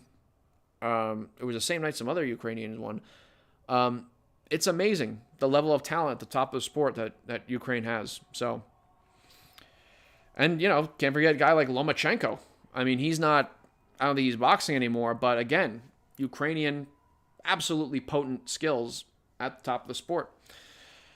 Was at the top of the sport. All right, Michael Buffer. We just finished off with the Ukrainian national anthem. Michael Buffer doing his thing. Oh my God, he's iced out. Look at Buffer with the ring and his watch. I could see the diamonds from here, that cubic zirconia that he's got. No, he's got real ones. Yeah, he is iced out. How does he have that hair still? It's the surgery or whatever. Jeffrey, is Loma officially retired? I have to check. I think he's definitely kind of taken a step back. If he hasn't officially retired, he's kind of unofficially retired. I mean, got to think of it this way also. Loma is in his late 30s, and he fights at like lightweight or he fights at like lightweight 135. And so when you're in your late 30s at 135, that's tough, man, because the fighters, they're so quick, the pace is so fast that you age quicker in the lower weight classes, so it makes it that much harder. Heavyweight, you can fight into your late 30s, you could fight into your 40s and still be a great heavyweight. Different fighters are different biologies and whatnot, but it's just, you see it more often in the heavyweight division, in the heavier weights, the heavier weight classes in general, than you do in the lighter weight classes. So that's why it's tougher for Loma to make some kind of a comeback.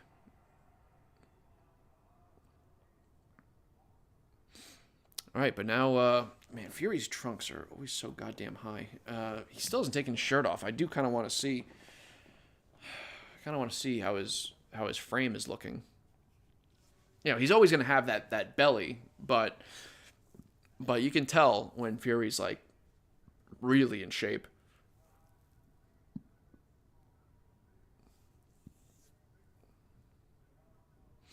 All right, so the judges, all three from different countries. One's American, one's Cuban, and the third one, I do not know that flag. Roberto Ramirez is the ref. I'm not that familiar with him.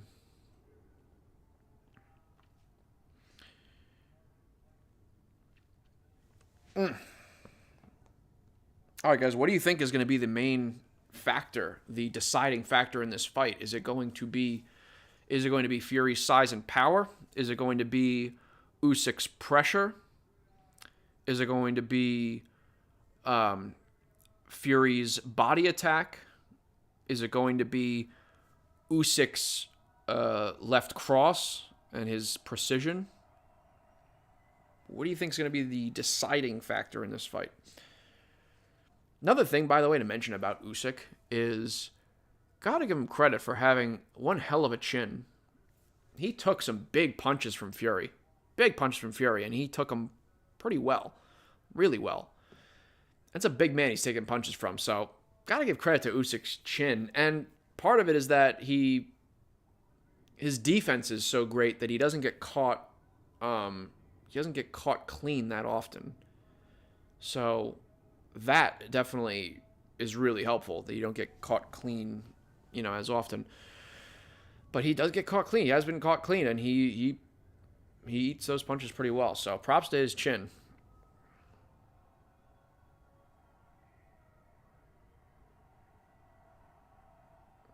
I see, Jeff. Good man beating good small man, saying Fury took Usyk for granted. Should be more motivated and shape this time. It's possible that he took. It's possible he took Usyk a little too lightly, because Fury has kind of done that in the past. But the one thing about the good big man being the good little man, the problem or the issue here is that we don't know if it's good and good. I mean, we know Usyk is great. We know he's all-time great. And Fury is better than good. I know he's better than good. I know he's but is it all-time great versus great?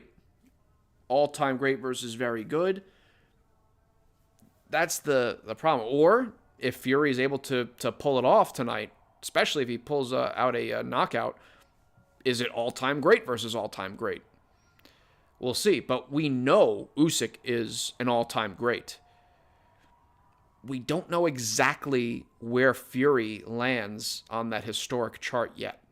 And I think we'll have a better idea after this fight. These gentlemen are about to get it on. Shirts come off. And they meet in the center of the ring. I am excited. Oh, Fury is looking in his eyes and gave him that wide-eyed look that Fury gave Wilder in the third fight. And Fury is talking to him. He's got that psycho look in his eye, and Usyk is looking just coldly and calmly at Fury as if nothing is bothering him.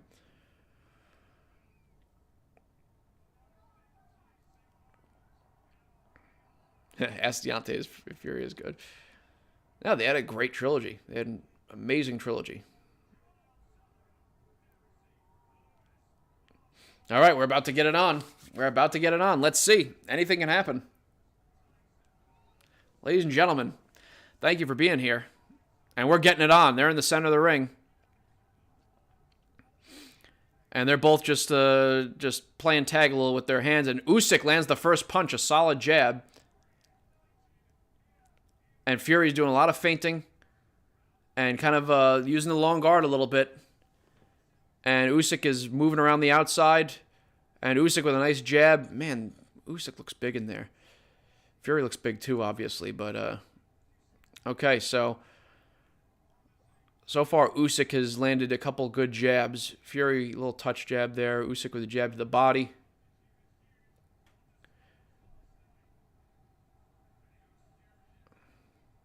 They're in the center of the ring, kind of looking at each other. Fury feints, jabs, Usyk blocks it. Fury throws a lead hook, Usyk avoids it.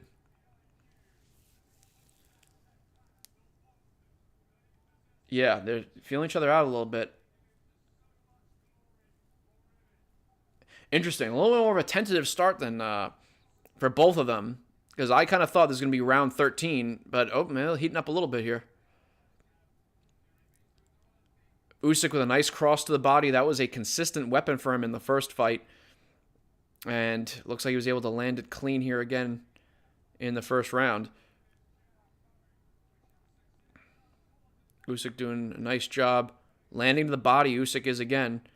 And, you know, Fury's having trouble just kind of targeting Usyk at the moment. Usyk with that movement. But it took Fury a couple rounds last time to get Usyk's rhythm. And Usyk just pushed Fury back to the rope. And Fury now coming forward with a hard jab.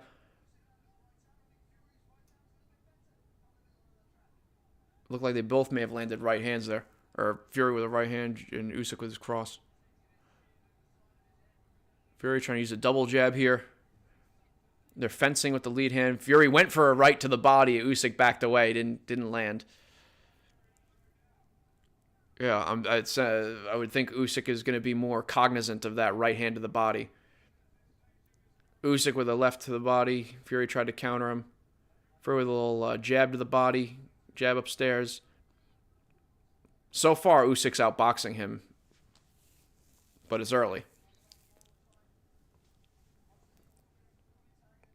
Usyk doing a little up and down movement.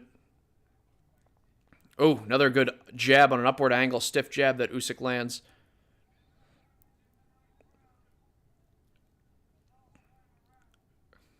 Okay. Now they're back in the center of the ring. Fury again using the long guard. Yeah, I'm not seeing that much of a difference so far. Okay, end of the first round. I had Usyk winning that round. I think pretty, fairly clearly Usyk won that round. Landed the cleaner, harder shots. I'm not seeing that much of a difference yet in strategy from either fighter, really, but especially from Fury. Fury, again, it may have just been kind of feeling each other out in the first round. Maybe Fury's going to get more aggressive as the rounds go. But so far, that seemed like kind of a similar start to the first fight. And Usyk, I think the most clearest thing that I saw in that first round was that Usyk was able to land his jab and land his crosses to the body, which he was able to do in the first round of their first fight. So let's see a replay here. Okay, there's a replay. Usyk landed a little left cross while Fury landed a right to the body. Okay, I missed that shot. Fury did land a nice little right to the body. But I still give Usyk that round. Ooh, Usyk with a straight left that lands on Fury. Fury trying to use his lead hand.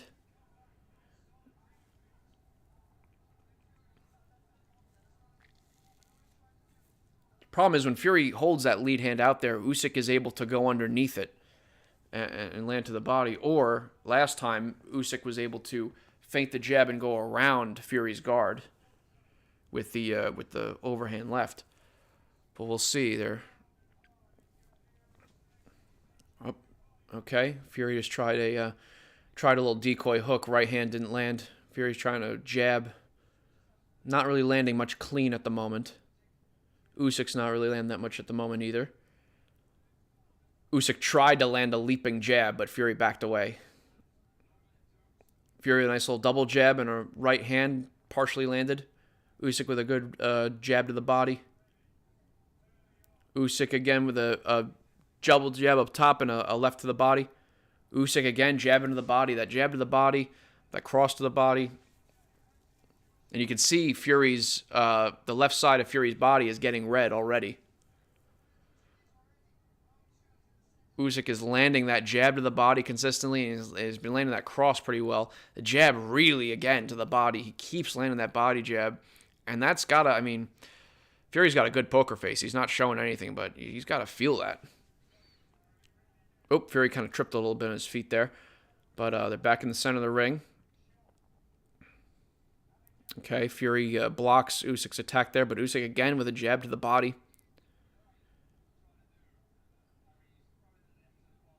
Again, jab to the body. Fury's got to figure something out with that jab to the body. Usyk just keeps or try countering. As Usyk throws the jab to the body, if Fury can either jab to the head or throw a left hook, that would be good. If Fury with a triple jab there and a little jab to the body.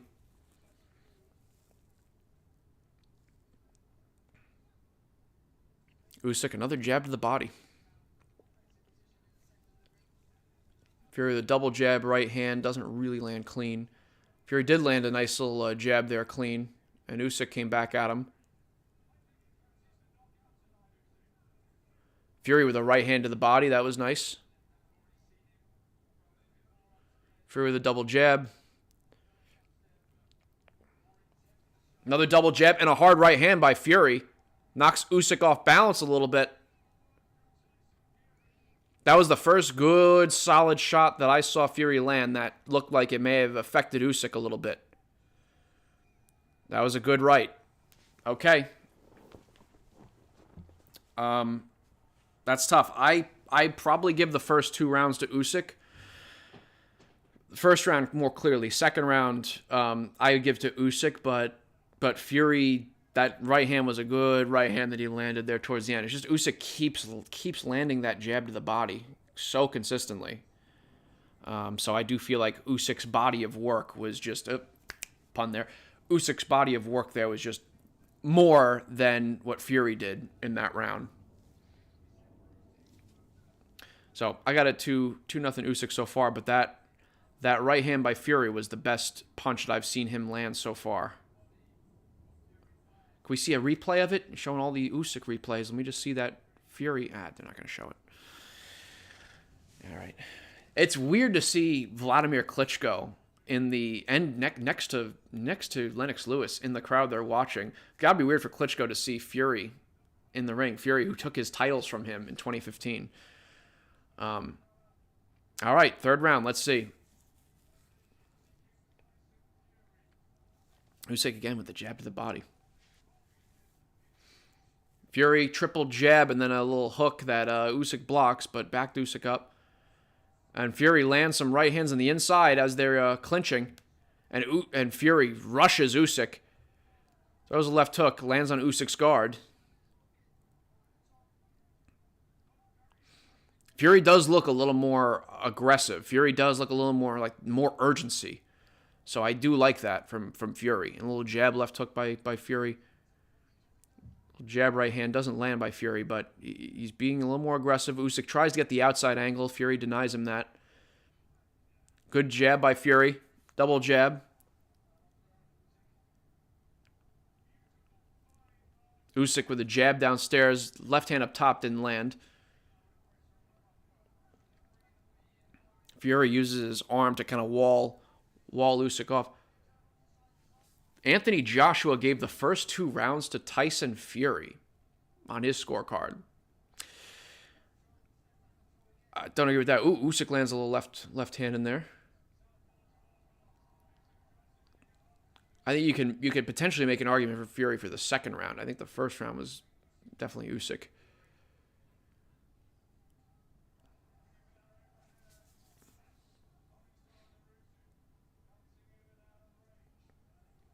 Oh, Usyk lands a little counter on the inside here.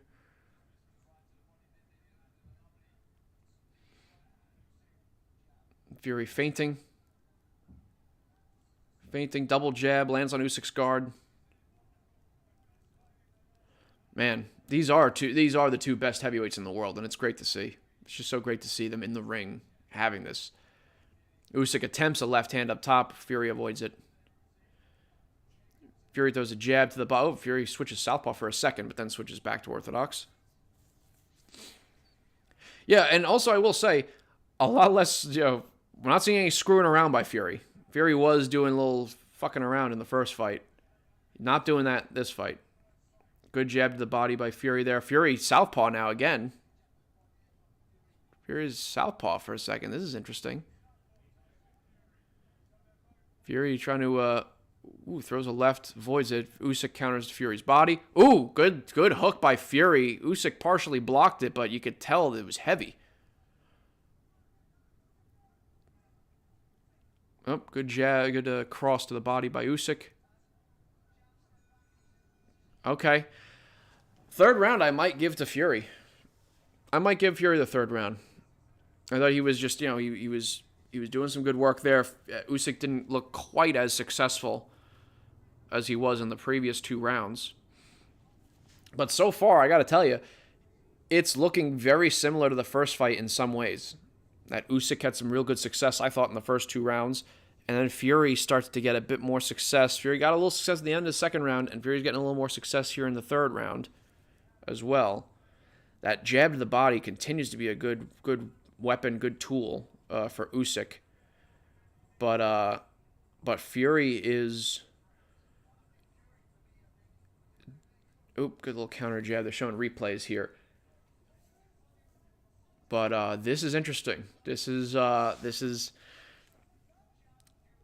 fun. Who is that? Is that Jason Statham in the crowd? Oh, cool. All right, start of the fourth. We're a quarter of the way in. All right, let's see. Ooh, Usyk with a hard cross to the body, and Fury went to try and counter him. Partially blocked.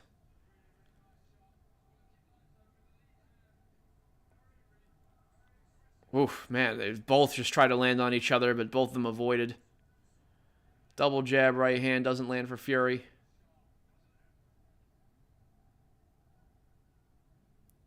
Fury doing some feinting. Fury tries to land a left hook to the body and a jab. Usyk backs away. Usyk with a good cross to Fury's body. And Usyk lands a couple straights to the body. Fury kind of does almost like a little hammer fist on Usyk's head.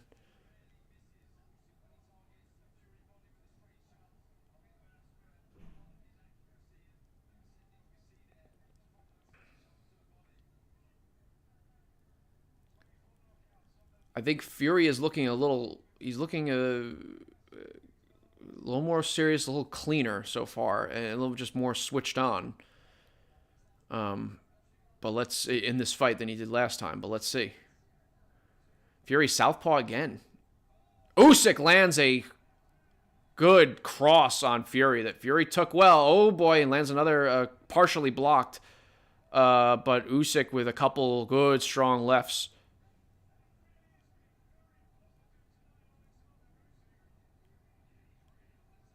Let's see. Okay. God, these guys. Fury looks like he's okay. Throwing some jabs out there. Usyk now kind of using his lateral movement, trying to land the left on Fury. Fury does a good job using his arms to keep Usyk at bay. Fury with a good jab. Oh! Good right hand. Led 1-2 by Fury. Usyk lost his footing for a second there.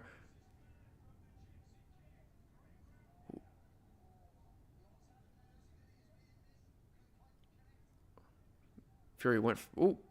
Good little right uppercut there by Fury.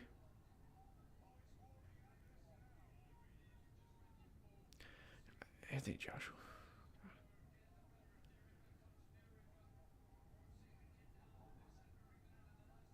Ooh, okay, good little 1-2 by Fury. Blocked by Usyk, but... Here's what I found on YouTube. Oh, God. Shut the fuck up. Good jab by Fury. Usyk blocks the next jab. Usyk's defense. Pretty tight. All right, that's the end of the fourth. They both did some good things in the fourth, but I think Usyk landed a good, strong cross. What the hell is that? Hey, Google. Stop. Okay. They're interviewing Daniel Dubois now. Oh, showing replays here where Usyk was landing a couple of good shots there on Usyk. Usyk was landing a couple of good shots on Fury's body. Let's see if they show that left. Yep, there you go. Usyk landed a nice little overhand left on Fury, but Fury also was able to kind of turn his chin with it. And then a overhand left that Fury partially blocked. But yeah, I'd probably edge that round to Usyk. So I think I'd probably have a 3-1 Usyk. Ooh, okay. Start off with both of them trying to land crosses on each other. Ooh, Fury, a little body shot. They're tussling on the inside now. Fury with a little cross there on the inside. Referee breaks him up. Usyk's complaining a little bit. Ooh, Fury tries to swing a hard right to the body. Usyk avoids it. Then Fury catches him with a little jab. Usyk follows up.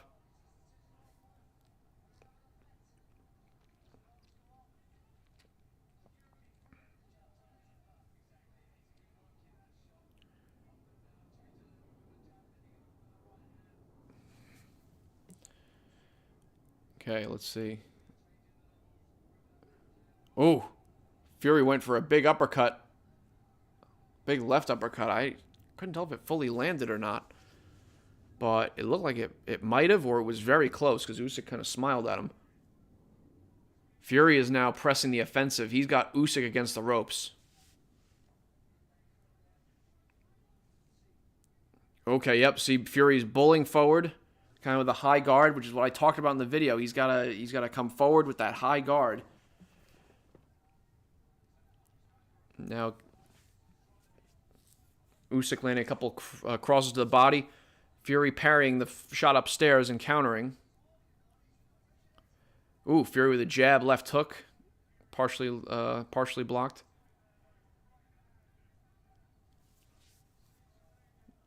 For a little jab, Fury now on the offensive. Fury on the front foot. Oh, went for a big right uppercut to Usyk's body. Looked like that landed. Fury, see the difference. Oh, okay, Usyk backs him up now with a jab, overhand left, but Fury blocked that. And now Fury back to being on the front foot.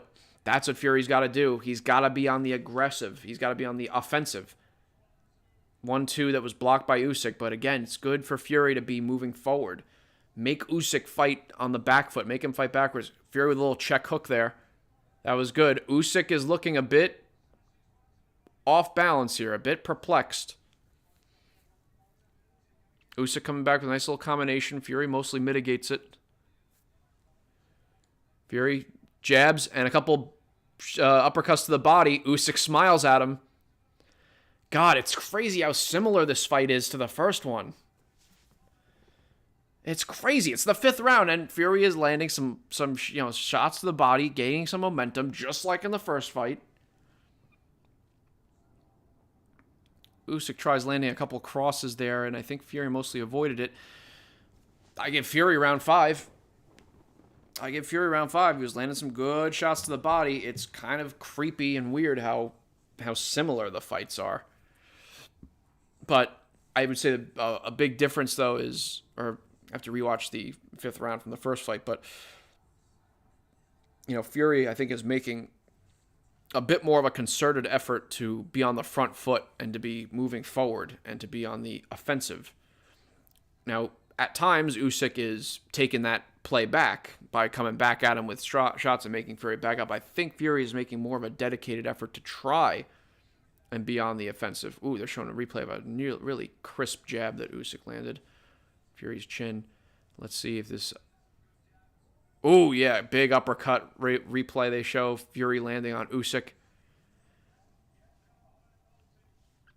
Now they're showing De La Hoya on the screen there. All right, round 6. If this follows the script of the first fight, then Fury should have another good round. But let's see. Usyk starts off pretty nicely with a little combination there, mostly blocked by Fury.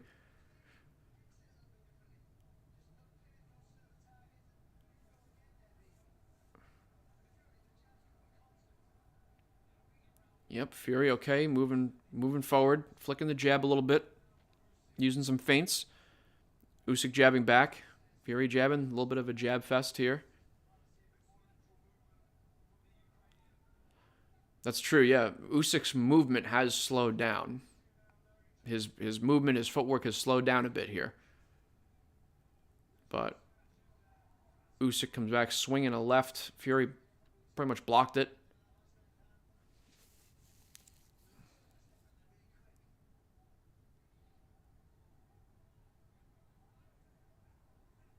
Oh, Fury with a good jab. Another good little check hook by Fury.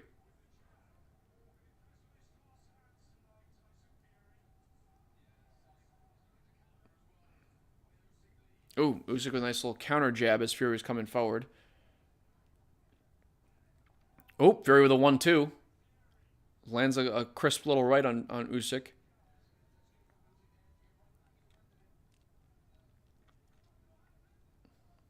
Nope, Usyk doing his up, down, lands a little jab on Fury's body. But that's another thing. It feels like Usyk is not going to the body like he was earlier. But it also looks like Fury may have taken some of that away just by the positioning of his elbows. And just by changing up his guard. Because Fury's using more of the long guard earlier, and Usyk was able to go underneath to the body. Fury's kind of changed up his guard a bit. His elbow's a little lower. And he's kind of denying Usyk that clear jab to the body. Usyk did land a couple good little shots to the body there. And Fury with a 1-2. Usyk trying to get the outside angle. Fury is able to stay with him.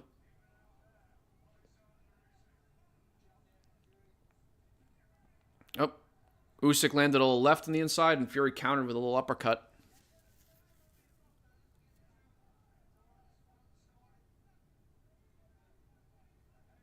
Oh, clean left by Usyk. Clipped Fury. Ooh, that looked clean, and it looked like it may have bothered Fury a little bit. That's the punch of the round so far. Oh, Usyk with the lefts and rights and lands a good clean cross on Fury again. Fury looks okay, but that little flurry just won Usyk the round, I'll tell you. Yep, end of the round. Usyk took that round. Yeah, so Different from the first fight here, whereas in the first fight, Fury was stringing together these middle rounds, where Fury, looked like he won the 4th round, the 5th round, the 6th round. Here, I thought Fury did pretty well in the 3rd round. 4th round, I think I gave Usyk. Fury got the 5th round. In the 6th round here, I give to Usyk. Ooh, yeah, clean left that landed like right on Fury's eyebrow there. And you can see Fury's head just go like that for a second, and then he gets, then he's back in, he's good, but that was a clean shot, head snapping shot, and then a good sharp jab at the end of the round that knocks Fury's head back a little bit again. Turkey a la Sheikh standing up, he's into it. Oh, Usyk now with a jab upstairs, cross to the body, going back upstairs. Usyk looks like he's feeling a little more comfortable now. Landed a nice little lead hook on the inside. Fury's going to have to do something to slow him down. Oh, okay, I'm looking at the numbers here. Usyk has landed 10 more punches so far and at a 12% higher rate, according to the punch stats.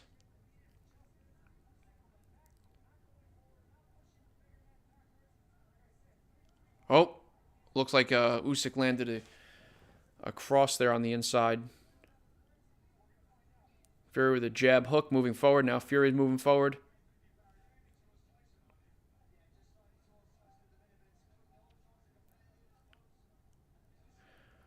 Usyk jab to the body. Goes for a cross to the body.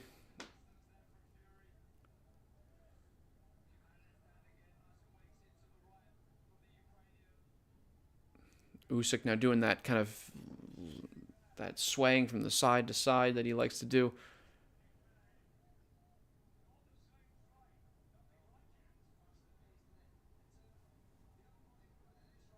Okay, well, let's see if now they're kind of Fury with a 1-2. That was pretty nice.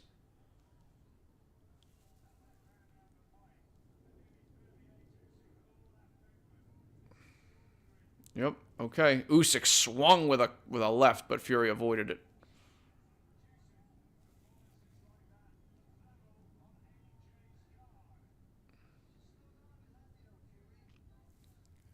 Fury coming forward, throws a jab. Usyk blocks it. Fury moving forward a little bit here.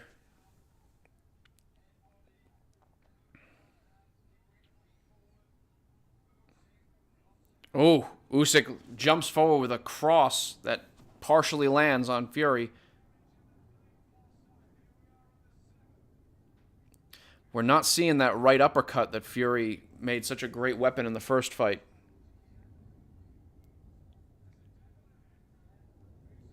I think Fury's cross has been a better weapon for him so far in this fight than it was in the previous one, but his right uppercut, that deadly right uppercut, is not there so far. He's landed a couple to the body, but in the first fight, we saw him land some clean right uppercuts on on Usyk's head. And Fury changing to southpaw now again. Usyk nearly landed a hard left that Fury just looked off. That round, I think I would give to Usyk just because of the volume and the aggression. But that was a closer round.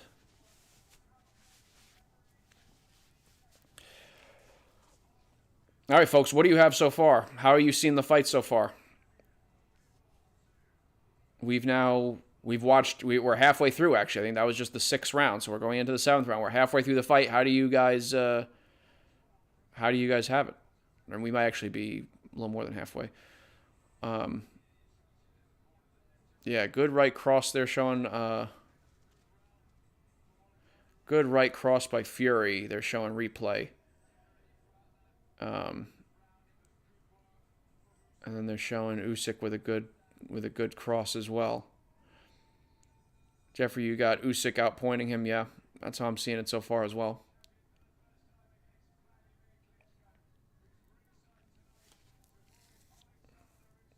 Usyk again with the jab to the body.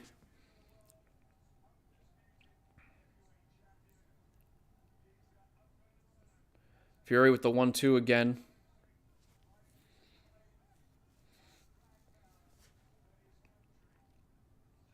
Fury with a couple of feints and a jab. Usyk is on the offensive now, moving forward. Fury turns him around, but it looks like Usyk is okay. Good little uppercut by Fury. Usyk blocked it, but I don't know, but I found these results on search. oh, shut the fuck up.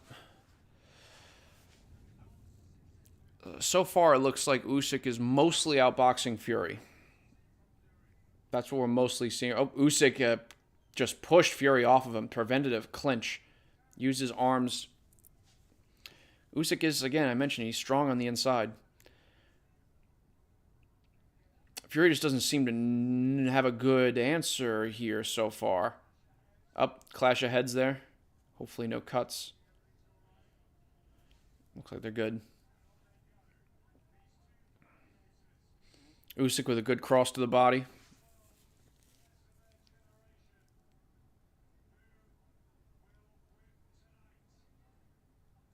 Usyk going back to the body. Lands a good little shot on the inside that knocks Fury's head.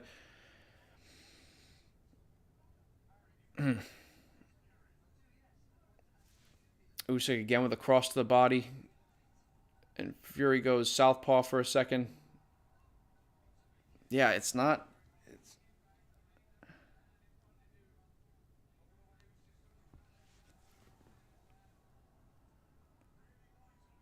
Good jab by Usyk. Fury doesn't have any consistent answers at the moment. And he goes to the right uppercut, but Usyk moves out of the way. Fury's tried switching southpaw a few times, but that hasn't really garnered any good results. Oh, Fury throwing some hooks here. Usyk's blocking them, but, feeling them. They're heavy, and Usyk's smiling at him and talking to him a little bit. Usyk now comes back with a couple of jabs.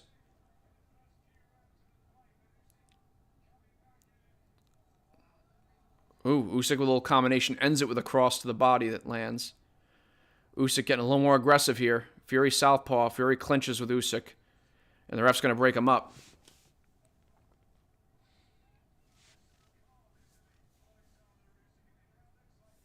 Fury with a double jab. Oh my God. Usyk coming forward. Not landing most of the flurry, but it's the demeanor. Usyk just looks so confident and comfortable in there. Usyk just looks like he is not bothered in the least.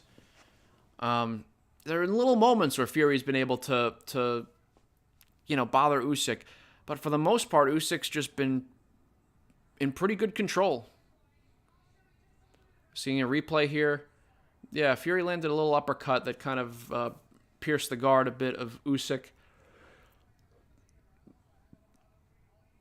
But yeah, I got Usyk up. And I would give Usyk that round. I'd probably give Usyk that round as well. Though Fury had some moments of success there, but I just don't think it's enough.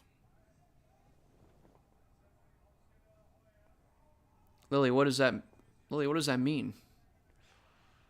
Ooh, Usyk with a jab to the body. Couldn't land the cross upstairs. Another jab to the body. Ooh, Fury with a little uppercut to the body. 1-2. Seemed to bother Usyk a little bit. Usyk with a jump in with the jab. Left to the body. We got a higher octane action now happening at the start of this round. Start round 8 here.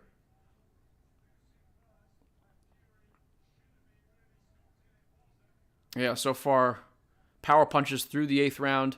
Usyk's landing 46% of his. Fury's landing 37%. Okay, they're clinching, getting broken up. Usyk takes a big breath. Fury does too. I mean, they should. That was a lot. Oh, good uppercut to the body by Fury there. Fury's got to do a lot more of that. He hasn't been having the same success to the body as he did. Now he's throwing to the body. Fury does. And Usyk, good cross that pierces Fury's guard. But Fury's got to do more of that. He was digging to the body just now. He's got to do more of that if he wants to turn things around, because I do think he's down right now. Usyk with a good jab to the body.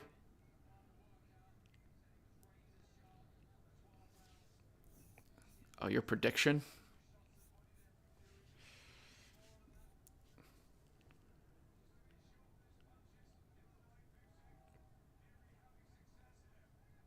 Yeah, okay. Fury just tried to clinch there. Fury with a little uppercut on the inside.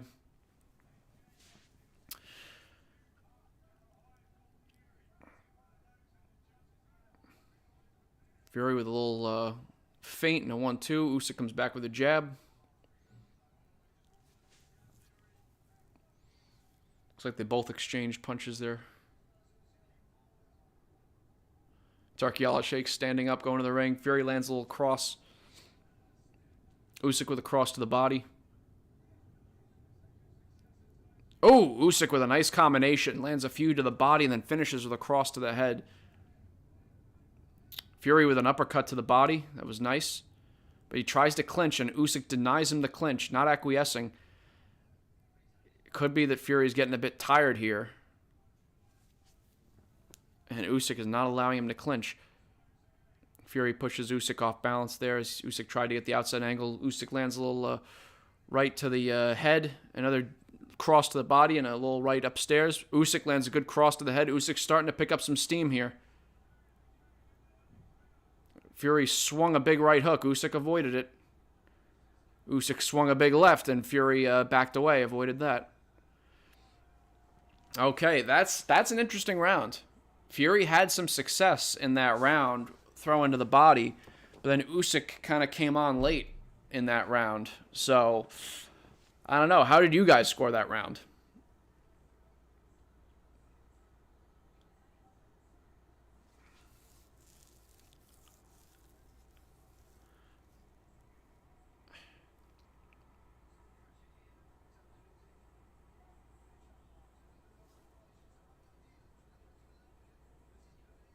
Yeah, is that low? Borderline.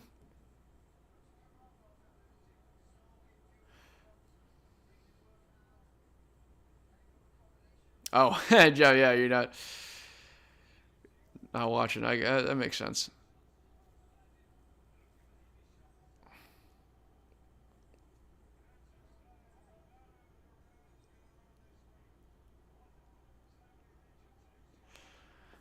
All right, let's see. That was an interesting round where both of them had success. And let's see how they start this round. It looked like Fury was tiring towards the end of the round, and that's what happened, where Usyk started to come on. And Fury with a good uppercut to the body comes forward. Usyk now kind of going off on the angle. Usyk jabbing. Fury with a 1-2.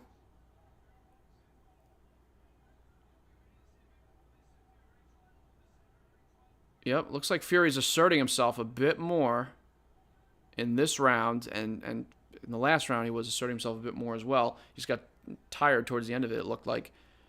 Now he's again trying to clinch with Usyk, and they both exchanged little hooks there on the inside with each other when the referee was going to go in and break them. Fury does a nice job blocking. Both of them kind of bouncing in and out.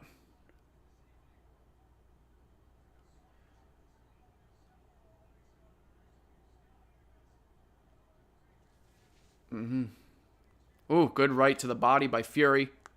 Fury putting together a few punches here. And now they're clinching.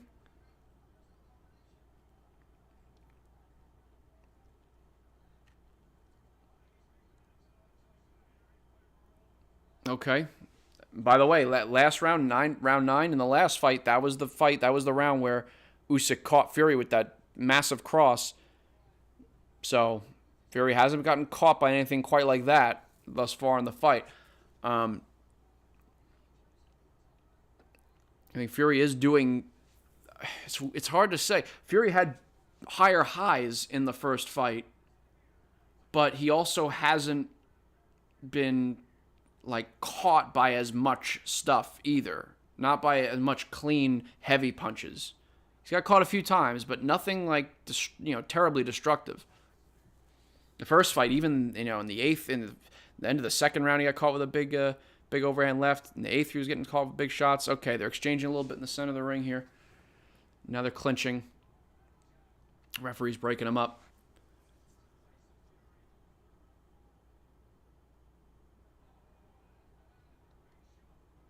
Usyk lands a big, I think it was a big cross there, the inside, but Fury took it well.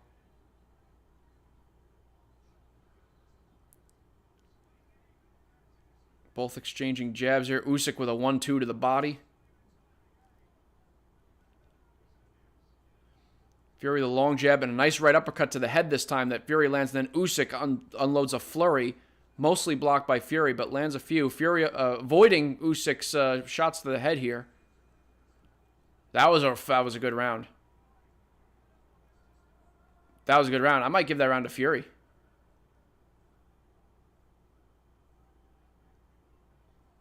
That was a good round. Okay. This right now, it's looking like this. I mean, doesn't look like either fighter is gonna get stopped here, but we'll see. It's heavyweight boxing. We don't know, but right now it looks like it's a more competitive fight than the first one. Sure, Fury had higher highs in the first fight, but Usyk by this point had dropped Fury and had taken over. That's not the case right now.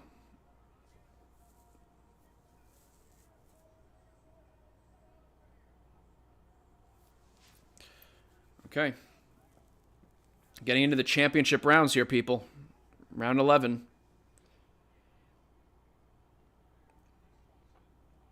Usyk with a jab to the body, and Fury tries to counter him. Usyk with a cross to the body, then a jab to the body. Fury coming forward. It could come down to the championship rounds.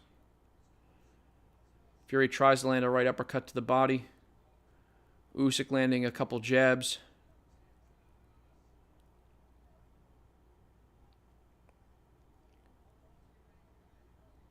Both of them hopping around. Ooh, Fury throws a right uppercut. Usyk backs away and counters with a jab. Usyk with a jab to the body. Fury flicking out a couple jabs. Fury throws a big uppercut. Usyk avoids it. Usyk's done a better job avoiding that Fury uppercut, I will say. I mean, Fury has had some success to the body with it, but not nearly to the extent that he did in the first fight, where he was landing that right uppercut to the head and consistently to the body. Usyk's done a better job minimizing that. And Fury's done a better job kind of minimizing some of his mistakes, particularly him, squaring himself up to Usyk as often as he did in the first fight. So, I mean, they both, in some ways, have really improved their performances. Usyk lands a nice little clean left on the inside as Fury comes forward.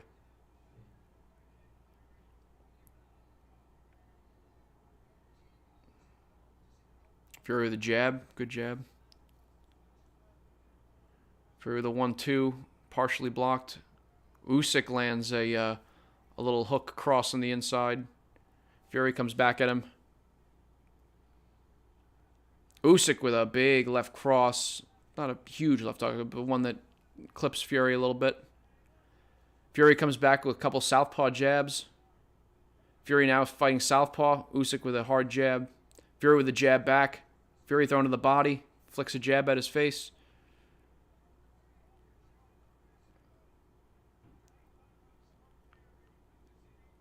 Usyk coming forward. Fury is against the ropes. Usyk lands a good cross as at the end of a combination. And Usyk with a good jab. Usyk's hand speed, man. Ooh, good counter cross that Usyk lands as Fury kind of comes in. Stops Fury in his tracks. Fury with a good little counter right uppercut to the body. Usyk feinting. Fury changes the angle. Backs away. Avoids Usyk's crosses.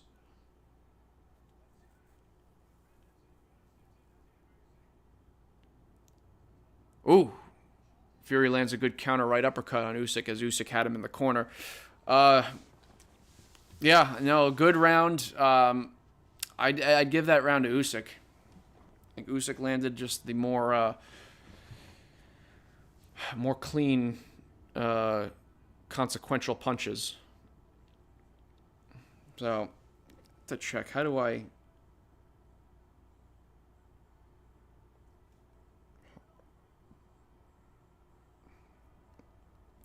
have this? I think I have Usyk up by probably. I probably have Usyk up by 2 or 3 points. So on my card, Fury would need a knockdown in the last round. Yeah, that was a good. Usyk landed a good left cross up on the head there in that last round. That's probably been. Ooh, yeah, good combination. They're just showing replays here. We're about to start the 12th and final round. Let's see. Crowd is on their feet.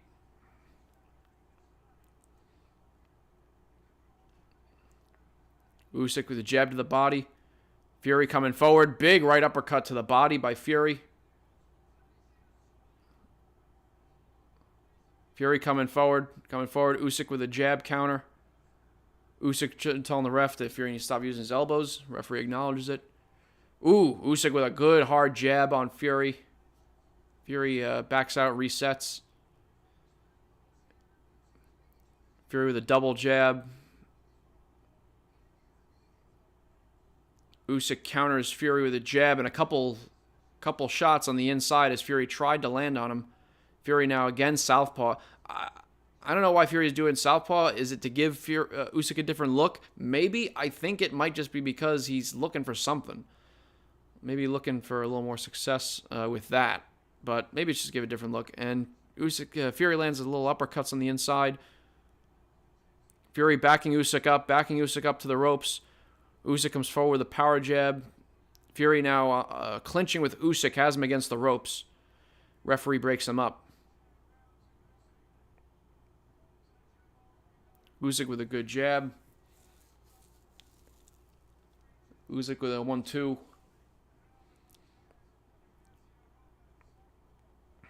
Fury with a 1-2. Fury now coming forward.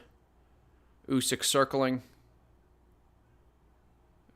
Usyk blocks Fury's right. Fury throws a right uppercut. Usyk avoids it. Oh, Fury swings, lands a little backhand on Usyk. Usyk coming forward. Usyk with a good left cross. Fury with a good jab. Usyk putting his punches together. Fury now putting some punches together. Both landing some shots on each other. I think Usyk may have landed the more eye-catching shots.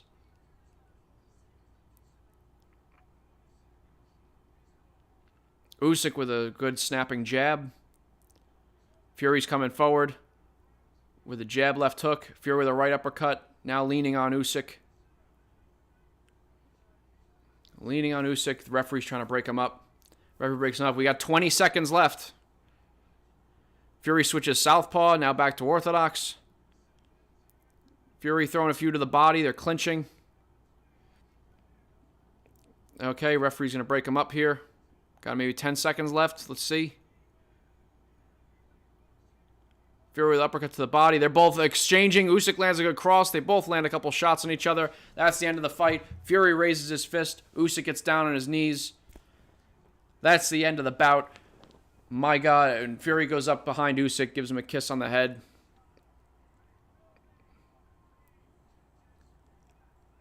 Competitive. Good, strong, competitive fight. Not as great a fight as the first one. The first one had some, crazy moments and whatnot, and more clear dominance by both boxers. Fury had some more stretches of dominance in that first fight, and Usyk had some more stretches of dominance in that first fight. This fight, much more back and forth, much more tightly contested. On my card, I would have Usyk winning. I would have Usyk winning probably by 2 to 3 points. I would say, yeah, probably by 2 to 3 points. I have Usyk winning. But let's see. Elizabeth, Yahoo, who will win? That's the question. Let's find out. Don't know, because Their first fight, it was a split decision for Usyk, and I thought that was a clear Usyk victory. This looks to me like a more competitive bout that I would give to Usyk by a couple points, 2 to 3 points, I'd say, but I have to rewatch it and properly, like, actually, score it and whatnot. But we'll see what the judges say, and I'm also curious to see what that AI judge has to say. I swear to God, it's because boxing's done this to me. I'm looking to AI, I'm looking to anything to judge better than what we get sometimes. Okay. Showing a few replays here. Both men landing some good shots. Good 1-2 there by Fury.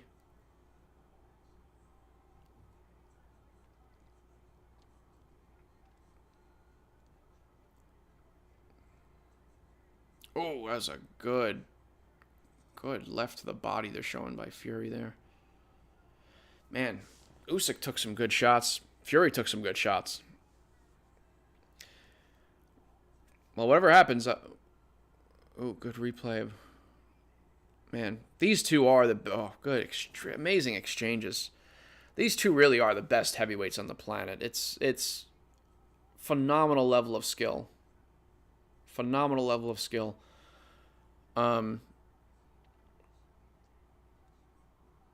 Yeah, I think there wasn't that much of a difference of what Fury tried to do strategy-wise in this fight than he did last fight, and that's what he said. He said, it's not going to be much different. So Anthony Joshua's scorecard, I think Anthony Joshua's scorecard has Usyk winning by a point. Anthony Joshua's scorecard is Usyk winning by a point. I think there's 1 or 2 rounds in there at least that Joshua gave Fury that he shouldn't have. And that might just be because Joshua lost to Usyk twice and he wants to probably be able to fight Fury. But I don't know.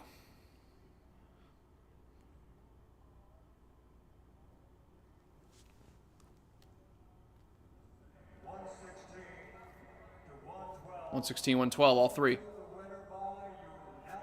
All three by unanimous decision. Usyk.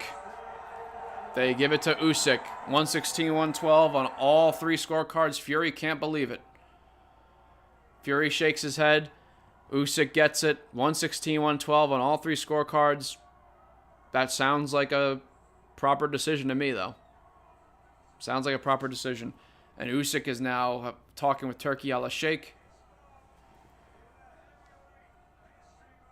Yeah, I'll have to rewatch the fight. It might be that I'd have it by 4 points. But yeah, congrats to Usyk, man. He fought a great fight. They both fought great fights. It's just Usyk's the man. Usyk is the man, and he is a all-time great boxer. Whether you're the guy doesn't know how to lose. Whether you're talking about his amateur career, where he was absolutely extraordinary, or you're talking about as a pro, he unified. He became the undisputed cruiserweight champion, and then moved up in weight and became undisputed heavyweight champion, and then just beat Fury again. Usyk he's that guy. He is him. And Usyk also beat Dubois, and Dubois just knocked out Joshua. Usyk stopped Dubois, by the way. He's really incredible. And the AI judge had it 118-112 for Usyk. The AI judge had it 118-112. I think that's too wide. But maybe not. I'll have to rewatch it. Congrats, you nailed the prediction. Well done. Al, thanks. I came... All time great. Thanks. I came close to the prediction. I said that I thought Usyk would win via stoppage. That was probably me being a little too aggressive. All I did say I wouldn't be surprised if it went to a decision, and I'm not. I'm not surprised. But yeah, so we got that. You say Usyk looks like a very capable boxer. Usyk is he's a gold medalist. He beat Beterbiev in the amateurs. He beat just about everyone in the amateurs. He was like 300 and something and 15 in the amateurs, and then he beat everyone in the cruiserweight division, became undisputed, moved up to heavyweight, beat every heavyweight, beat Anthony Joshua twice. He beat Daniel Dubois, and he beat Fury twice. He's got a phenomenal, unbelievable resume. First one to do this, becoming undisputed in cruiserweight and heavyweight since Evander Holyfield. And he kind of shows that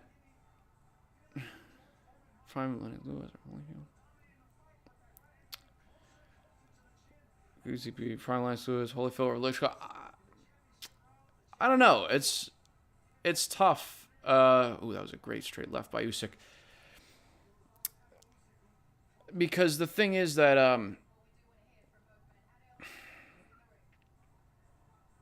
I think Holyfield would be a real problem for Usyk. The way that Holyfield would dig the body shots and the way that he just swings and how tough Holyfield is, I think that would be a tough fight for Usyk. But man, he's such a skilled boxer.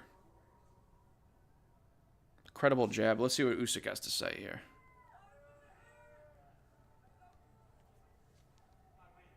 I win.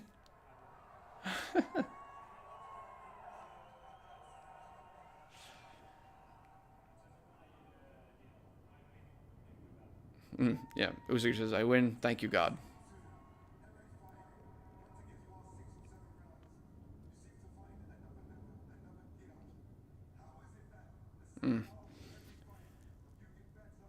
Yeah, he's asking how Usyk kicks it up to another gear as the fight progresses, which is true. I mean, he's able to.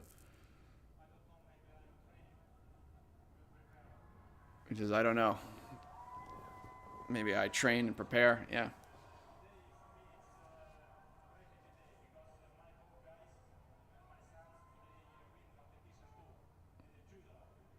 Oh, wow. Usyk says both his sons won in judo competitions today, so very big day for him. This might be a bigger deal than his son's judo competitions, but very sweet that he's mentioning that.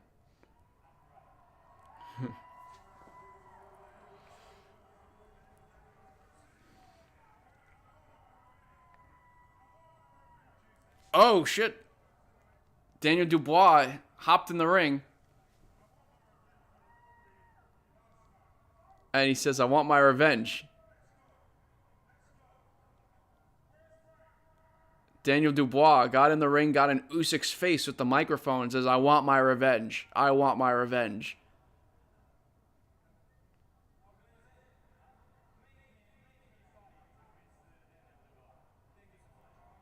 And Usyk says, make the fight with Daniel Dubois. Thank you so much. Usyk's such a competitor. He's such a G.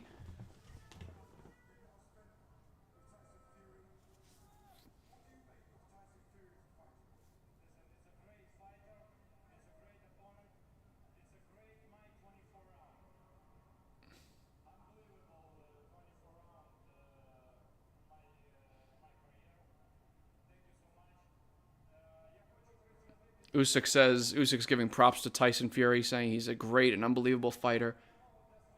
And it was just a great 24 rounds that they had together. And Usyk said in the build up to the fight that that this was that Fury has been his toughest opponent. Usyk said that. Oh, indignant. Yeah, no. Yeah, you're right. Usyk will fight. I just woke up from work. Yeah, I'm sorry, man. You unfortunately missed it because Riyadh, the time difference, and so the fight just ended not that long ago. Usyk, they're doing the post-fight interviews, but Usyk won 116-112 on all three judges' scorecards, and it looks like Fury is left and going back into the dressing room. And Dubois got in the ring and got in Usyk's grill with the microphone saying that he wants his revenge. And Usyk said, yeah, well, we'll fight him.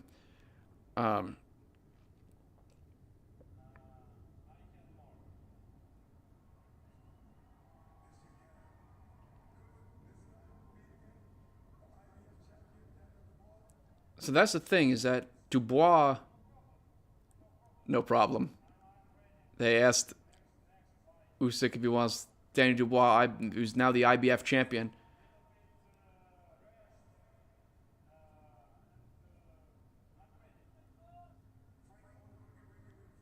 And so Usyk said no problem for Dubois. No problem, I'll take him. Indignant, clean win. I agree with the results. I think we all agree with the results. It was a closer, more competitive fight than the first one. Ironically, the first one was a split decision. This was a unanimous decision, but this just goes to show how boxing judging just sucks ass. But the difference also is that Fury had higher highs in the first fight, and Usyk had higher highs in the first fight.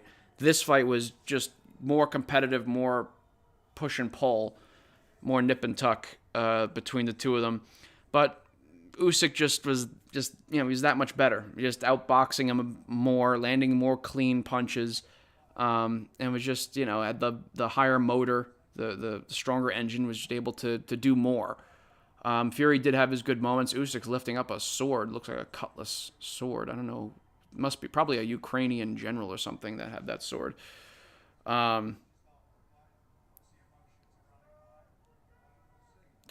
Yeah, I will say though, Indignant, by the way, there was I don't know if you know Johnny Fisher, the heavyweight. He fought Dave Allen. Dave Allen seems like such a genuine, likable, humble guy, and I really like him. And I was not expecting, I was thinking, well, Dave's a vet, and Johnny's only 25 years old. Dave's 32, and Dave has always had potential, but hasn't really gotten up to his potential in a lot of his fights. But he did beat Lucas Brown in 2019, and Dave Allen put in a great performance against Johnny Fisher and knocked down Johnny Fisher. And the fucking judges gave the fight split decision to Johnny Fisher when Dave Allen, I thought, clearly won the fight. And that was rough. So that sucked, but at least the judges got this one right, and the other ones got right. Final punch stats: Usyk landed 179 to Fury's 144. Fury threw more punches. Usyk landed at a 42% connect rate compared to Fury's 28% connect rate. Yeah, he just outboxed him.